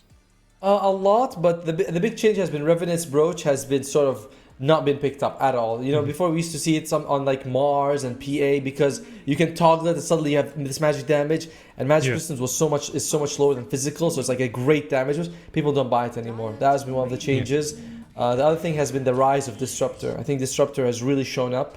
The change is that he used to have a 0.4 second slow with Thunderstrike. Now it's 1.6 at all levels. Oh, right. So it's a big deal. And that's kind of been the two biggest changes I've seen. Okay. And I believe there's no more support Terrorblade going on as well. That is squarely back in the carry hole. Actually, I just saw it in the previous game. They just had it. Oh, really? Green Esports, yep, they picked it. They got demolished. I definitely think that it is kind of dead-ish because the reflection is so much worse. The AoE is so much smaller. So I never liked it. I'll be honest with you, I never liked it. I thought it was way too performative.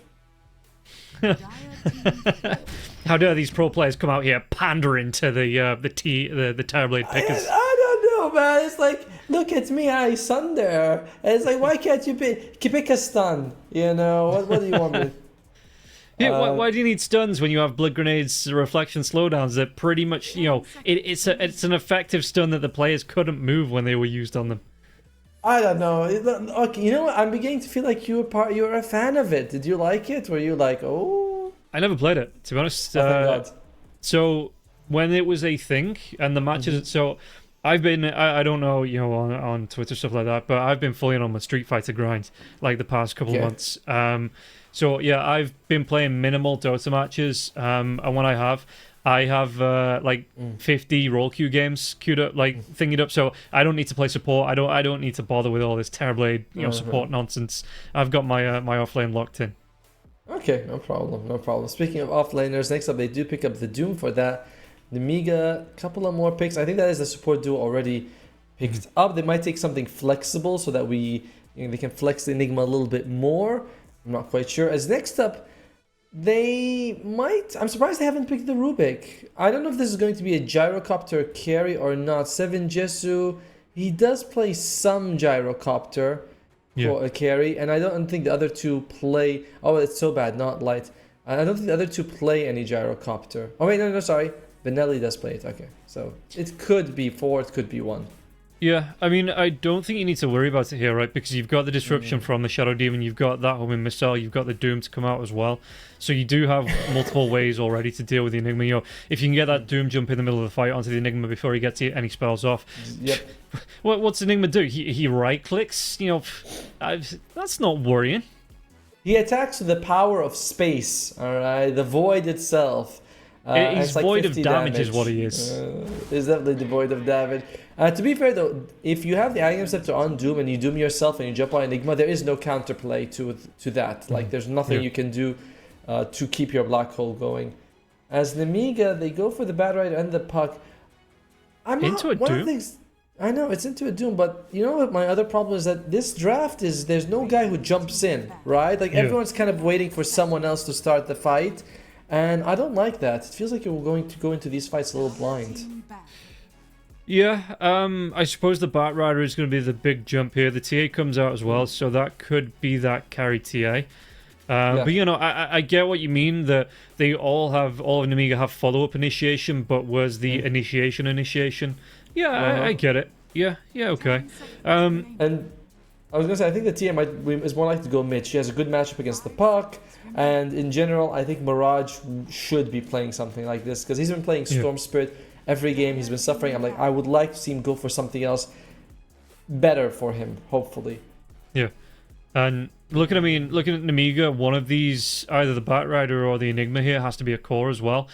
Maybe going to be the Bat Rider. I think the support Bat Rider got gimped a little bit with the most recent patch, because it took the, was it Flame Break down from 5 ticks to 2 ticks, but it does the same amount of damage. It scales, right? Like 2, 3, 4, 5. So it goes. The biggest problem is the slow duration, right? Because you used to have a 15% slow for 5 seconds, now it's for 2 seconds. The synergy with Sticky Napalm is also a lot weaker, because as you mentioned, you have fewer ticks, so it gets amplified less. Although the Sticky Napalm, you tend to put a point it by like level 8 or 9, so you usually have maxed out Flame Break by then, if you want to max it out. So, but that's I got a little bit sidetracked there, but my point of it is, like, the core's coming out here for Nemiga, or the Bat Rider core, which is going to be, I don't think is impactful in terms of map control and hunting heroes down. Like the solo hunt as a Doom would be. Like, if I'm looking at next up here, and the cores are going to be this Gyro TA Doom, to me that is 3 solid cores. Whereas I'm looking at Nemiga, it's going to be the Puck plus carry plus Bat Rider. To me, that's kind of like 2 cores and a Bat Rider. You know what I mean? Like, it's... I don't like cores that the only thing they can do is kind of catch, I want a core that can do damage, or a core that has some sort of durability. Bat Rider as a core is always like, it's like, what do? You grab people? It's not amazing to me. So I agree with you. Suppose the big benefit is you can go, if you get early stacks, you can fly in, you'll get a really quick blink dagger, you'll be able to get the jumps, boots of travel, something like that, 4 stuff or something. Sure. But if I was next up, I would be like, I'd love to pick up like a Dawnbreaker and just counter all this. Dawnbreaker would be great, but not really in the meta. She would be... Oh no, they take the Crystal Main, so it's going to be carry Gyro, offlane Doom, and mid Templar Assassin. I want that to mid Templar. I want that to mid Templar against the Puck. Good matchup. Nemiga, you need a carry who can go in and fight. I'm thinking maybe the Ursa for the stats resistance, but I think it's more likely to go for the Life Stealer. Here's the problem. Any melee you put in is the first guy who's going to get doomed. You know what I mean? He jumps in, Doom comes out, and you're like, well, that's our carry. Doomed again. Faces Void. Okay. Jump in, Chronosphere. So, not the... I mean, probably still one of the strongest carries in the patch at the minute, even with the, the changes coming through from D. Oh, you know, D patch. Yeah, D patch. By the way, is this? Who is Lucas? Is not Violent? Production, can you tell us, did they change their carry for Nemiga? Do we have a stand-in for them? Because it was Violent in the previous days, and now he's Lucas. I didn't realize this because this is a stand-in carry for Nemiga. Okay, which definitely, you know, it's like, Nemiga was here. Now they move here. Then the draft brings them down here. How can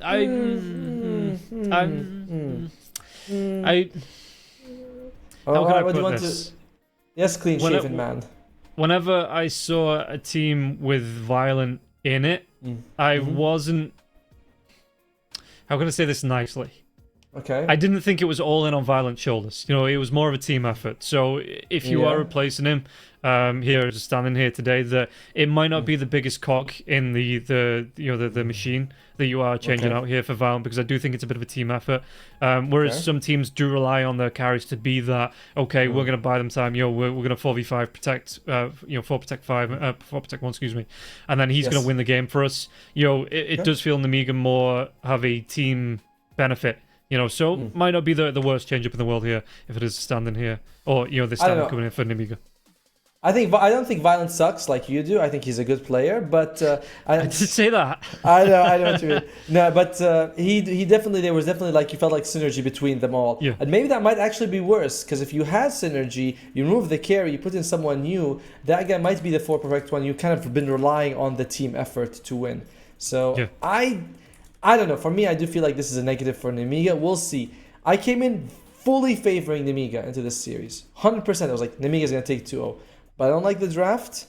I don't like they have the stand-in. I don't know if I can back up next up, though. I really don't know if I can do that. Well, if they're going to be changing around the season, this is where they need to do it here for RES, because, I mean, like you say, they've not even won a game, right? They're 0-4 in terms of games won lost. So, yeah, if you're going to turn it around, now's the time to do it before it's going to be a little bit too late. Man, I don't know. Okay, who do you believe is going to take it? Yeah, I'm kind of on the same boat that I don't like the Nemiga draft, but I would favor them over next up, just because of what I've seen from Nemiga the past few days. Over qualifiers, over different events, they do still look like a really good team. All right, you know what? I think I'm favoring Nemiga as well, but it's a very tiny bit, 60-40, something like that. Like a 55-45 kind of. Yeah. Or as I'm not 10 toes in, as they say these days. Do they? Is that what people are saying? They are. It means that you have both feet in. You know what I mean? So it's apparently 10 toes in is now the new thing. I'm like, okay. I guess sayings also need to be updated to the latest patch. Yeah, just a little bit. There is going to be a homing missile coming through, just immediate blow up there as well. So by the chase down onto the Batrider. Batrider trying to do what he can on the harass here, as the Eidolons do get sent out from Mixer. So you're looking at these lanes. Are you expecting any heavy kill lanes to come out? Anything that we should be keeping an eye on? Anything we're looking out for? Not really. I don't think any of the lanes are particularly kill heavy. Maybe bottom with this Crystal Main and TA, that might be the... No, sorry. Crystal Main and Gyro, that might be the strongest lane. It is going to be the off-lane Enigma, for the record, and position 4 Batrider, position 5 Techies. So, yeah, that's fine. I think that's better. That's a better adjustment than the other way around. And yeah, I suppose once you get up to that level 4 flame break, it is fairly similar. Yeah.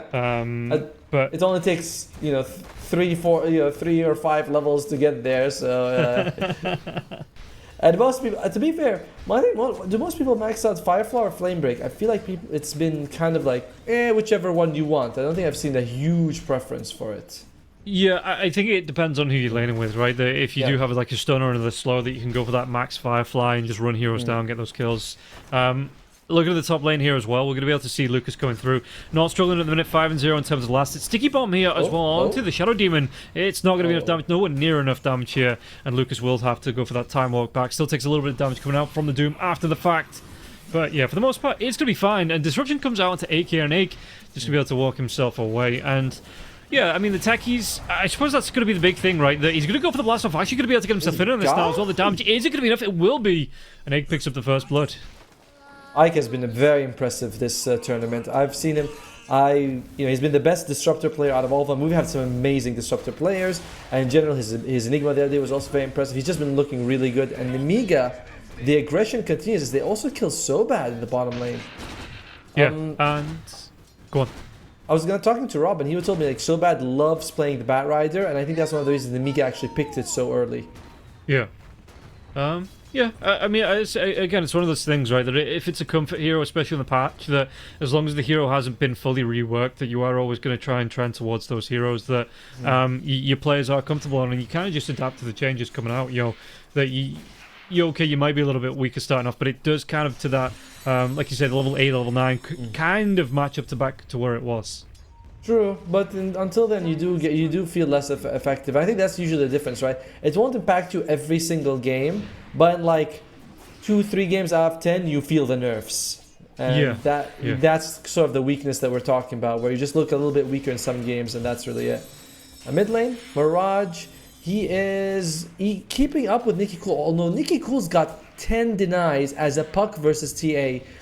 I've been saying this, Mirage, not the best laner. He's almost always doing, and again, no insult, but he tends to suffer in the laning stage and then spends a lot of time recovering. I think TA is a good hero for that, but I mean, I don't think he'd lose against the puck in denies. Yeah, like I said, you think that's kind of where the team are seeing this, and that it is a good recovery hero that you don't need to kind of worry about this lane stage. Get those camps stacked up and quick items that way. I think I think exactly that. Oh, does he go down to the tower shot? Is it gonna? That's not gonna be enough. No, of course not. We'll be able to take the curry down though. 7 Jesu gonna be without those gloves. Yeah, the healing loads the whole time, so we got hyped up for nothing. We're like, oh no, but. Well done. Is it gonna kill? No, of course not. Come on, he's got 100 health. Wait. It's just So yeah, like I said, I've been watching the Street Fighter events, and there's you get your special moves, like effectively the character ultimate's coming out, and you don't know because it does damage, on the health bar, and that's what all the commentators. Is it gonna kill? Is it gonna? And it's like no. So it's just that's kind of like seeped into my my casting now. Is it gonna kill? Oh. I like it, man. I think that it's cool to have terms from different games. Like I remember there's someone called it the term peeling people, which is when you can remove an enemy off your ally, and I like that because that's not something we use in Dota, but it is a real thing. And I saw it in like Heroes of the Storm, where Diablo has a ability to grab the enemy and throw him behind him, which was a great peel ability. And I guess, but to be fair, Dota's quite mobile, so peeling feels like it's not a super relevant concept either. Yeah, I think it goes in the other direction, right? That like you say, Heroes of the Storm, do you have heroes that can peel? Whereas Dota, it's more, do you have anchor heroes, that can lock down heroes in a specific area that you're going to be able to apply damage? Yeah, I get it. Because apart from like swap and toss, things like that, our peels are like Marcy Dispose. I've never seen Marcy's Dispose as a big save. It's like, oh my god, he moved him 2 inches. That's it. Yeah. Well, let me tell you. More of a chase. Look at the CS on 7 Jesu, 44 on the gyrocopter in 15 minutes. Mid lane though. I think we're going to get the kill on Mirage. Mirage going to be able to turn it around. There's going to be the TP coming down so bad now as well. In fact, Puck, he was more in danger there of going down than the TA was, and you can just see immediately, Mirage might have been able to, if the Puck carries on going here, if Nicky Cool carries on going, the TA might have turned it around for the kill. So yeah, Nicky Cool immediately pulls out Ripcord, just says, you know what, let's call it a draw. Yeah. That's pretty smart. But dude, I know that a lot of these gyrocopter last hits are because he's going for multiple points. The flag cannon, which is really good against the Eidolons, but still, he's got 3 points of flag cannon. Makes sense. But it's reflecting the net worth. He is almost 3,000 gold at this point of the game. Very nice. Yeah, I mean, he's holding a point there as well, just in case he needs to. Mid lane, you can see the Mirage pushing in onto Nicky Cool's tower. Nicky Cool going to try and do his best, but Yeah, how do you feel? I mean, the gyrocopter build, in fact, this time, it's going to be a... Shadow Demon? Oh, does he actually get the damage out here? Looks like the Shadow Demon might be able to get away. The sticky bomb's coming out. The illusion block, though. He just needs the vision. He's got that damage. Anything will be to kill the blood grenade. It is me off Nike. Yeah, he does take down the Shadow Demon here. So good, just good full-up presence of mind to throw that blood grenade out into the fog. Yes, dude. I mean, the Miga, they are running circles around them too when it comes to kills right now. But the CS has been favoring next up, and you can see all of their cores at the top, but all their supports in the bottom just because of these kills that are coming out here and there. Nicky Cool also gets a couple bounty ruins, which is very nice for the team. And yeah, Mirage, he's doing quite well now. Early on he didn't have the best lane against Nicky Cool on this puck, but you're looking net worth wise, he's going to be ahead of that puck by about 200 gold, and he's going to have catcher potential. Speaking about catcher potential, the TP coming out, and you can see that Jesu, he caught up, gets the kill onto Mixer. Just enough damage there, like you said, with that cooldown to get the kill. Really nicely done from Seven Jesu.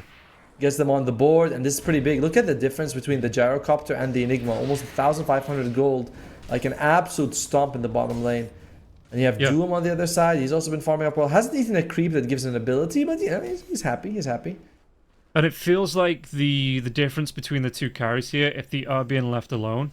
You've got this Gyrocopter coming up against the Enigma.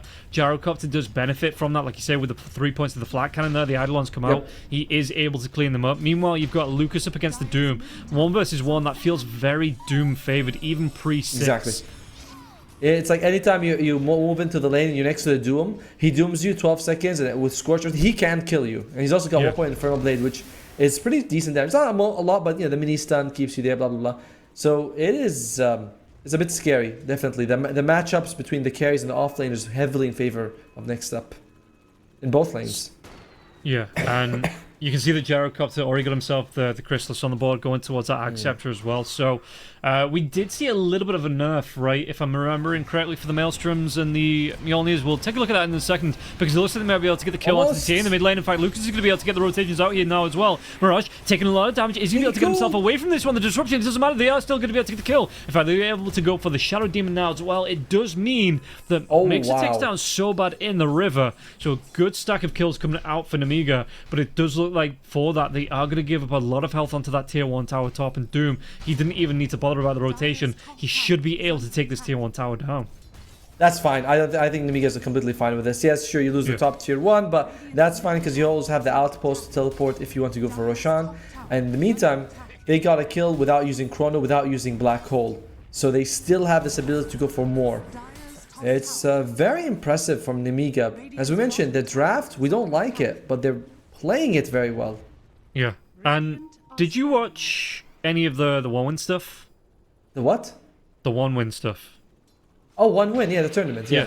Because this is what teams in 1-win were doing. They were bringing the carry in 8-9 minutes. They were getting them involved in these fights, and these were effectively farming carry heroes that you'd expect not to see for the first 15-20 minutes of the game. They were coming in 8-9 minutes. OG, they had Tomato standing in for a couple of matches there as well. Tomato was coming in 7-8 minutes on the Faceless Voids. He was getting involved in these fights, and it just feels like, as Jesu's going to be able to get another kill onto Mixer, that the tempo of games in Europe has stepped up just another notch, and if you are keeping up, then you are massively going to fall behind, as it looks like they might be able to get another kill here onto the TA. He's going to be able to get himself away from this one. As a refraction charge coming out, the Taser will be used here as well. The damage coming through, they're going to be able to get the kill onto the supports actually, and it looks like do they take down Queasy as well. He gets himself away on the high ground, but that is going to be 20 health, and I think maybe even, it opens up this camp here for the Gyrocopter to take away these stacks from Nemiga. Oh, that's a big deal.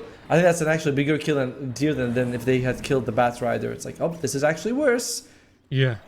And again, look at the net worth disparity between the cores. Like 7 Jesu, he's not twice as much as Mixa, but he is getting there. Yeah. It is a lot. And Mixa went for Vlad's, which is not an item that you can use to sort of jump and recover from. It's like not like Black Hole, where you're like, okay, I can get a big Black Hole, and I use that, and suddenly I'm back in. Vlad's is a very slow item. Or not an item you can make a lot of plays with, sorry. Yeah, and you can see that, again, the Eidolons are being farmed up every time they come forward. So this is kind of the difference, that Gyrocopter's being served up extra CS, extra XP on a plate here every time this Enigma comes forward that the Faceless Void isn't getting. I mean, the Gyrocopter, like you say, starting off with the 3 points in the flat cannon, effectively, it's like a Sven Cleave, basically, that you are going to get this farming priority even before the items start to come up. So yeah, it is up to the side of Nemiga to maybe try and put pressure on the Gyrocopter while Lucas finds this farm. Nemiga's in a tough spot. If we play, we can't play passive because they've got Gyro and TA, who outfarm your cores, and a Doom, of course, which we just mentioned. But we can't play active because they're already super far ahead from us. So our options of how to take the game is like we need to find the pick-off somehow, but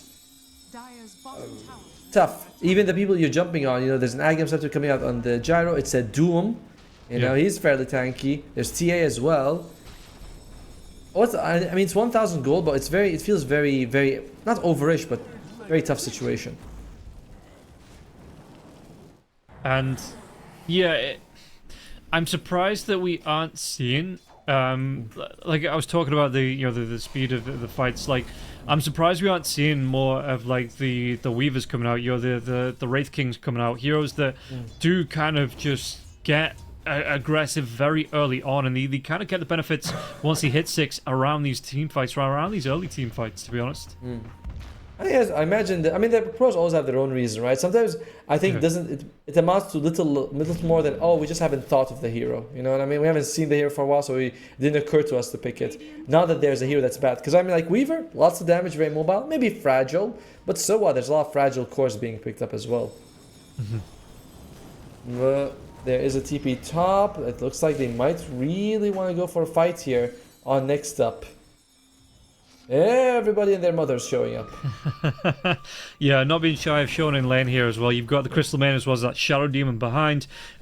Bat Rider, how's he looking item-wise? So he's going to be about 300 gold off the Queasy, off this Blink Dagger. So doesn't want to get involved just yet. And yeah, because of those stacks being taken away, if they were going to be given over to the Bat, that Blink Dagger would be up and running by now. He would have been able to group up, maybe look for the pick onto the Doom, the setup to look for a kill. And it is going to be a 3-man smoke from next up to the bottom part of the map. So maybe looking to get back onto the Enigma. They're really spending their time trying to find someone here. Next up knows they're strong, but the bomb explodes and Enigma immediately runs away. He's like, nope, don't want to die. Yeah, and Tekis throws... throws a bomb, he's also aware.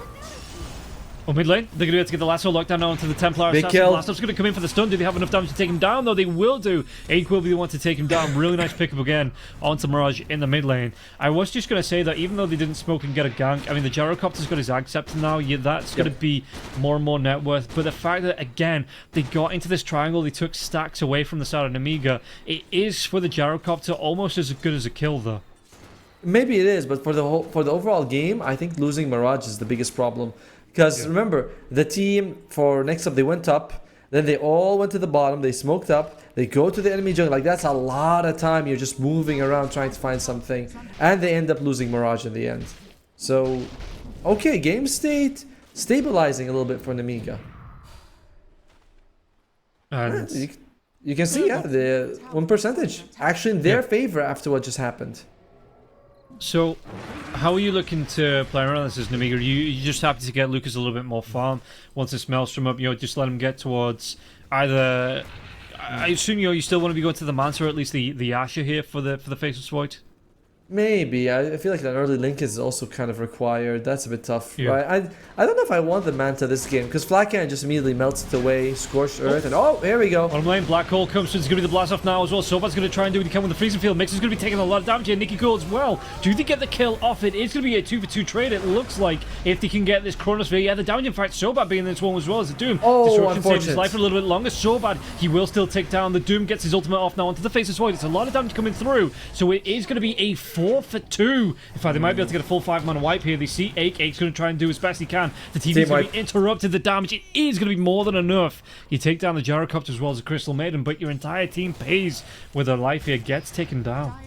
Man, I want to say that if you're an Amiga, you might want to let them come to you, and you can get a good initiation off.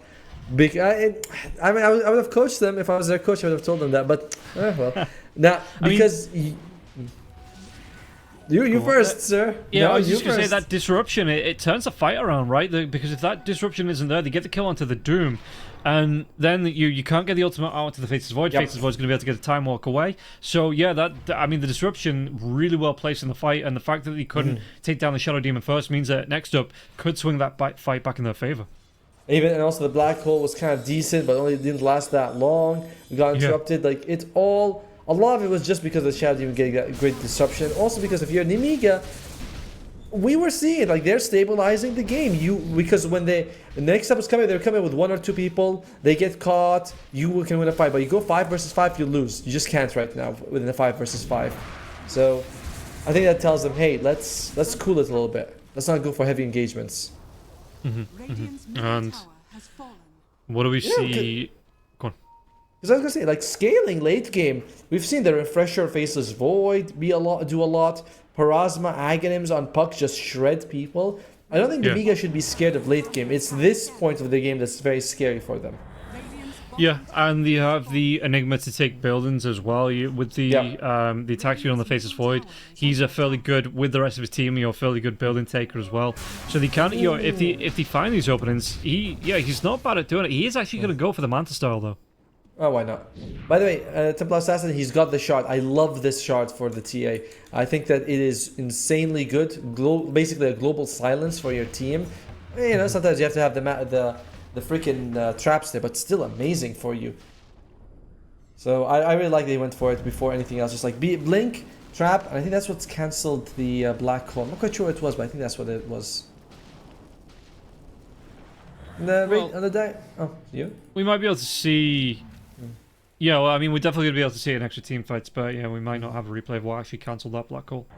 We'll always think about it. There's going to be. By the way, I love the name Nikki Cool. Like that's a cool name. That's pretty nice. I like it. Yeah, it's one of those things, right? That it just feels good to say. Here we go, Nikki Cool, and he's gonna be. They're gonna get a kill on Mio. Big kill actually, nearly 900 gold for the whole team.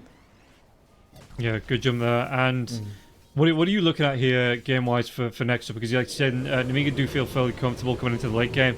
Do you want to see next up, really ramping up this pressure? Or are you happy for them to wait for, Deso for the TA, go into Roche? What should they be looking at doing? I think that if you're next up, you're looking at the Satanic from the Gyro, basically, with the Agnes protects him from the Chronosphere. So you get the Aegis on like TA, you just run at them. Because can you imagine someone telling you, let's go late in game against Black Hole and Chronosphere and Dream Coil? You're like, wow, that seems crazy. Let's not do that. Yeah, let's maybe not.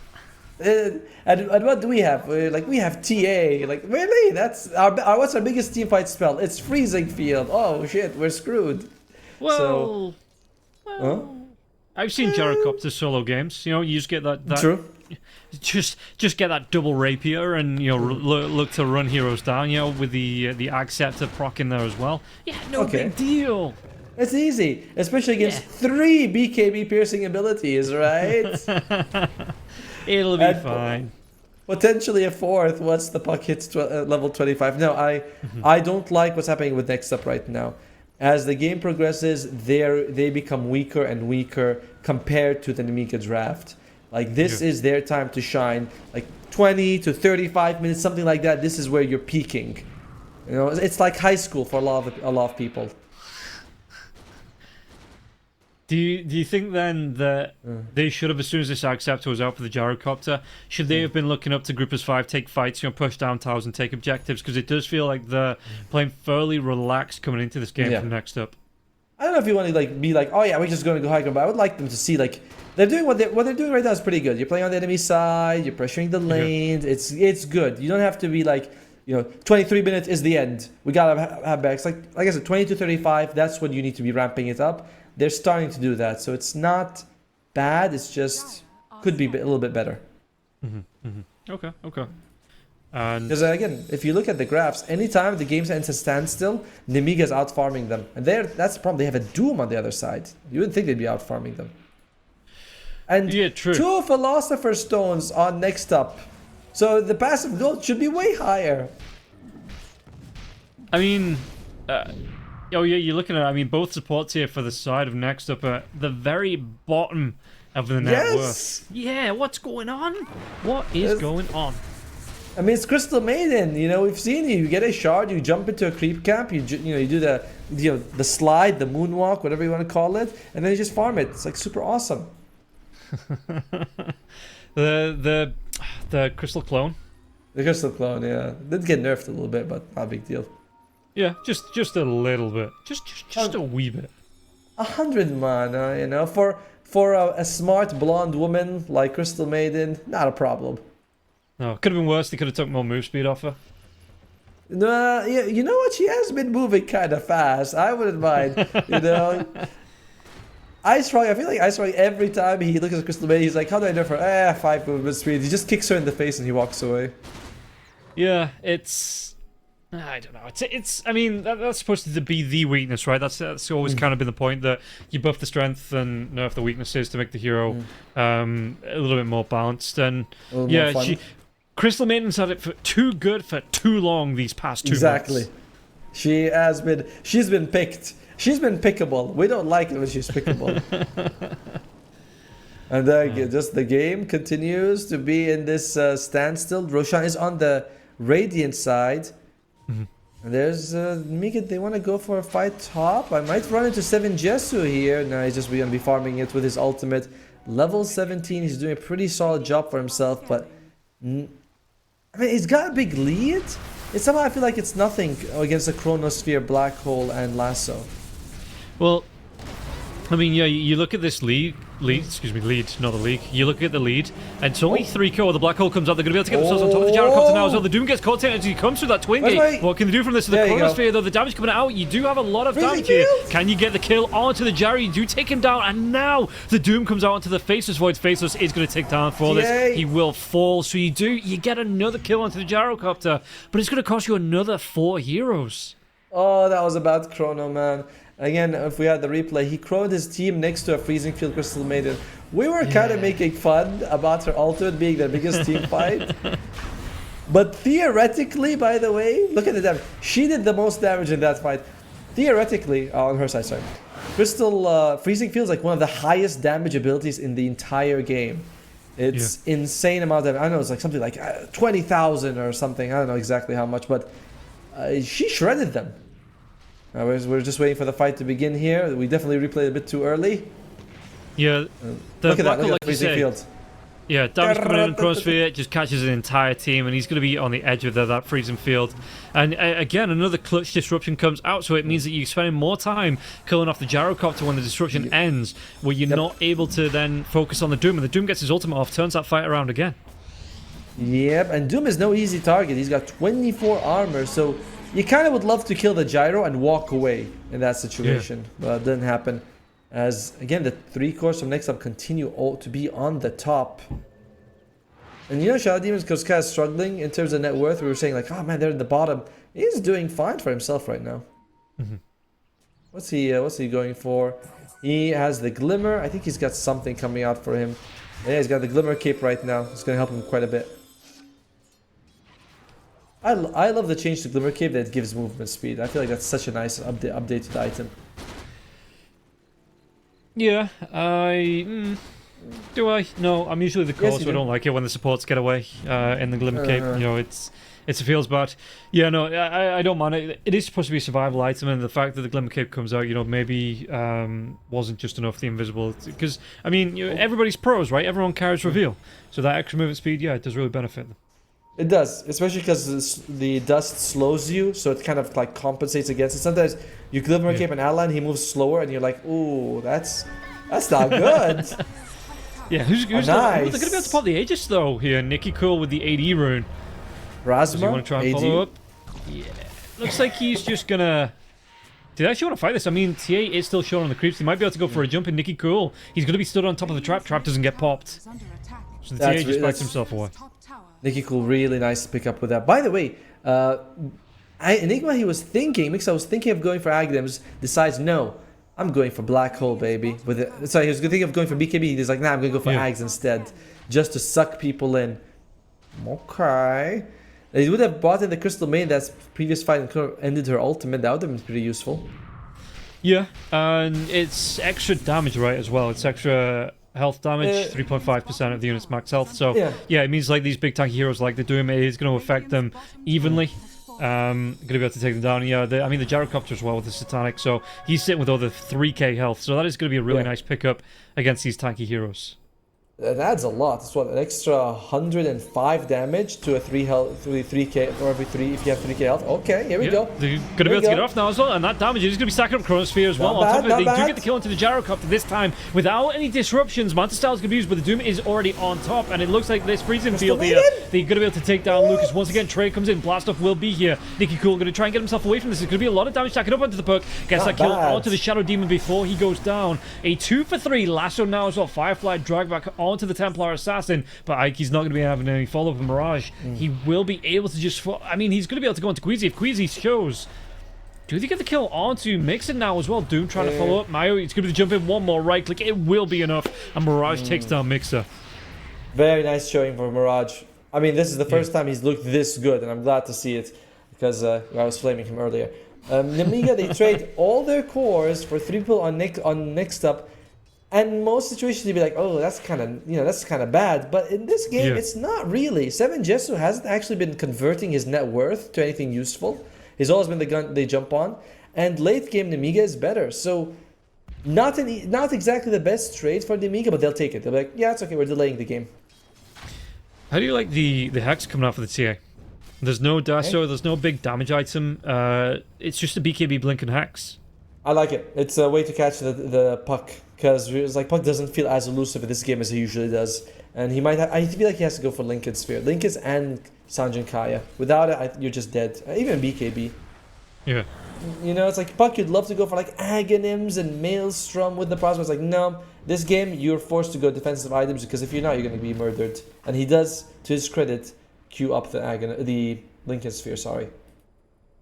Yeah, like you said, there's just way too many ways to try and deal with it. Even just from the TA traps that, like you say, now the Hex coming out of the Doom as well from the Doom, set up with a Frostbite as well. So a lot of ways to set up with Nicky Cool, and Nicky Cool kind of feels this pressure. So yeah, I wouldn't be surprised to see the Lincoln Sphere into potentially a BKB next item if it does come out fairly soon. By the way, every core on Nemiga is queuing up the Lincoln Sphere. Sorry, I'm not sure why I'm saying the wrong items. Mirage! Jump's going to come in. They're going to be able to get the jump now as well. Do they actually get the damage to get this kill? They do. Mirage goes down. And it looks like they might... So bad. Does he get himself away in the Twinkie? Nobody wants to go up to that high ground to check. So the Crystal Maiden at least gets out alive. But big pickup here from Nemiga to be able to take down this TA for the next 60 seconds or so. We just said Mirage was having a good game. He's still having a decent game-ish, you know. But... this is the turning of the draft. It's getting harder and harder for next up to take these fights because you're always worried about Lasso, Black Hole, and Chrono. You have Doom on your side. I'll be honest, I think you might need to get Aghanims on Doom so you can run around and disrupt everyone. I think one Doom is not enough.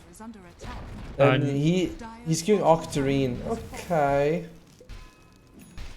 Yeah, I don't mind that, but that's the big thing, right? Like you say, that you have a TA, a Gyrocopter, and a Doom, and the net worth difference between the two teams is 2k. Like, for me, at 30 minutes in, I'd expect for those 3 cores on the side of next up, I'd be expecting a 10k, you know, maybe a 15k difference here for next up. Yep. If you expect them to win, that's what you would need. And again, it's a small thing, but you also have a Philosopher's Stone on Crystal Maiden. She's not farming. Yeah.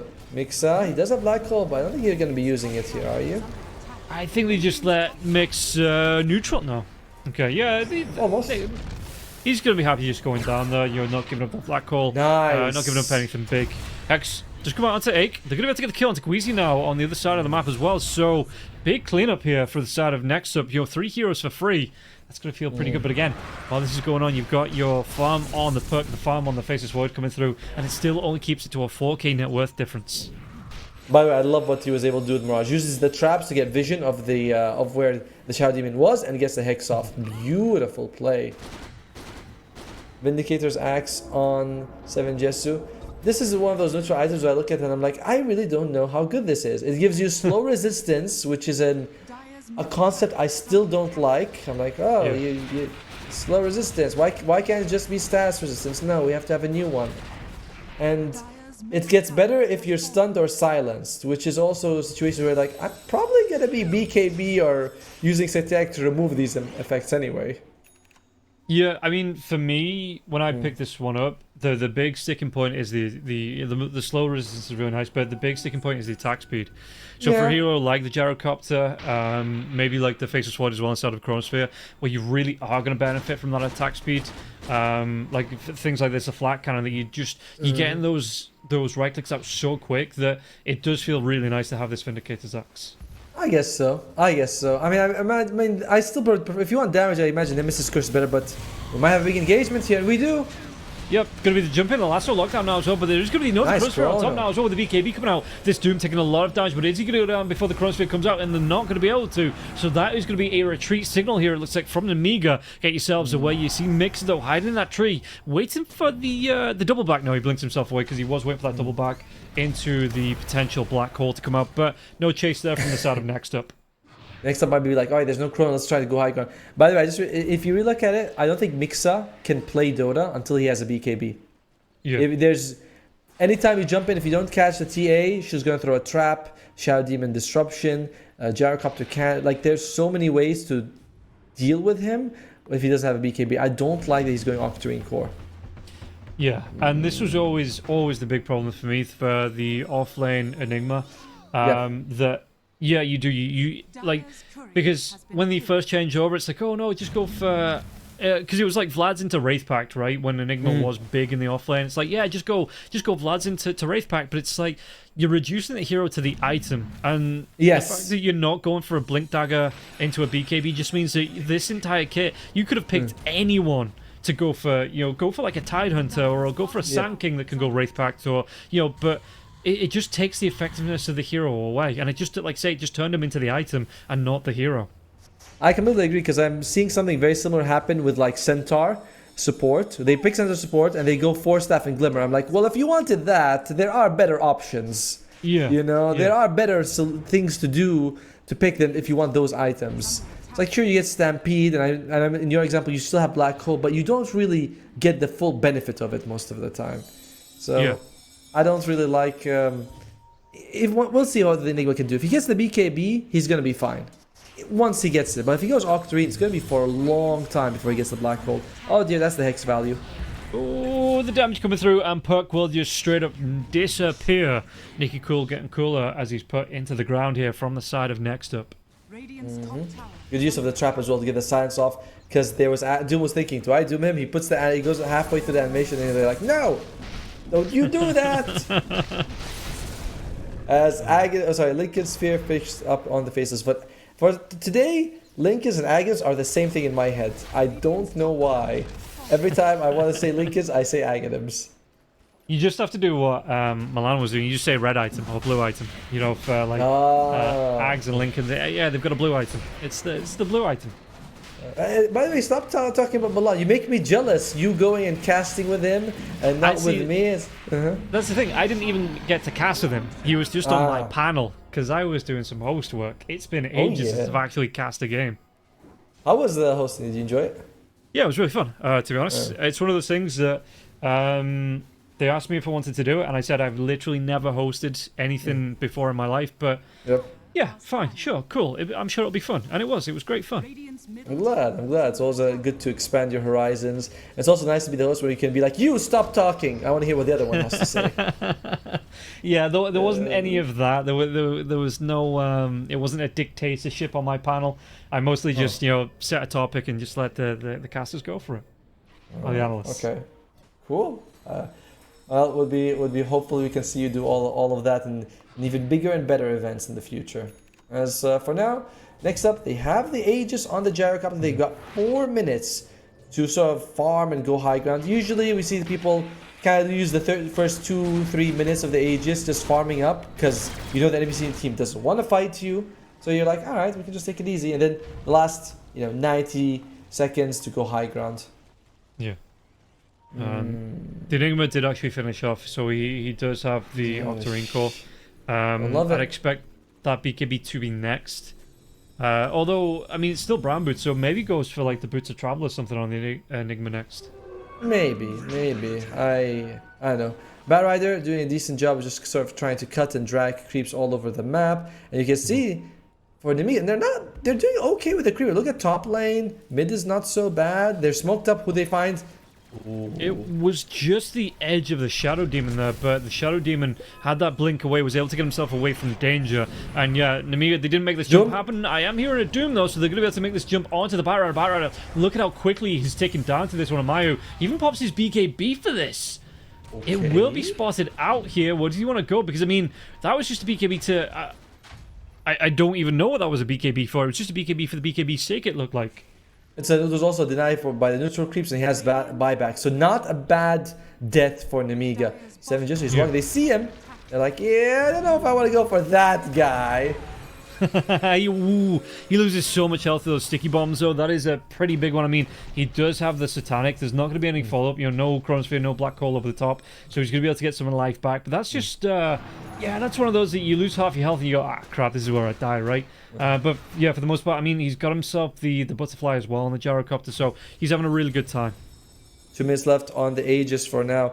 And Nicky Cool, he's got the Lincoln Sphere, blue, and he's decided to go for the items. See, now he's doing it on purpose. He's like, I know this guy can't get it right, so I'm getting both items. But he does want the items. He feels like Lincoln's is defensive items enough, and I think that's not a bad decision. You do need damage. You can't just be like, well, we have to survive. You need damage eventually. Yeah, and... like, I mean, BKB can come after. It's not a big deal. Yeah. Okay. Do you see Jacob? He's so full slot, he's going to eat the Aghanim Scepter already. He's like, I'm running out. Because he needs his boots, right? I mean, that Aegis is going to expire in the next minute and a half. I thought he would have gone for another item first. He's like, no, I want to eat the Aghanim so I can fill up. Damn, probably going to make me make a Moonshot, eat that, so that then you can build into another item after. Ancient Guardian comes out for him.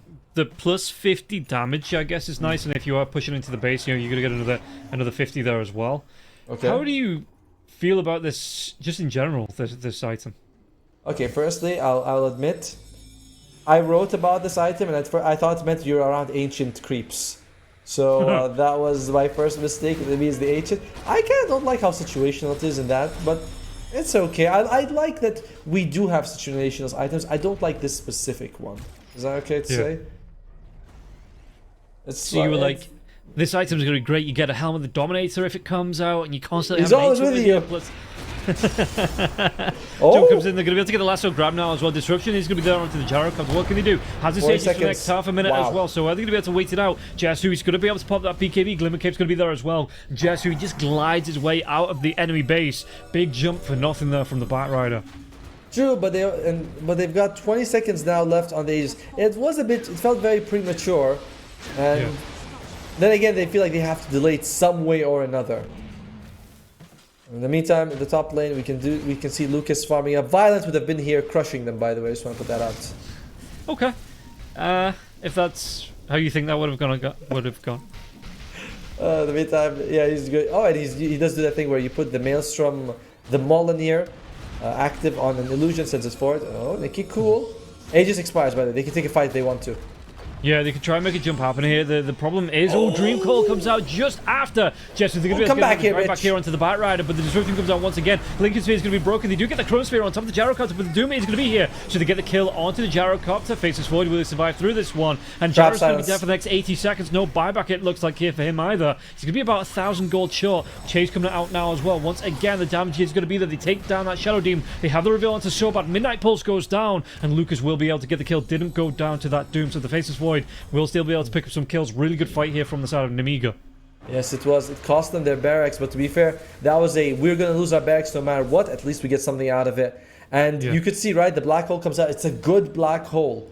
It catches what you need to. Unfortunately, the traps come out. This is the problem that's been reoccurring throughout the game.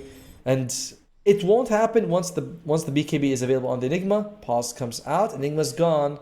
Ooh, admin. Let's not remake. We've had drama about that one. Yeah, let's keep everybody in this game and hopefully get a reconnect and not have to start off with everybody just sitting in the fountain alive. But oh no! I don't think that actually favors anybody because there's no one really pushing in the next 30 seconds. But we'll see. TA. Yeah. What's she going for? She does have the Nullify. I think she's going for Daedalus. TA feels also maxed out at this point. She might have to eat her Aghanims. They are getting capped on next up.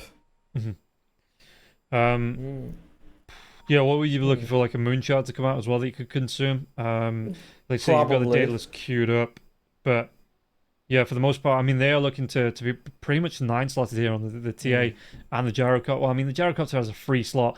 Got that Rapier queued up. And I don't think that's as much of a problem for the Dire set, because like Face Void, you can disassemble Mask of Mass or sell it and get something else. Puck is like, I can eat the Aghanims. I've got a bottle as well that I can get rid of. So he's like 2 slots away. Even Boots and Blink Dagger can be they can be upgraded or replaced to Boots of Travel or Overwhelming Blink. Like there seems to be more growth on the Mega. And I've generally been saying that they have the stronger late game. It is going to be interesting to see how Lucas itemizes, because he wants to go for this MKB to deal with the Butterfly coming out on the Gyrocopter. And then he's got a BKB queued up after that. So I could see him selling the Mask of Madness here for the MKB. But after that, what do you get rid of for the BKB? Do you just swap your boots out while your BKB is being used and then swap the boots back in while it's on cooldown? Maybe. I don't know. To be honest, I don't even think he needs the MKB, because you have Molineer, which does have True Strike when you proc it. I mean, that's like... So it's like 30% of your attacks are guaranteed to land. And then what? What's the evasion on 25? Like 40? Oh, 25? Ooh, that is actually... That is a bit less. That is a bit less. What's the evasion? 35, so about a third of... You're still landing about 75% of your damage. That's not bad. I don't think you need an MKB in that situation. Okay.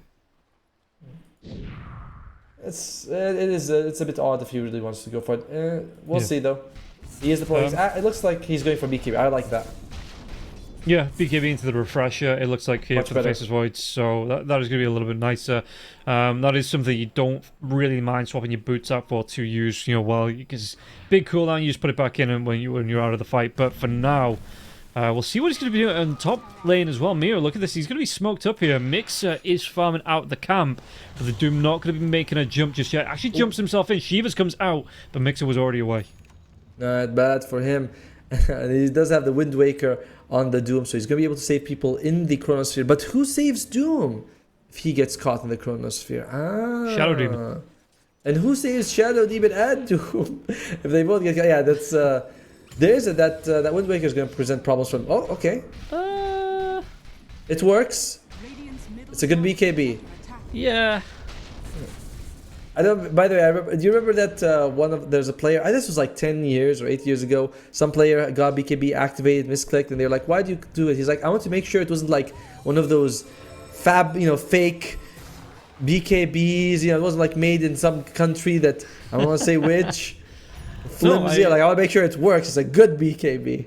Yeah, I never heard that, and I get why Faceless did it. Faceless, he swapped, so he sold the Mask of Madness. Yep. Swap the Mjolnir into that final 6 slot and put the BKB in the 5th slot. I think he was trying to get the static charge activation onto the Faceless Void and, not the BKB. Now, by the way, does that happen to you? That's why for me, I have every item has its boots has its exact slot no matter which hero. The magic wand has the slot. The blink has not. Everything is exactly where it should be. There's no variation. I have a MMO mouse, so I have the 12 buttons on the side. You're one of those. Yeah, I can use those in the fight, and I like it. So, Blink Dagger is always on 1. Yep. Phase Boots is always on 2. Yeah. And if you're going from, top row is 1, 2, 3, bottom row is 4, 5, 6. Okay. BKB is always on 5, and that's kind of like the 3 common active items that have the slots in my inventory. Well, my mouse only has 2 additional buttons, so first I feel bad. And but yeah, usually it's like 1 mouse button's for the wand, the other one's for force staff, and the boots for phase boots space, and that's it. As they're trying to find a fight here for next up, but it feels a little forced right now. I would consider that it's better for them just to try to go high ground, but you might need the Aegis first. So both teams are in it's a very standoff situation. And who do you think, because you're going to be trying to get these traps down inside the Roche Palm pit as well, but by the time he comes back up, it's going to be a nighttime Roshan, it looks like. Yeah. So, do you just want to, if you're next up, are you just looking to control both Roshan pit sites? So, once this Roshan shifts to the nighttime, do you kind of have to give that up to Nemiga? You can't. I think next up you have one good battle. Like the next fight you lose is the fight that loses you the game. So every fight you have to take every fight you can, make sure you win it, or at least take the best fight that you can. And getting Aegis is critical for that.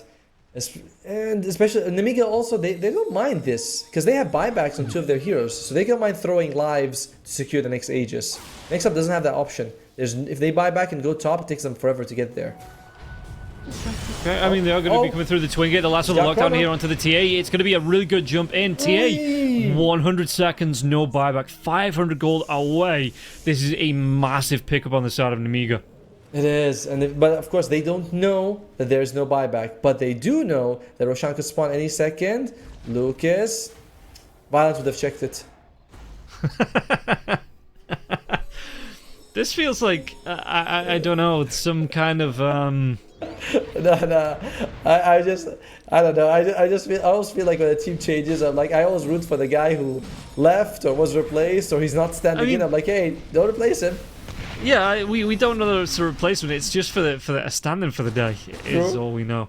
But it just feels like some kind of like step, per an energy where you're like, yeah, my dad would have done this, or my mum does it this way, or like, yeah. My real dad would have made that mistake. But Lucas does pick up the Aegis, which isn't a mistake here for the side of Nemiga, so this is going to be a big advantage for them on the side of Nemiga. And how do you try and play around this now? Are you looking for a fight outside the base if you're on the side of next up, or are you just trying to wait out this Aegis? If you're next up, again, as mentioned, you have one good fight left. The next fight you lose ends the game for you, basically. So I think you want to avoid the fight, avoid the Aegis. You could be like, oh, we do the Faceless Void, and he comes back and like, oh crap, we messed up. You have good damage. Gyrocopter, he knows. 7 Jitsu, I like that he's going for Divine Rapier. You might be thinking, oh, they're, no barracks down. It's an even game. Why would he go for Divine? It's like, no, this is nowhere near an even game. This is very much stacked against next up. Yeah, and then he gets it, and then he puts it on the wrong thing, and he's doing no extra damage, and then he feeds a Rapier. Yes, that's exactly the script I got. How did you know? Because the pubs that I have played since the patch, that happens more often than not from my carry. But I thought you played carry. No, I play offlane. Oh, well, okay. Alright, so I tried to throw a cheap shot. That didn't land. I won't be smeared by this carry brush. Oh, God. I can't, it takes a special kind of person to play carry. I was like, oh yeah, I want to go hit creeps for 20 minutes. You do you, son. You have fun. Yeah, if I wanted to PvE, I'd go play Final Fantasy 14. Or World of Warcraft or something like that. To be fair, though, the carry role does seem to be... The best teams have a more active carry. Like, I feel like Yotaro, when you see him, he seems to be always involved in these fights. So, like, 23 Savage was considered a star when he was playing active. Now, when he moves to these farming cores, you're like, you're not quite as good as you used to be, buddy. Yeah, and that's what I said, that the European matches I've watched recently, if you're not getting involved as a carry most games are ending by the 25-30 minute mark. I think that was something that Entity did really, really well, that it caught everybody off guard, that coming into one win, everybody was looking for these 45-50 minute farming games, and Entity just said, we're going to end it in 20 minutes, and you have to try and stop us. Exactly, and it's like, if you're playing the other way, you're like, oh crap, we can't fight them at that point. Because they did it to Liquid. They knocked Liquid down from doing it. And I was coming in thinking Liquid are going to be top 2. They're going to be going into the finals. And Entity, absolutely put them on a timer. And they were coming through. Liquid were coming through with the Luna drafts. With I think it was a Sven draft as well. And yeah, Entity just went, cool. You try and farm up because our cores are coming online in the first 10 minutes, and we're going to end the game 15 minutes after that. It was really fun to watch. Really fun to watch. Cool. I like it when we've seen actually some teams go for heavy push drafts in this one as well, like Lycan with Leshrac and Death Prophet, for example. Yeah. Hasn't always worked, but I do like that idea. It shows up a little bit here and there, where teams are like, oh, you want to play slow? We'll play faster. In the meantime, though, this game, we are paused. One person disconnect from each side, so we can't point fingers and be like, come on, this team, fix your interest. Like, each team's got a problem. We can do a bit of an item roundup here, see who's got what. Gyrocopter, as we mentioned, he is going to go for the Divine Rapier. He's already eaten in the Aghanim Scepter. He's not maxing out the Rocket Bar, so he's going to hit level 25, so he could have that Flak Cannon cooldown or Global cooldown. Pretty sure it's the Flak Cannon cooldown. Can't imagine it's the other one. Okay, never mind. Yeah, TA, what's she going for? She also ate her Aghanim Scepter, by the way. And she's got the Shard. The Hex has been looking pretty good. Got the Nullfire, the crit. I think she wants to go for more crit, just Daedalus. Doom Wind Waker. He's been looking to buy this Octarine Core for a while and just usually switches up to another item. But it's like, okay, get it. I mean, I feel like Aghanim's is still better, though. Yeah. I'm surprised by Sobad not buying the Shard for the Crystal Maiden. Very interesting. This has been considered like at least an A-tier Shard. How many Tormentors have they done? Have they done any? Can you remember them doing any? I don't. Well, I mean, there's a Shard on the Doom. I don't imagine. Okay, they must have done 2 because nobody buys the Doom Aghanim shards, so it must have been just like unlucky for him. Yeah, because that's what I was thinking, right? Okay, you might try and be getting it out of the Tormentor, but I genuinely didn't remember them doing any Tormentors here. So bad, maybe just getting unlucky on the one that they did do. Yeah, I think they may have done 1 or 2 just because the Shadow Demon probably has 1. But that Shadow Demon was worth buying, so it's like, I buy it. The second one, then they just dropped it on the Doom from the Tormentor. Puck, what's he got?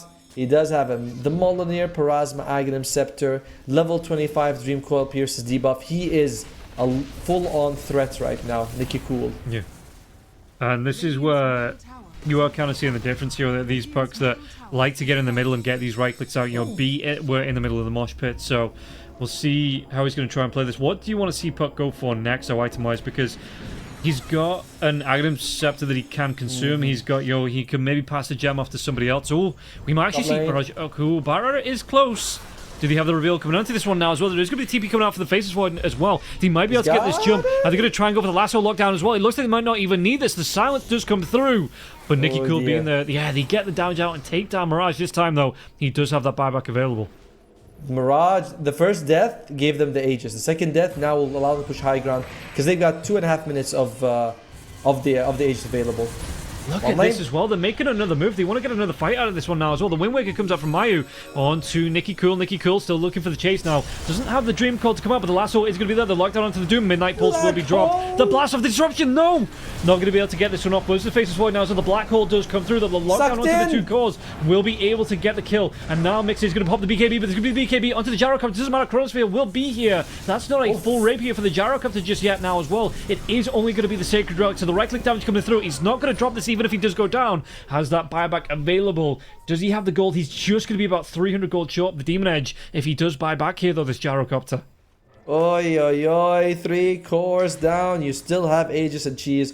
All you've lost is a Techies. Oh my. Yeah, I mean, this is exactly how I thought the game was going to go.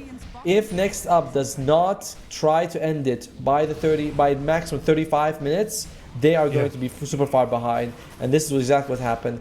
And now it's like Lucas, like, yeah, I can go and just get it.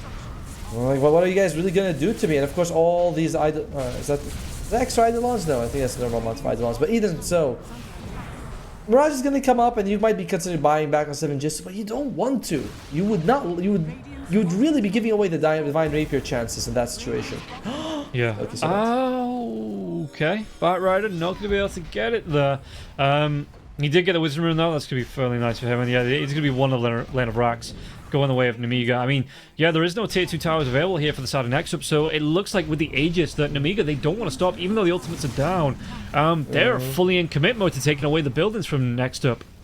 Yeah, but they don't have Black Hole, they don't have Chronosphere. I think all these abilities are about 1 minute away, so they're not their strongest right now. Yeah. But they do have a Refresher Orb on the Faces Void, which is probably going to put it once the Aegis expires. Overall, that's good. Just Rax is melting. 10 seconds for 7 Jetsu. Nemiga, what are you going to do here? Oh, we're committing. Yep, they're going for it here. They're taking down the second lane of racks, and in fact, you've got the techies now pushing out the top lane here as well. Dive comes in. There's going to be the Wind Waker away as well. Hex onto the Faceless Void, but that Faceless Void has the nice lasso. 20 seconds.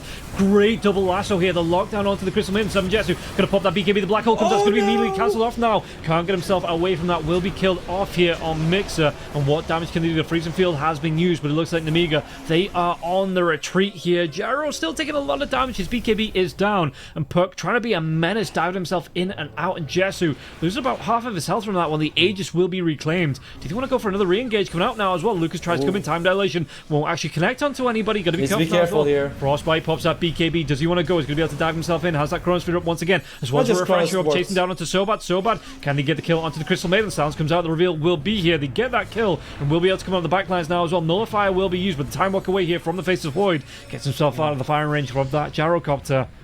Amiga, they need to get back. They don't have Mixa. This might be too risky for them. It's 5 versus 4, 5 versus 3 until the Techies joins in. Yeah, jump comes through, backlines. Who did he catch? They're going to be able to get the jump onto Mirage. Well, once again, Mirage pops that BKB, the Chronosphere. It catches out the two big cores. What can they do? I mean, Lucas, he's going to have that refresher now as well. They get the kill onto Mirage. He's going to go for that second one. BKB still going. Second Chronosphere will be here now as well, trying to do the damage onto the Doom. It looks like they might be able to get the kill onto him. He's using that BKB. The buyback comes out from the TA now as well. TA going to be super careful. It looks like they might be able to clean it up here. Nemiga committing, sticking around just for a little bit too long. And even the Puck should go down. 4 deaths on the side of Nemiga, but it did force out a couple of buybacks here on the side of Next Up, and a lot of building damage as well as those creeps push in. I mean, Nemiga, they stand behind, they stay behind way too long. They didn't need to do that. We know that you don't have your Enigma. You're playing 5 versus 3 in that situation because the Techies has to walk all the way after he buys back. Like, that was just them kind of disrespecting the enemy team, and I'm not gonna say they got what they deserve, but that was a bad play, and it played out how you expected it would go. Still, it doesn't get too heavily punished. There's not buybacks on 2 of their people that they might be forced to use. Doesn't seem like it, so it's not too terrible. No. Yeah, I think that was the thing, right? That they're going, oh, we have refreshers, we have a second Chronosphere, we can use that even without the black hole. But yeah, like you say, that without Mixer, I mean, we did kind of slander him a little bit in terms of his item choice, but coming into this late game here, BKB, Acceptor, Octarine, Refresher, Blink Dagger, it's more than enough to help for the lockdown. The only thing now is, next up, if they try and fight into this one, yes, okay, no Chronosphere, but if they do lose any cores at all, it's going to be marching orders here for the side. And now the jump comes in, and the BKB is going to be here now as well. What damage can they do? It's going to be the last one on the backlines once they get onto the Shadow Demon. The refresh comes in. It doesn't matter if they get the kill onto the 2 of them. Going to force out 4 buybacks here on the side of Amiga. Can they get the kill onto Jesu? Jesu's going to try and retreat as much as possible here. But you see Lucas comes in with the BKB. He's going to try and get the badge. Second black hole. Catches onto all 3 cores here. The wipe comes out. The damage is going to be more than enough. And only the Shadow Demon surviving. Shadow Demon, can he get himself away? The Puck jumps in. Gets the kill. 5-man wipe.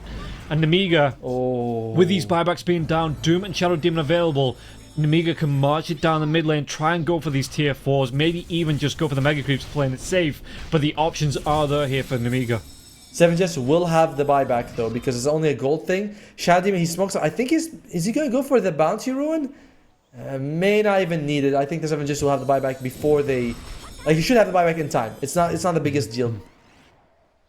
By the way, Mixa, the Iagadus paid for itself. He was pulling the Doom as he was mid-animation for the Doom. He was like having the Doom, then he gets sucked in the black hole. You're like, oh, that's pretty cool. Well, Lasso, this is actually going to be really bad as well. There's going to be the 2 buybacks coming out from the side of Next Up, and Shadow Demon TPs himself back now as well. What can they do? The Doom's going to be out onto the Faceless Void back in the base, but look at this damage coming through. They clean up the Doom. That is a dieback here. It's going to be a 2 versus 4. Nicky Cool taking a whole lot of damage. Oh, this is going to be another disruption once again coming out. And Gyrocopter didn't actually go for the Rapier. He actually went back for a Nullifier, so damage coming through onto him. He's not going to drop his items with that again. Second dieback coming through, and Nemiga should be able to end the game right here, right now. By the way, that I mean, I thought Chojin did a good job going for the bounty. Firstly, he secures the buyback for 7Jetsu, and secondly, he didn't die to the Bat Rider, so he forced him away and the TP is back, but it was just not enough. GG is called only by Nicky Cool. No GG from Next Up. They are 0-5, and I cannot imagine they feel very good right now. It was one of those games where if you look back, you're like, you kind of had control of the game. You should have been able to do a bit more, but you kind of got a little... what's the word I'm looking for? Complacent. You were complacent in the situation of the game. You thought it was fine, but it's like, no, you were on a timer. You should have known you were on the timer. You should have been more aggressive.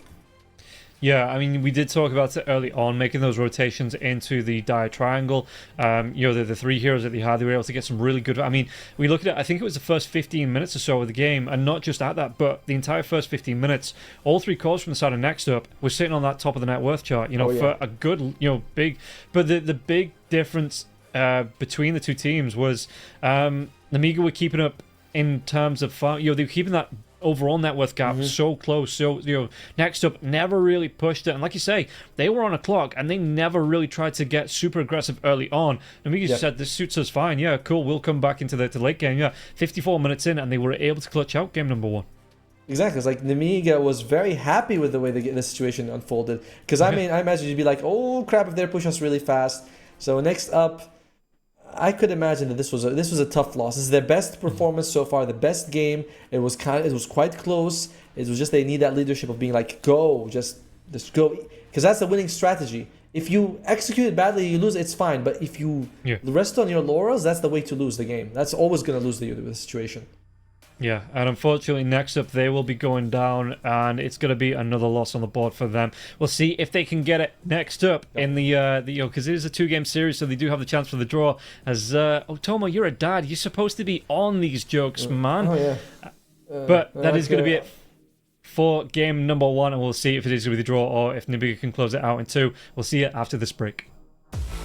1xBet and Eva Alfie present betting on all esports events on the website and in the 1xBet app.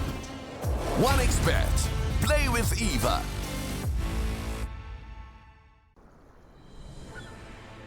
What if Kunka knew that he could not only play Dota but also place bets? Better the best black hole.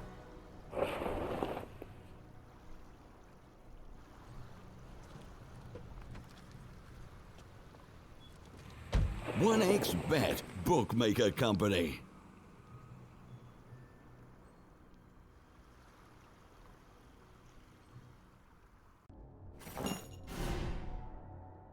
Chances of breaking items in a tournament match are non-existent.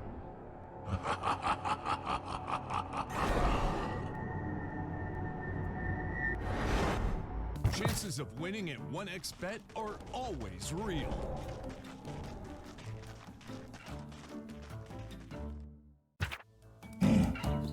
Join with me.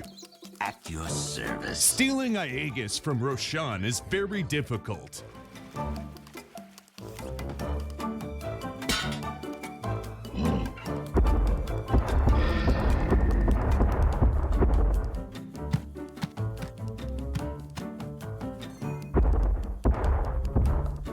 Winning at 1xBet is super easy. Screens give us the opportunity to live 2 lives at once, their own and their characters, to see them champion and win with them. OG, Team Spirit, 1xBet. If you are with us, you win.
skills in the gaming. 1xBet. Respect from 1xBet. Respect from 1xBet. Respect from 1xBet. Respect from 1xBet. Respect from 1xBet. Respect from 1xBet. Respect. Respect from 1xBet. Respect from 1xBet. Respect from 1xBet. Respect.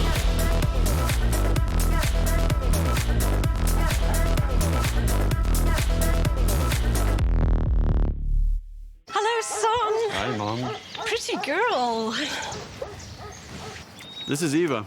Nice to meet you. Thank you very much. Your dad's just making his favorite dinner. It's duck. Come on inside. They're all probably too gruesome to tell you while you're eating at the table. How's your food? Is everything okay? Good, good.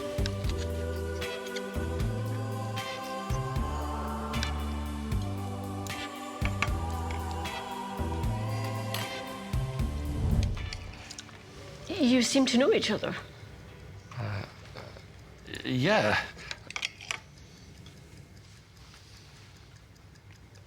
This is the new ambassador for 1xBet. Oh, I see.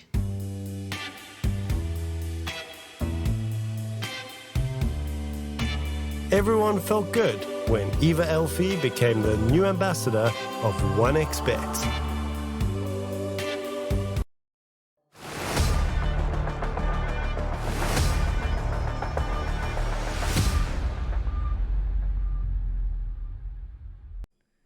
Welcome back in, everybody, to the final game of the day. It is going to be Nemiga versus Next Up, and Next Up looking for that first win of the event. Nemiga, they are on a bit of a roll, though. This is going to be really nice for them because it will put them back up in, I want to say, third place, if we could take a look at the table.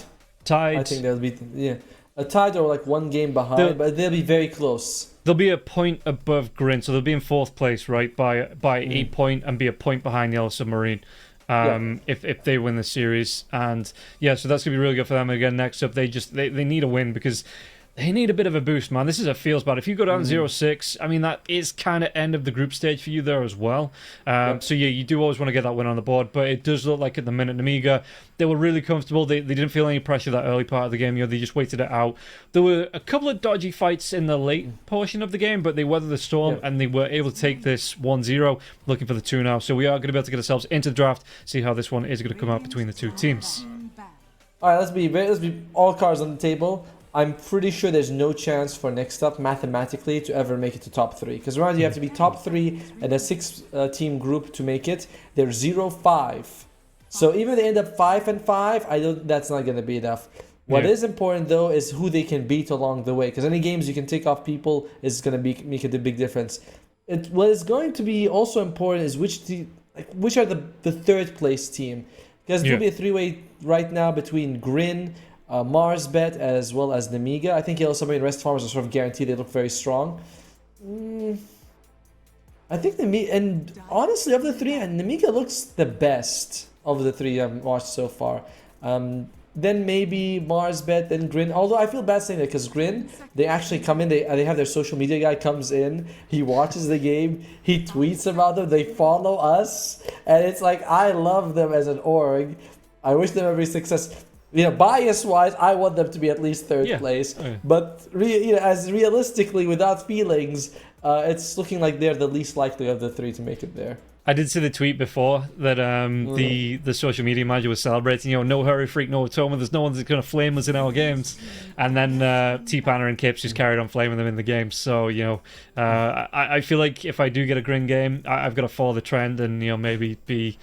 not nasty, but maybe a bit of banter there. No, we're never nasty as casters. No, but we just like poke them a little. Just like you poke the bear, you see what happens. But anyway, let's go into the draft here. I do miss the old days when I used to seal off cast. They begin when like a couple of picks have already come up. But these days, TOs are like, we want more screen time. We're like, all right, we should oblige. Yeah, our pretty faces. They're paying for it, so they want to get max benefit from the product. Well, I don't know if that. Well, maybe your face, but for me, they want the mouth. They're like, just keep yapping. Next up, they do get rid of the Enigma. They do think that it was kind of a problem for them in the previous game, so they do not want to deal with it. And Nemiga say, we're going to open up with a Timber Saw. Not a hero I've seen a whole lot. And by the way, there's no Chen ban. No. I don't think there was a Chen ban in the last match either. I think it was all cores being banned out between the two teams. So I wonder if either team do want to go for that Chen, like just go for it at all. Yeah, Timbersaw, he just feels like a bit of a menace still. Just the raw output, he puts out early, gets a really good advantage there. It does make it really hard. I know we are seeing Shivas and Spirit Vessels and that, but if you can't take the Timbersaw down in that like a lot of time, he just kind of run through these fights. So there is a reason that he is most, first ban hero most of the time. Yeah, he is still pretty strong and very mobile. Next up, they take the Techies, which was a big problem against them because Queasy, he was like the shadow killer, silent killer, whatever you want to call it in the previous game. Queasy was... Queasy was on the Bat Rider, wasn't he? Yeah, yeah. It was on the Bat Rider. Wait, damn it, I remember there was... Ike, I think, was on the Techies. Ike was on the Techies, Ike was Techies, yeah, Queasy was Bat Rider. Yeah.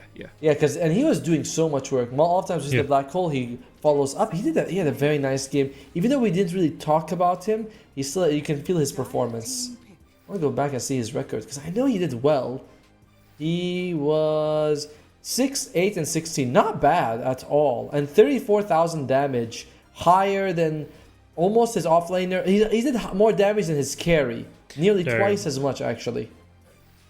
Yeah, I mean, that's what the Techies is designed to do, right? I would be surprised if he's in like top 3 for damage every single match. He is definitely... He's the third person in the previous game. Oh, okay, fourth person. He's there's 7 Jesu... Then there was the Puck, then there was the Enigma, and then the Techies. Well, it's very close between him and the Enigma, like less than 2,000 damage. So he was really performing, Ike, in that previous game. Position 5, dealing 4th highest damage. Oh, wow. I think Batman as well.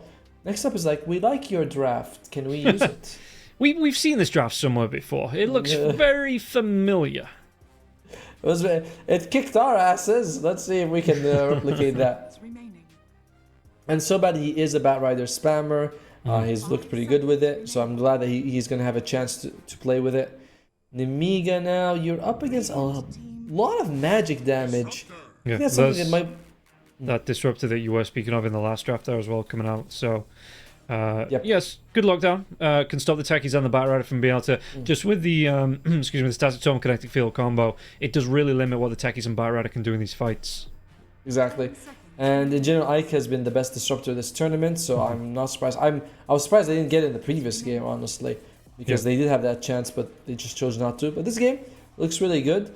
It's also fairly solid against either the Bat Rider or the Techies in the lane, right? Like, they try to run at you. Slow is really good. I just love Disruptor. His weakness, however, is that if you fall behind, he is garbage. He just doesn't do anything. And why is that? Because Glimpse is an ability that's built to help you snowball, right? You kill people, they run away. You're like, come back, that one. We picked you as a sacrifice. But when you are losing, Glimpse is really bad because they jump in 3 or 4 people. When you can glimpse one back, it makes no difference most of the time. And Kinetic Field and Static Storm are like good abilities, but not game breaking that can pick off. Yeah. He needs levels, which is what Glimpse gives you when you snowball. So he has that weakness. And so yeah, you look at the lineup now. Timbersaw, Disruptor, Dark Willow. It's a lot of kind of the magical damage coming out. It's a lot of control. It is. I do like the lockdown that they've got as well. So if you're looking at it from next up, where you've already got your 2 supports out. You're gonna have to you have to commit cores to kind of deal with these heroes. So what are you looking at here for next up? Lifesteal. Lifesteal. Okay. I mean, Lifesteal in general has been very strong. He can go through everything that Nemiga has. He's like, oh, I see your kinetic field and bramble maze. I'm just gonna walk through it like it's no big deal. So I would imagine Lifesteal would be a premium. You can also infest the Bat Rider when he jumps on people. That's also quite nice. And his laning phase against the Timbersaw is not so bad. A lot of other heroes kind of struggle, but it's not too terrible for you. So you don't think the changes in 3.5D were enough to dissuade people from picking up this Lifestealer? It's like cast range changes for a melee hero. That's not the biggest deal most of the time, especially because he's a carry melee hero. So he's gonna be right. He's gonna be right there next to the guy. Basically, I was gonna say they're going to do something, but I didn't mean. No, we're not gonna go there. But he's gonna be very close. So cast range is not the biggest nerf for him. Okay, and Lesh going to be picked up here for next up. So we've been seeing a lot of Lesh in the in other events, coming through that. He did look okay. He looked all right in that mid lane. Damage-wise, he was great output, but it did get. Am I wrong? It did get a little bit of enough, or am I? The Pulse no, you're right. The Pulse Nova at level 20 went from plus 40 damage to plus 35, which I'm like, oh yeah, that's a nerf, all right. As Armlet comes out, okay, so that's a bit of magic immunity. I like it. I want something like this actually. We've seen one Armlet this tournament. It wasn't next up, someone else played it, but they went like that. Harpoon shard and just pop, melting people every time.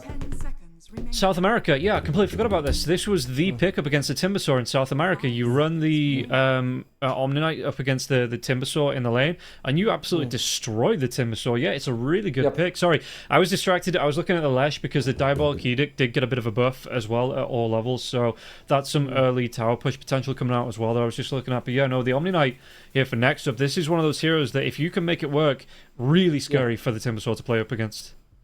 And we do know that Repel also gets stronger the more debuffs you remove. Here it's like there's Thunder Strike, there's the Cursed Crown, there's the Bramble. Like you can, and these tend to last for a while. So when you remove them, it's easy to remove them and get the benefit. Yeah. I'll have to check the numbers of what it was though. What are you looking at here, Nemiga? What can you answer back with up against the Omni Knight? Because would you consider the Lifestealer again for Nemiga, coming into the fights if you can get on top of this Omni Knight? Not the fastest hero in the world. It's not not got any built-in escapes as well. So just being able to stay on top of it, gonna go for the Weaver. I wanted to say no to the Lifestealer just because I want this hero with a bit more burst damage. Yeah.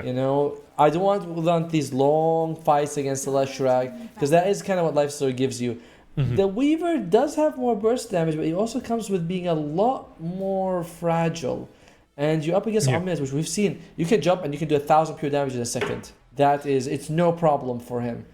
I suppose what you're looking at though is, unless you have a great overlap of the lasso into the blast off into the split earth coming out for the Lesh, Weaver should be able to get this time lapse off.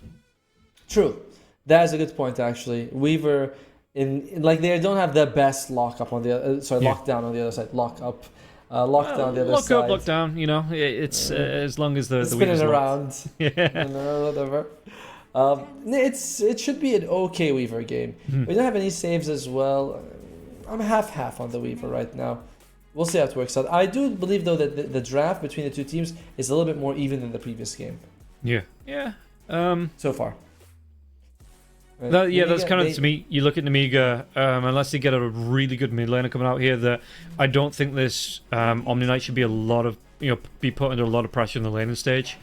So yeah, I think if Nemiga get a good rotator though, that can like I said, rotate to the Omni Knight's lane, put some pressure on and slow him down, because I don't know how well this Timbersaw is going to do in lane against the Omni Knight. The matches that we've seen, he does really get put under pressure from the Omni Knight. And there's not a lot that you can do. So yeah, it's not. Hang on 1 second. Oh, that was like holy. It's Windows. Right, yeah, there you go. Hello. All right, then I'm gonna take it. Mixa, I remember that Terry Freak was telling us that they love Visage or Mixa, but so it's going to be the mid Timbersaw and the off lane Visage coming out from them. That is going to be a bit of a counter because next time they do have good push from the Leshrac, so you do want something like that.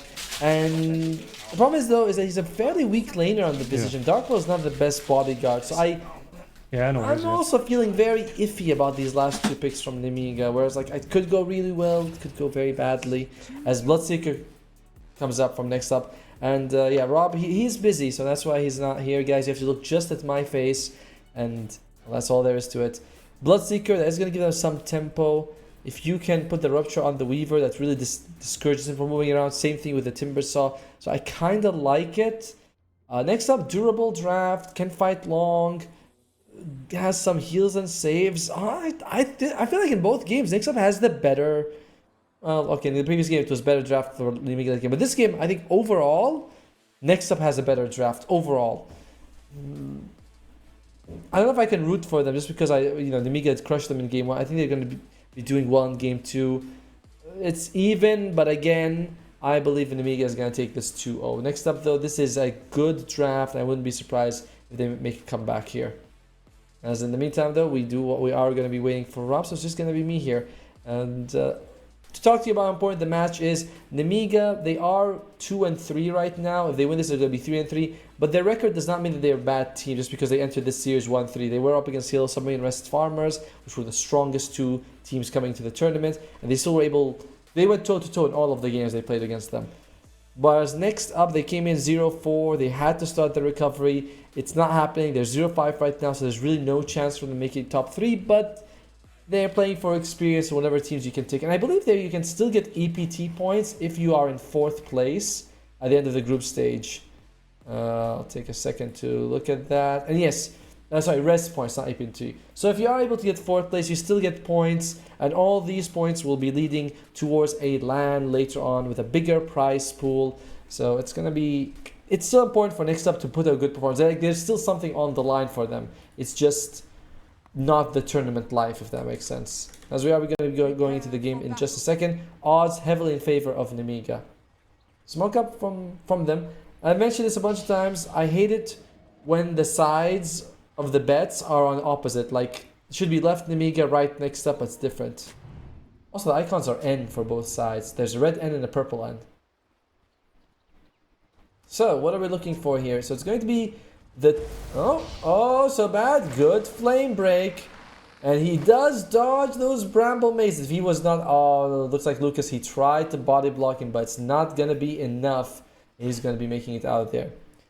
I wonder if bats eat insects. I imagine they do. So, maybe Weaver doesn't want to go too close to the Bat Rider. Bottom lane for next up is probably the most dangerous right now. Queasy, nice D-ward out for him. Good start. Gives you a bit of extra gold in the EXP. It all adds up. Yeah, bottom lane with the Techies and the Omnite, that is going to be next up, I think, their best lane. Especially when you're up against like a Disruptor and a Weaver. Like they don't have a whole lot of health, and you could do good harass and damage with these two. Mid lane is going to be Mirage against Nikki Cool. I imagine a farm fest here, favoring Mirage slightly, just because he can harass the Timbersaw quite easily, and all that reactive armor is not going to make a difference. Ooh, the bomb lands, but he's not able to steal the bounty. So it's going to be 2 for 2 here, as Soba is going to be taking some hits, but no, it's actually... Oh, there you go, the Soul Siphon Assumption ability comes out. It's not going to be enough. 7 just takes another Soul Siphon thingy, and he's going to be fine. It is Soul Assumption, by the way. We do know that now. As Mirage against Nikki Cool here. As mentioned, you don't, as long as he doesn't have reactive, like even if he gets reactive armor, it doesn't matter. If he doesn't have reactive armor, you can also right click him. So it's gonna be just very nice for Mirage here. In general, today his laning phase looks a lot better than before. And oh, with the Edict, that is actually significant damage. And it's like, oh, you want to run away? Sure, I'll just damage your tower a little bit. So level 1 Diabolic Edict, I believe it does something like a total of what, 10 damage. Yeah, 10 damage. It's 400 damage. It's pretty impressive. And it's pure, so there's nothing you can do about it. Edict really scales up, particularly level like 2 and 3. As, oh, Queasy gets a kill in the top lane. Oh dear. It is double range, and the Bat Rider kind of wants to be close to the enemies with a Firefly. Same thing with 7 Just. So I think top lane is going to be favoring Nemiga quite a bit, just because it's 2 range against Bloodseeker and Bat Rider. Whereas bottom lane should be going for next up. As I missed Rob already. I know some people in chat will be like, where's Rob? He's coming. I think. But looks like Meow, or Mio, is doing really well for himself. As expected. Oh, thank God.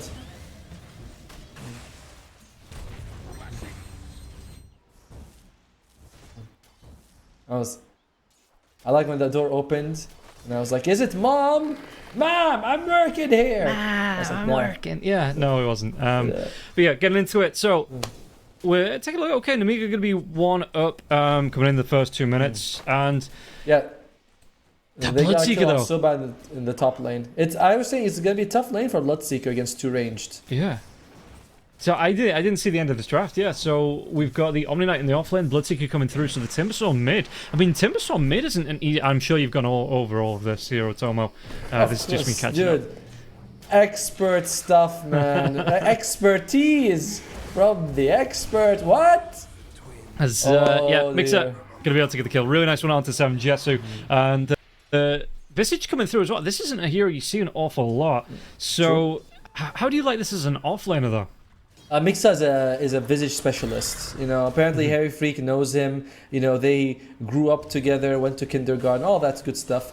And he's just been playing Visage since he was, you know, able to walk. So he's apparently really good with the hero. That's not exactly how it is, but, you know, something along those lines. I do favor the off lane in both teams. I think top lane, they're just going to be able to do so much damage. They've already gotten 2 kills. And bottom lane, like, the Omni Knight is looking really strong as well. Okay. Alright. And pressure coming through, Lucas is going to be able to take down Mio. This is going to be a really nice one here. Yeah, the matchup you come up against that Timbersaw for the Omni Knight is great, but for the Weaver, like you say, the lack of lockdown here on the side of next up, when the techies, you're relying on that blast off here, you know, to try and lock down a Weaver in it with it's already got a point in the Sakuchi, really hard to do. That's actually scary. I thought the Omni Knight would have a much better time, you know. He's going like for the double bracer or heavy on stats, you have purification, you got pure damage, but Nemiga getting that kill. That is one of those kills that shouldn't happen. Oh, and my prediction was that I believe Nemiga is going to be taking this 2-0. Because, okay. Yeah. And Bold of you there, Otoma. Oh, well, to be fair, I do think the draft from next up is actually a little bit better, but Nemiga is just looking so good. And yeah, so I am just catching up to the Timbersaw coming through. So top last hits in the game. What are you expecting mid Timbersaw in terms of rotations? Because not really the biggest tower taker until you get that shot up, you know, the flamethrower coming through. So is he even going to try and bother taking down this mid lane tower, or do you expect level 6, level 7, just purely focusing trying to pull back some of these side lanes and do damage that way? Ooh, that's damage.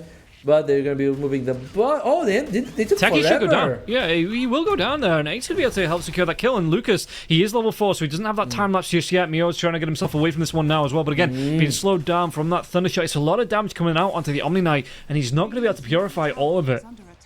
Dude, I felt like the bugs were there way longer than they need to.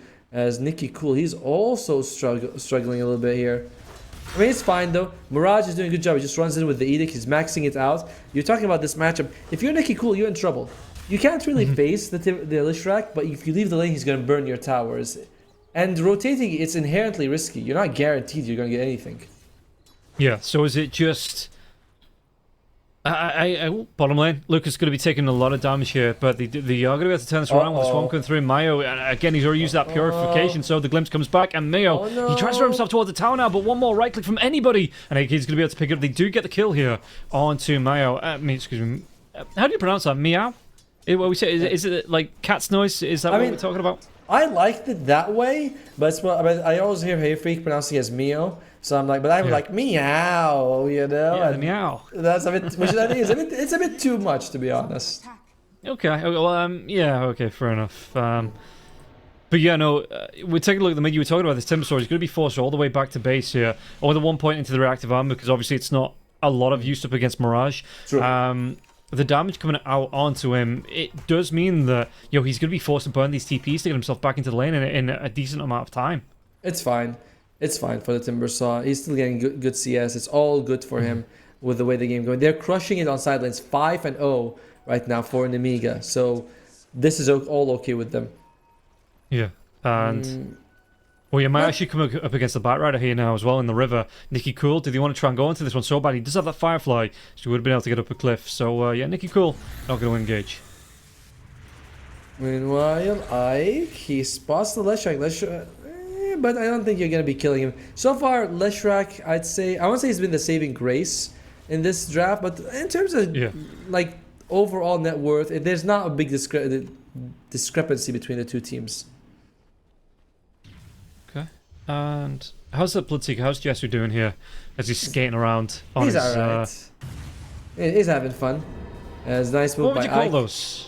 Just the blades, I guess? I mean, he's skating. Yeah, it's really skating. He's definitely, it's like the ice skating ones. Plus, it does seem like it's wintry when he does it. There's like frost on the ground. So he's definitely ice skating.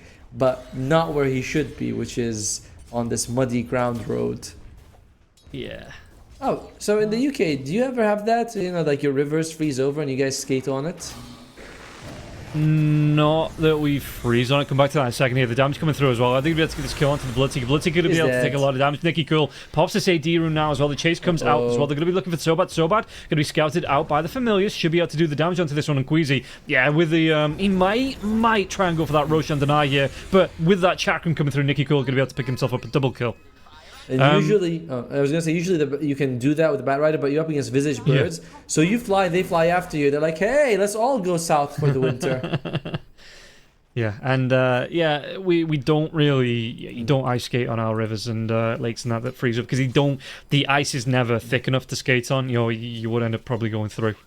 Wait, so you're telling me all these novels I read about London and the kids skating there and having a time? Yeah, you used to. Okay. You used to, but you know, different times, different temperatures, and they might be able to get the kill on Visage. I mean, Visage, Flame Break's going to come through doing a lot of damage, and it is going to be the blast off kill now as well. So Mixer will go down. Nicky Cool though, does he want to come into this one? Even the Weaver coming through the Twin Gate wants to try and go for the chase down here. Yeah, that was unfortunately a bunch of spells missing, which means that it was not possible for that to happen. They do not want to lose the Familiars though, so he's able to bring them back. And they are going to lose the techies though. That's something. Right, click. That's something for them, but in the meantime, Mirage just continues to push the mid lane. It's not as valuable as it used to be because, as we mentioned many times before, the Roshan has moved, so the mid lane tower feels... It's more like, oh, I want to control that area rather than it's next to a big objective. Yeah, it gives you access to the triangle, right? It makes it a little bit harder for... And just that upper part of the jungle on the other side as well makes it a little bit harder for Nemiga to respond if any of the heroes are being ganked. I mean, yeah, you always want to have as many teleport points as possible, but it's no longer extra important like it used to be. And how do you like the build here for Jesu? So he's going to be going for, it looks like the Maelstrom again. Yeah, so the extra farm speed coming out for him. Do you think that's going to be enough if this Weaver tries to get aggressive early? Yeah, I think that's the only real option you have, right? Like, what else is you don't go Battle Fury on this hero, so you need something to keep you relevant and farm up with the team. And in general, it's not really up to him to take these early fights. He's going to have to rely on Leshrac and Omni Knight, who are great early fighters anyway. Yeah. It's like if you show up, you rupture Timbersaw, and you're like, my job here is done, ladies and gentlemen. Weaver's going to try and get himself in here on the runes. There's going to be the Brambles being dropped now as well. What damage can they do? Lucas is level 7, so he's going to have that time lapse. Gets himself away, and Jesu's not going to be able to get in and get that rupture off. Weaver... It was a bold commitment here as we see the odds on the screen, but it wasn't a... it was braver, to kind of get yourself out of that one, or more sensible, I should say, to get yourself out of the damage that would have come through. Because Rupture probably would have been in the end of the Weaver there, even with that time lapse. Exactly. Let's see, any items here? Mixa is going for the Vladimirs. He did that in the previous game. Oh, I hear a Rupture. Yeah, they're going to try and go into this Disruption now as well, but the Disruptor, he gets that static field off, kinetic field as well, the combo coming through. It's not going to be able to get the kill onto Jesu with the damage, but he does an awful lot onto it now. Nicky Cool slowed down, Mio's going to be coming in onto this one, and even trying to chase away the Visage. So the Visage is going to be able to go for that TP. Yeah, we'll be able to get the TP, and the Familiar is just going to take a knee for a couple of seconds here. They might be able to pick one of these Familiars off. No, just going to be resummoned out now from that Visage. Well done. I mean, you lose the support, but you still get a tower, and your core is able to make it out. So it's not a big deal here. Yeah. Dark Willow is going for the Atos. You know, every time I see Dark Willow, I keep thinking, remember the good old days when they went Hand of Midas into Aghanims? Those were... that's how it should be. Atos and Yules, all that, it's cute, but what you want is Midas. And by the way, Nemiga in particular, they were the ones who were stuck in a 72-minute game, the longest so far. They had Dark Willow. He didn't buy an Aghanims till like 60 minutes because he went for this item. So it's like, Queasy, come on, bro. I don't mind that. Like, it's like the Hoodwinks that go for the Gleipnir as well. I don't mind the item pickup because it does synergize well with what you're trying to do. Exactly. So yeah, Queasy, the days gone by, I would be angry if my support wasn't going for a Hand of Midas Aghanim Scepter, I think. But yeah, nowadays, the Atos into the Gleipnir seems like a really nice pickup for the Willow. Well, Raj. And yeah, I think we're about to get it. It's just going to be TP, though. Interrupt. Anything to get the kill. That's a hell of an interrupt here. As the shield rune will be denied. It looks like next up, they want to try and step up here. Chase down coming out from 7 Jesu. But they don't overcommit. And they might be losing at least one bird here, possibly two. That's a big deal. There's no resummon for 50 seconds. So next up, doing a good job here, putting their foot on the gas a little bit. And what do we have on the Omnia? He's going for Phylactery, first item. Probably going to be an Echo Saber after, or the Shard. It does give you the extra bonus damage to the Hammer of Purity. He's got a point in Repel. We don't often see this. Sometimes we see 404 for maximum aggression. Like, I want to get all the kills in this game.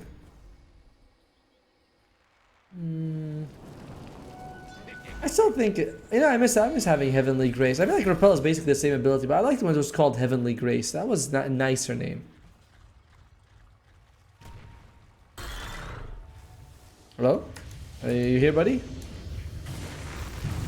Alright, maybe Rob is either muted or he's not around. In the meantime, though, Mirage loses his life. A little bit unfortunate. You're kind of relying on the Leshrac to do some damage to these buildings.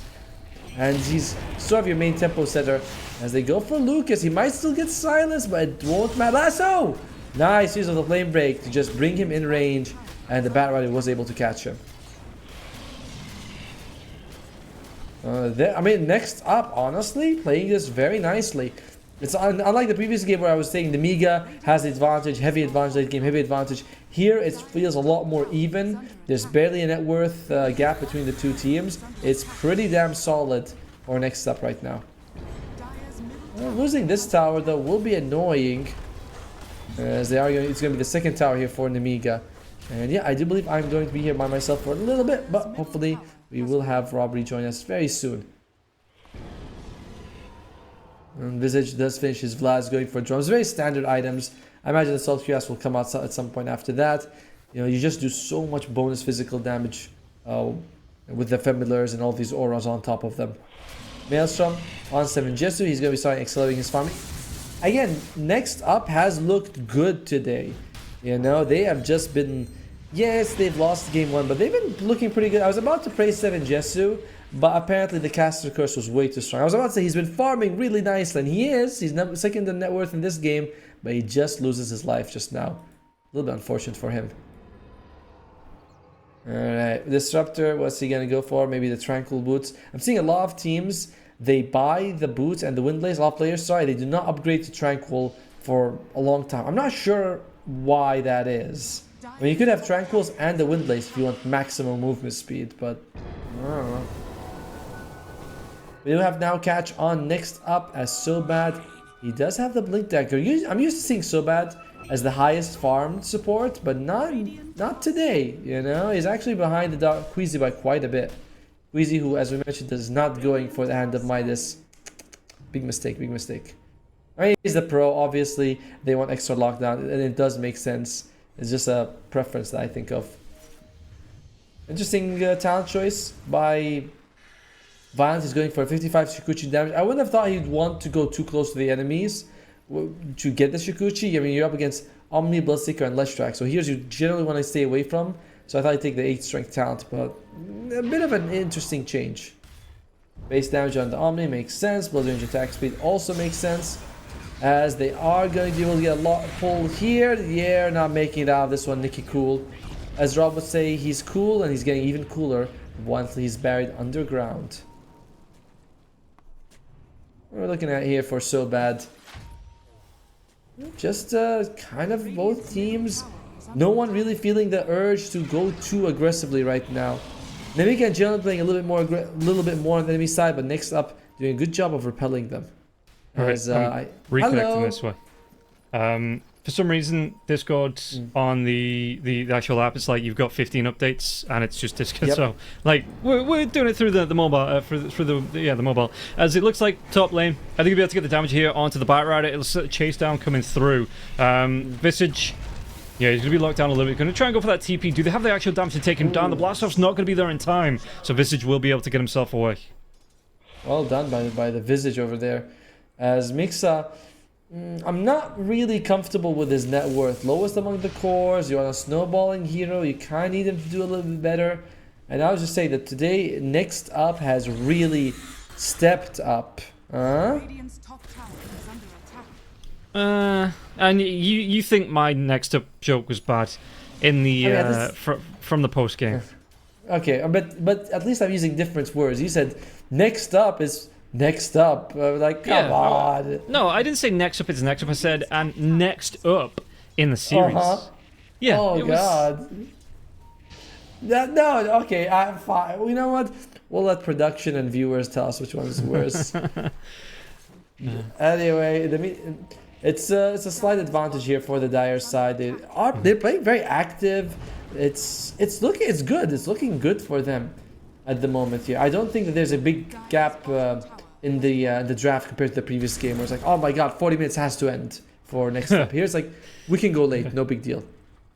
Yeah, you're looking at, I mean, with the Weaver coming out as well, going towards that Lincoln Sphere first, obviously to try and block that, the rupture coming through from the Bloodseeker. It does put Lucas a little bit behind on the power curve, you know, because you do want, as the Weavers, you want those Maelstroms, you want those Desolators early on to be able to run down heroes and do the damage. Even Diffusal Blades coming out now as well, because the Disperser, really nice item to have.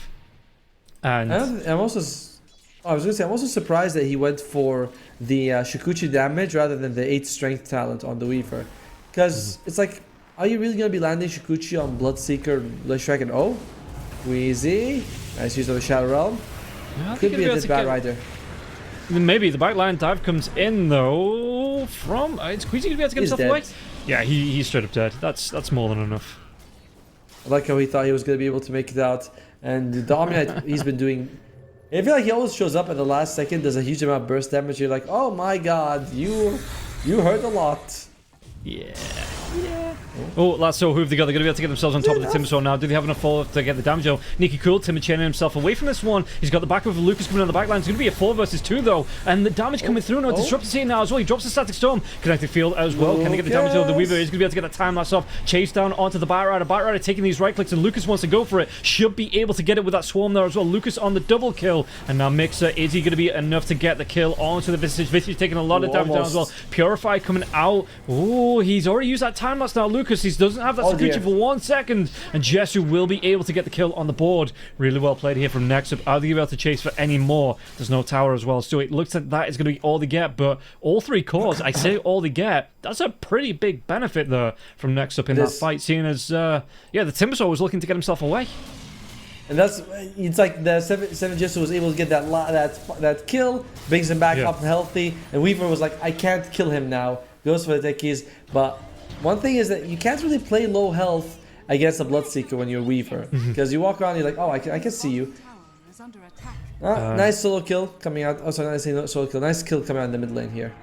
Yeah. It was the Visage. It's kind of solo. It would have been better to, I think, of that fight if he just got the kill on the Bat Rider and then Lucas leaves. Yeah, because it did feel like a little bit rough after, fighting to 3 heroes. He already used the time lapse. Lincoln's Figure broke. Yeah. He got very excited to kill 7 Jesu. Yeah. And I can't fault the guy. Sometimes you're like, I want to get the kill. 3. By the way, check it out. 3 Vam Braces on the Dire side. This item used to be so good, and now you look at it, you're like, wow, you want to fall from grace for Vam Brace. Used to be what? You 10 blame those and 5. Yeah, those universal heroes ruined it for everyone else. It used to be 10 and 5 stats and 10% magic resistance. Now it's like 8 and 2 and 8% magic resistance. Like, come on. I don't love the Embrace like I used to. You've fallen out with the Embrace now, have you? What are you looking at instead then? I like the obviously as a sport I like Philosopher's Stone, but if not, I go for the Pupil's Gift if I'm an agility or intelligence hero, because it gives you 15 strength, which is very nice. I prefer that over the Vambrace every game. I mean, I'm seeing a lot of Whisper of Dreads and the Light Collector coming out as well. It's good. Whisper of Dread, if you're playing any sort of mage or like magic damage dealer, which most supports are, it's really nice. 10% it's a lot. I'm surprised the Light Collector is still being picked up. It used to give you 10% movement speed, and I was like, that's pretty good. Now it gives you 5. Cool. Yeah, I think the games that I'm seeing, and it's still like the Nature's Prophet games. Those you just want to get yourself out of Sprout without having to carry Quelling Blade. Fair. Yeah, that situation is quite fair. And I imagine, I guess, a Timbersaw as well. So you make sure that he's about to, Timber Chain you, not Timber Chain, sorry, Whirling Death, and you're in the forest. You're like, no, not today. Well, So far, the farm fest continues. 7 Jesu and Mirage all the way in the top. Lucas as well as Nicky Cool very close, but the offlane is a little bit further behind. But it's mostly Mikasa who's the furthest right now. Looking pretty bad for him. And you're looking at, like, item-wise, 7 Jesu is going to be going to its own Rotovator, excuse me, so he's going to have that Gleipnir to come out. He's already got the recipe here. Going to be some good catch. We're seeing that smoke into the pit. Deso is up for Lucas here. How quickly can they do this? Because I don't think it's going to be quick enough, as we've got that Dark Willow. As the early warning system coming through. But what's he really going to be able to do here? Queasy drops here. I mean, he's still got both of his ultimates. No, they don't. He's buying a little bit of time here. They do get the Aegis now. Nicky Cool's going to be able to want to pick it up. Lucas just goes to that straight TP out. So they do get a frantic Aegis. And maybe, you know, it does benefit the Timbersaw because you do already have that time lapse. But Mixer might not be able to get himself away from this one. The chase down now. Rupture's going to be using Mixer. Yeah, one way or the other, it looks like this Visage is going to go down. Yeah, good use, a very nice use of the Femilers, honestly, but it was nowhere near enough. And getting the kill on Mixa, you're still overall happy on Nemiga. Why? Because you did get the Aegis, but it cost you 2 people, so there's by no means a free Aegis. And at least like the first minute of the Aegis timer is going to be wasted with you unable to play aggressively. Yeah, and it does open up this tier 2 as well now for the start of next up. Like I say, the Lesh did get a buff on the damage increase on the Diabolic Edict, which means he takes those towers just a little bit quicker. You know, not massively. I mean, I suppose 4 damage per pop. That's quite nice. Adds up. Yeah, it's an extra 160 total. That's pure damage. That's not bad. Do they actually get the jump onto the Timbersaw now as well? Nicky Cool, there is going to be that glimpse coming back here onto the Omni Knight, but like you said, there's going to be more than enough heroes here. That glimpse only affects 1 hero. Nicky Cool has that Aegis though for 3 minutes 40 seconds. Can they pop it once? Because you might have that Weaver coming in to fight now as well. 7 Jesu, he's already used that BKB. The right clicks, look at this one. He's going to be stunned up. They do break that Lincoln Sphere now, get that lasso locked down. Is he going to be able to get the time lapse off in time? Lucas, he does. He's going to be able to get that full reset. Aegis will be broken now. Can they get the kill onto the Bloodseeker? There's a Bloodseeker. Gets a full heal of this now as well. Backlines, you've got that Swarm still doing damage onto the Techies. Techies gets really down low, but that Swarm will be cleaned up just in the end. Chase down Mixer trying to use these familiars. Mio's going to be able to get the TP away. Blast off comes out from the Techies. Swarm's going to go down once again. Just close, but not connecting here. Onto the Techies. The right click, though, it might be enough, will be enough, and Lucas, he secures that kill. Cost them the Aegis, but it's fine, absolutely fine, because you are able to bring down 7 Jesu. I think there are going to be a couple of key items in this game both team needs.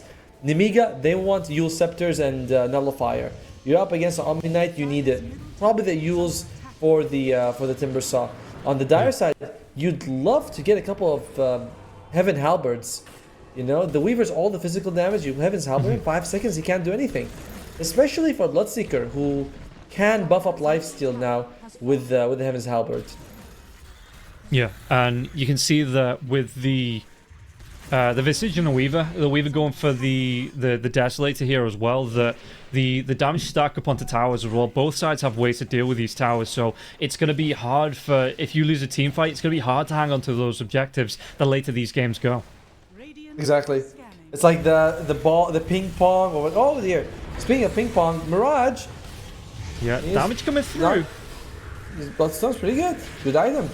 Do they have the lockdown? Nice. They have the slowdown onto Lesh. Lesh is in a big world of hurt here. And the damage onto Nicky Cool. Yeah, they're surely going to be able to get this kill. Maybe not, actually. Nicky Cool.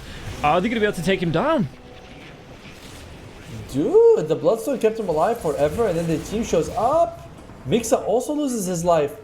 This is a huge turnaround from next up. As we mentioned, they have Lesh. Look at crazy game. Crazy game so absolutely. far. Alright, and if you are an Amiga, your plan should kind of be like split push a little bit, just especially with the Weaver. You can melt towers and it's very hard to lock down. I don't know, I'm really not liking the situation of the game. Sorry, the situation of the game. That's a good sentence for an Amiga. Yeah, and well, we might see a little bit more coming out now as well. Disruptor's going to be locked down with that Gleipnir. Do they have enough to get the kill? He's going to be chased away here. Surely, yeah, he's too low on health not to be run down by the Bloodseeker. Damage is going to be more than enough. And Queasy, they actually find out where he is. He's stuck. He does not have the TP. He's probably dead. Oh wait, Blink Dagger in a few seconds. The Flame Break comes out, pushes him to the low ground. He's burning. He's dead. Yeah. Fairies, they burn very easily from what I understand. Yeah, the use for lanterns apparently in some stick one fantasy in there. settings. Yeah. Alright, Timbersaw, he is not going for the Yule, still going for the BKB. I don't think that's wrong, but I definitely would encourage him to get BKB at a Yule Scepter at some point. Yeah, I'm just watching what Lucas was doing there. He threw a swarm onto the Tormentor and then just stood and watched it damage him. Well, yeah, that's how it's usually done, I think. Okay. Queasy, okay. He's got the Cursed Crown. Triggers even upon Dispel, which is very nice for him. Because there are Dispels on it. Wait, actually no, the Repel does not Dispel at this point. I was surprised to hear that. I was like, what, it doesn't Dispel? It's like, no, it's like, it gives you magic immunity without dispelling stuff, which is super weird. You can see top lane. While this is all going on, there's tier 2 tower in the mid lane here for next up trying to be pushing Lucas. He's going for that split push, like you say. He wants that next big item, which looks like it is going to be the shard, but 7 Jessu behind the backdoor protection will be able to rip down, the help of Mirage here as well, rip down that tier 2 tower mid. So you've got the pushing coming out on the Visage. Visage, can he get himself away from this one? The chase comes in now once again. Look at this coming in here from the Omni Knight. Will be able to get the kill on so bad. He's going to be the one that takes him down. And Mio, is he going to pay with his life from this? It's a lot of damage coming through. But should be able to... Oh, no, Static Storm going to be used. Yeah, no real follow-up onto this one, and they do take down one of the familiars. And Lucas, not even coming in earlier, so he's still going to be about 300 gold away from that shard, so doesn't want to come in with the rest of his team just yet before he has that picked up. Dude, Mirage is at peak. He's got the Sanjin Kaya, the Shivas, and the Bloodstone. So he's as strong as... He doesn't get, like, usually can get items, but compared to the pace of the game, he's at his strongest. And Next Up is doing an amazing job being like, let's utilize him. I think he might be dead, actually. Yeah, it's a lot of damage coming through here. And Nicky Cool... He's going to try and do what he can, takes down Mirage, but is he going to be taken down himself? That BKB was off. He's fairly tanky, but it's not going to be enough. And Seven just trying to do what he can now. The damage coming through from the Weaver, though. The chase down might be able to get the kill onto the techies. Chases him down. It's going to be 2. Is it going to be the glimpse back onto the Bloodseeker now as well? Bloodseeker, look at him. His health just disappeared here. And he's not going to be able to heal up from this. Surely, no, he's not. Now, Omni Knight gonna try and do what he can, but the damage is stacking up here onto the Omni Knight and the Weaver. He might be able to get another one out of this one. He will be able to here. Lucas with the triple kill. The moment they lost Mirage, I think the fight was over. You know, we were cursing him pretty damn hard. I was using some of my best works, honestly. And they lose Mirage, as we're saying, he's at his peak, and then he's dead. And you're like, all right, next up, the rest of you just do not have that firepower without him. And we can see Lucas enjoys the fight. He's got a bunch of stacks on the Desolator right now. Very scary. I'm not going to say Next Up has missed their timing, because they haven't. They're still in a decent spot. But it was 60-70% their favor. Now it's back to 50-50. Yeah. And let's see, I mean, how they're going to try and play around this one, because it is... I mean, the Bloodseeker was specifically picked up, to counter out the Timbersaw and the Weaver. If he gets, the damage that he's going to be able to get on. I mean, I suppose you've got to really charge forward to that level 25 as well. The 2 Rupture charges, being able to put them both on the Weaver and the Timbersaw in this game will be absolutely immense for the side of Next Up. Yeah, but they've got Lincolns on the Weaver, so it's not as easy. Visage, by the way, finishes his Assault Cuirass, so more minus armor for your team. The actual armor itself is not that useful, just because your most of the damage is going to be from the Visage. And Bloodseeker, he went for the Shard, so he's also dealing like pure damage. So physical damage is not really coming from Next Up. They've got some, but it's mostly magic and pure.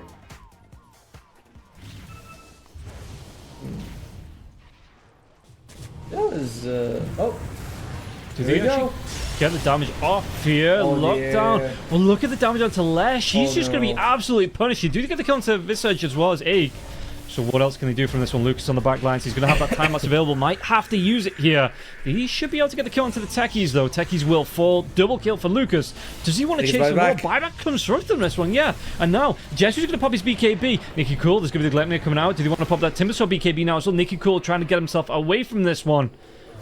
Oh dear. Oh no, Lucas, yeah, he still doesn't have that time lapse for 20 seconds again. Already used it at the beginning of that fight. They might be able to get the kill though onto Jesu. Jesu trying to run himself away from this one. Chase, Omni Knight going to be locked down, still up, killed off. Batrider, he's going to be the next one to fall. They do take down though Lucas. He will fall, so it's going to be a 3-for-4 trade in the favor of Nemiga. No, 3 for 5. That's the dieback on the Techies. The Techies dieback, yeah. Yeah, it's another big one. And dude, they're focusing on Mirage so well. They recognize he is the biggest threat. We gotta get rid of him before he can do anything. Seven Jesus is doing an amazing job of staying alive in these fights and dishing out the damage, but it is not enough. And where is... He's not going for Heaven's Halberd? This is a big surprise, because like the healing got buffed. You get the buff from the Sange, and you are able to disable the Weaver. Whether you Rupture him or Heaven's Halberd him, both are great abilities. I'm not happy. You're not happy? How do you think the players feel? More unhappy, but it's sometimes when you look at it and you're like, is it not clear? Or is it, am I missing something that he believes the Basher is more important than the Halberd? Maybe.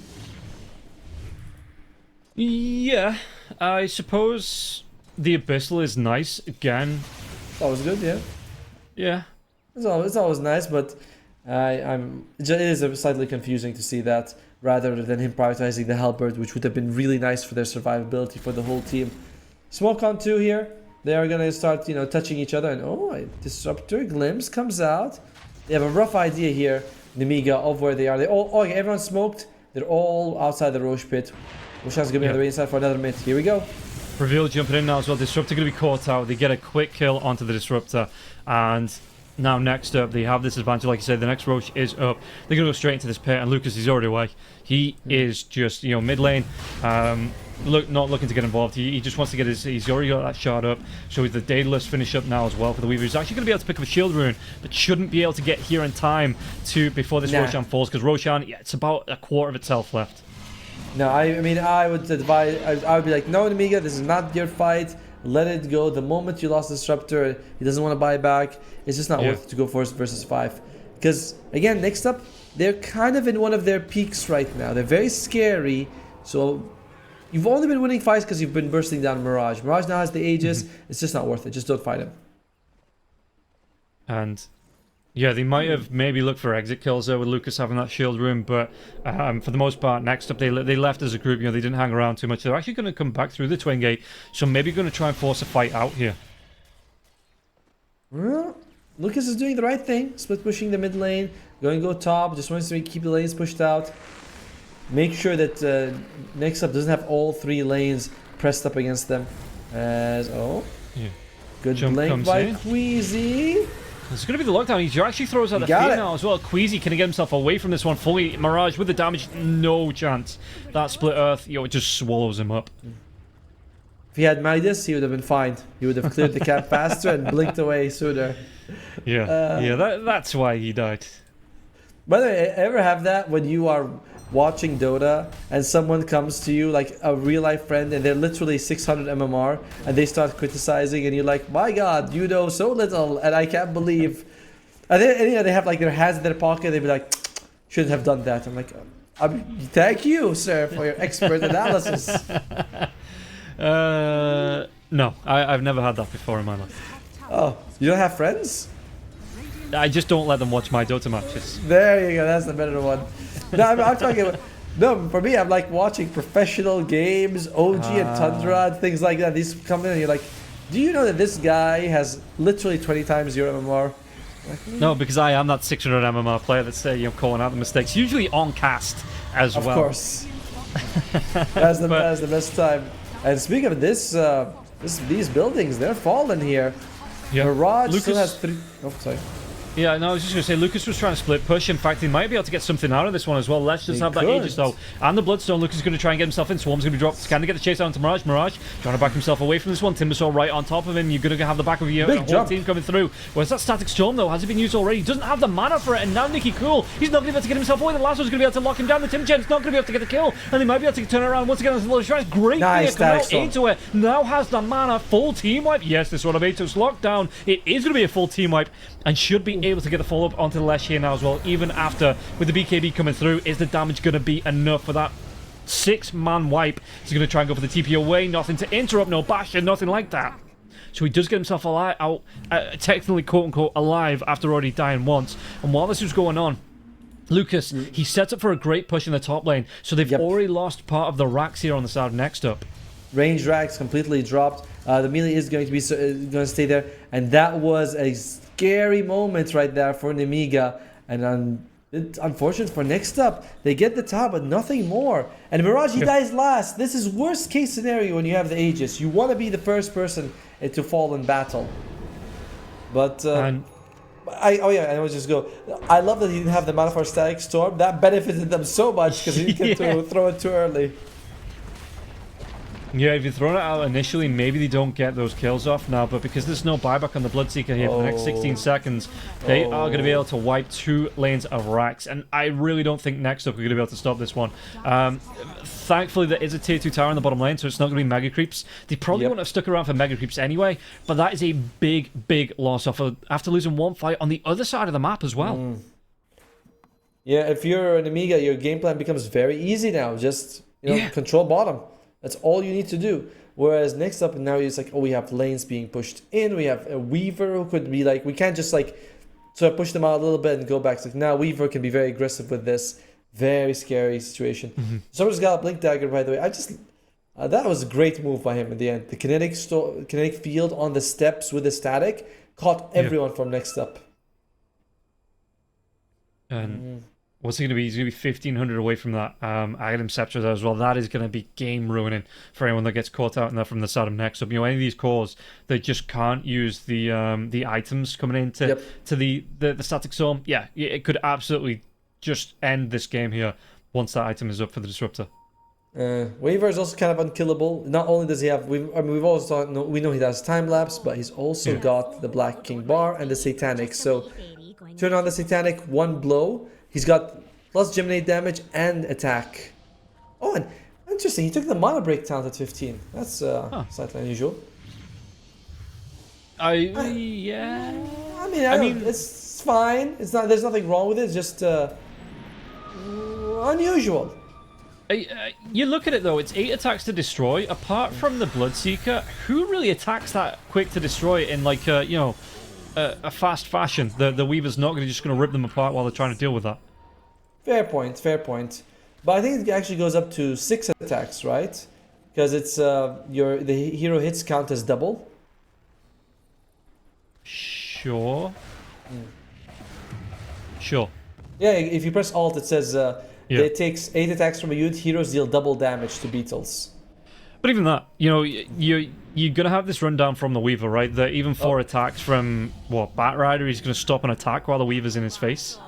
Yeah, I completely get what you mean. It's like no one's gonna be taking their time in the middle of a team fight. You'll be like, guys, I got a tick on me. Yeah, I got a Beetle. Let me deal with this here. Jesu, he blinks himself back, but he's gonna be blinking himself back into the other side of. He pops the BKB early now. He's trying to go for that TP. The damage shouldn't be enough. Not gonna be enough. That was a clencher. But now you also know that 7 Jesu does not have the BKB. You have 50 seconds no rider. It is kind of a bit of a go time here for Nemiga if they want to take advantage of this. Is there any items here? Kanda on the Omni, but he doesn't have... He didn't actually go for the Harpoon.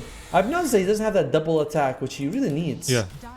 No Echo Saber now, especially with the shard. You do want... It is every 6 seconds. It's not like every 6 attacks or something like that, but just to maximize the attack timing on those 6 seconds. Yeah, okay, the Kanda was his choice. Blink Dagger into the Kanda.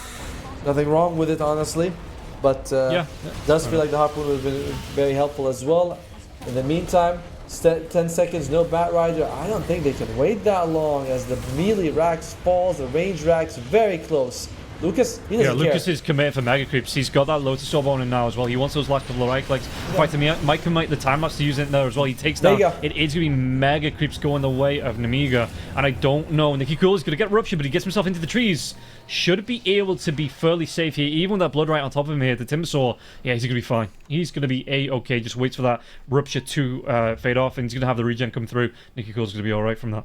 Item Scepter finished on Ike with the Blink Dagger, and I think he's got an Aether Lens as well, so he is set up for these fights. And yesterday we saw level 25 Disruptor with the Static Storm talent, and it's just the whole screen. He's not really there. But it's like, okay. It's pretty cool. Yeah, Here we Jump go. comes in. He doesn't even need that full screen now as well. The Omni-Knight's going to get caught out, killed off. And you've got Mirage. He's in no man's land here, separated from the rest of his team. Batrider trying to get himself on top of this. Do they have the lockdown to get the kill into the Weaver? They do. He's dead for 100 seconds. But again, this is mega creeps you're fighting into, so you cannot be out of your base for any amount of time here. TP for... Do they get the Dark Willow? They do. Split Earth. AoE, don't need to click the hero if you get the kills that way, but again, the Bloodseeker has to go back to the base to defend this one, otherwise they will be at risk of losing tier 4s. Good punish.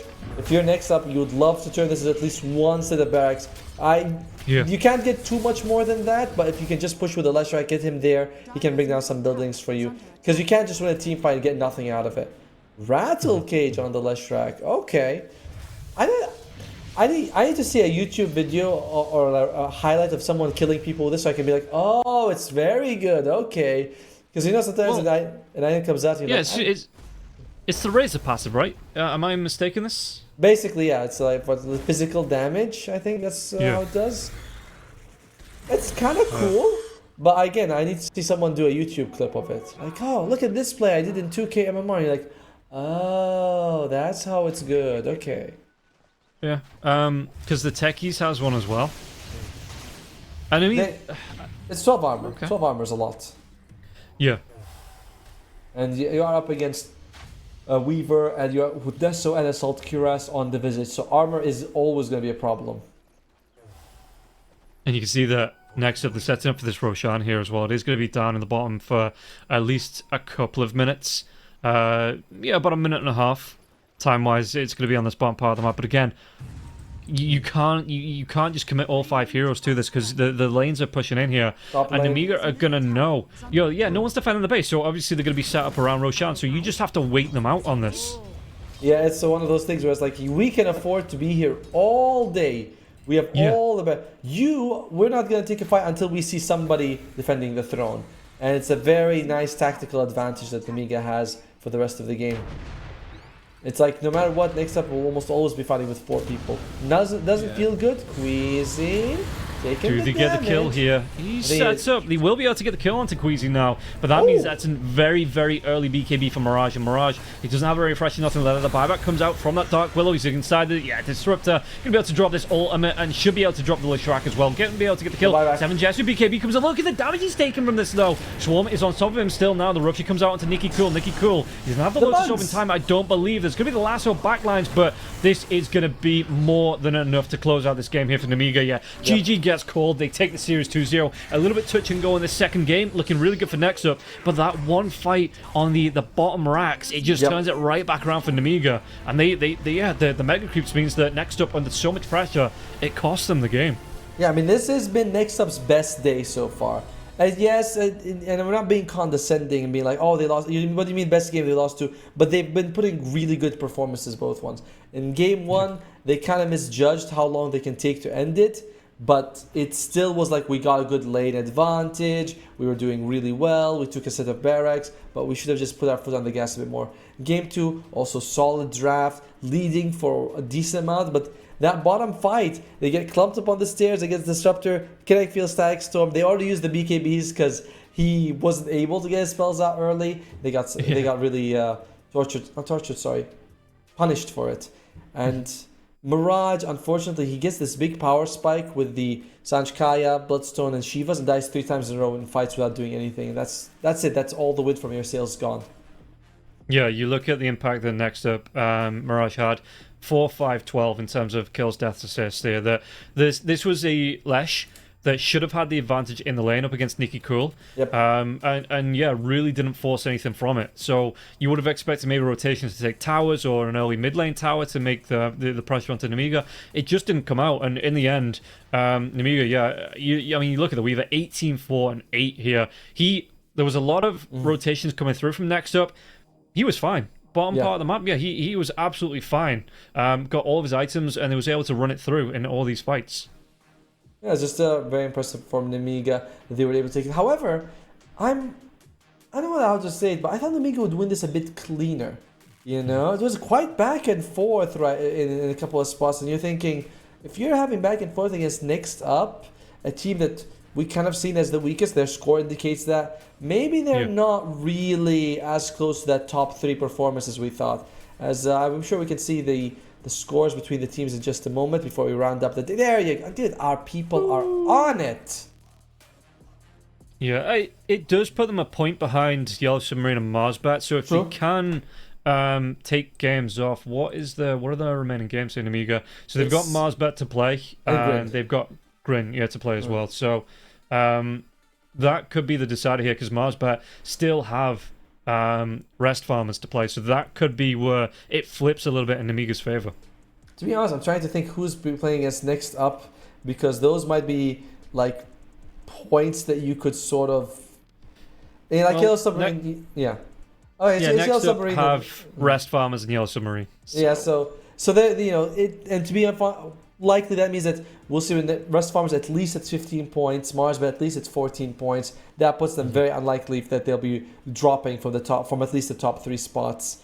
But so everyone else, man, it is exciting as we see the battle for the 3rd place position. I don't know what sounds I was making. Excited sounds, excited Dota sounds, which you hope every caster makes. But that is going to be it for the day. It is going to be wrapped up. We're going to be back tomorrow, I think, a little bit on the normal time now. So a 2 p.m. CET start, CST. Are we in summertime in Europe now? No. Okay. So 2 p.m. CET. Yes. I think, yes. So 2 p.m. CET, we'll be back with Yellow Submarine versus Next Up, and then Farmers versus just coming through here from MarsBet. And then Namiga versus Grin are going to be the three matches, yeah. So that is going to be it for the day, everybody. Thank you for tuning in. We'll see you tomorrow for more of the RES European League action. But for now, bye-bye. Bye. Fuck.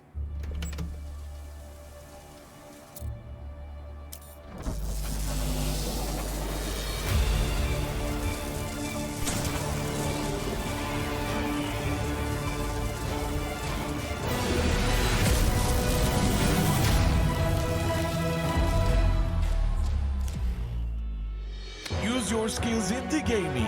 1xBet.